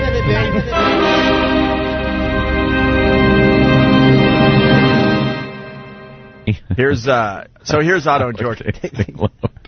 So here's Mujan. Tastes like an apple in a pool for a week. There you go. Brilliant. I'm queer every day. Oh. That's the outro. That was very good, Bobby. Steve. All right. Yes. We're out of here. Everyone had fun today. It was a good show. Hey, we're going to do the Strauss read? The Spanish Strauss read bit next? Okay. Yeah, for you people that speak Spanish, listen and laugh. Well, yeah, back in the day, they thought we were hitting a Spanish audience for some reason with our radio show, so they actually, this is a true story. They wanted Anthony to do a commercial in Spanish, but Anthony doesn't speak Spanish. Yeah. So it was a whole thing. It's like a 12-minute bit. So they spelt the spot out phonetically for me in Spanish, and I just aborted it. It was just an aborted fetus coming out of my mouth. And there you go.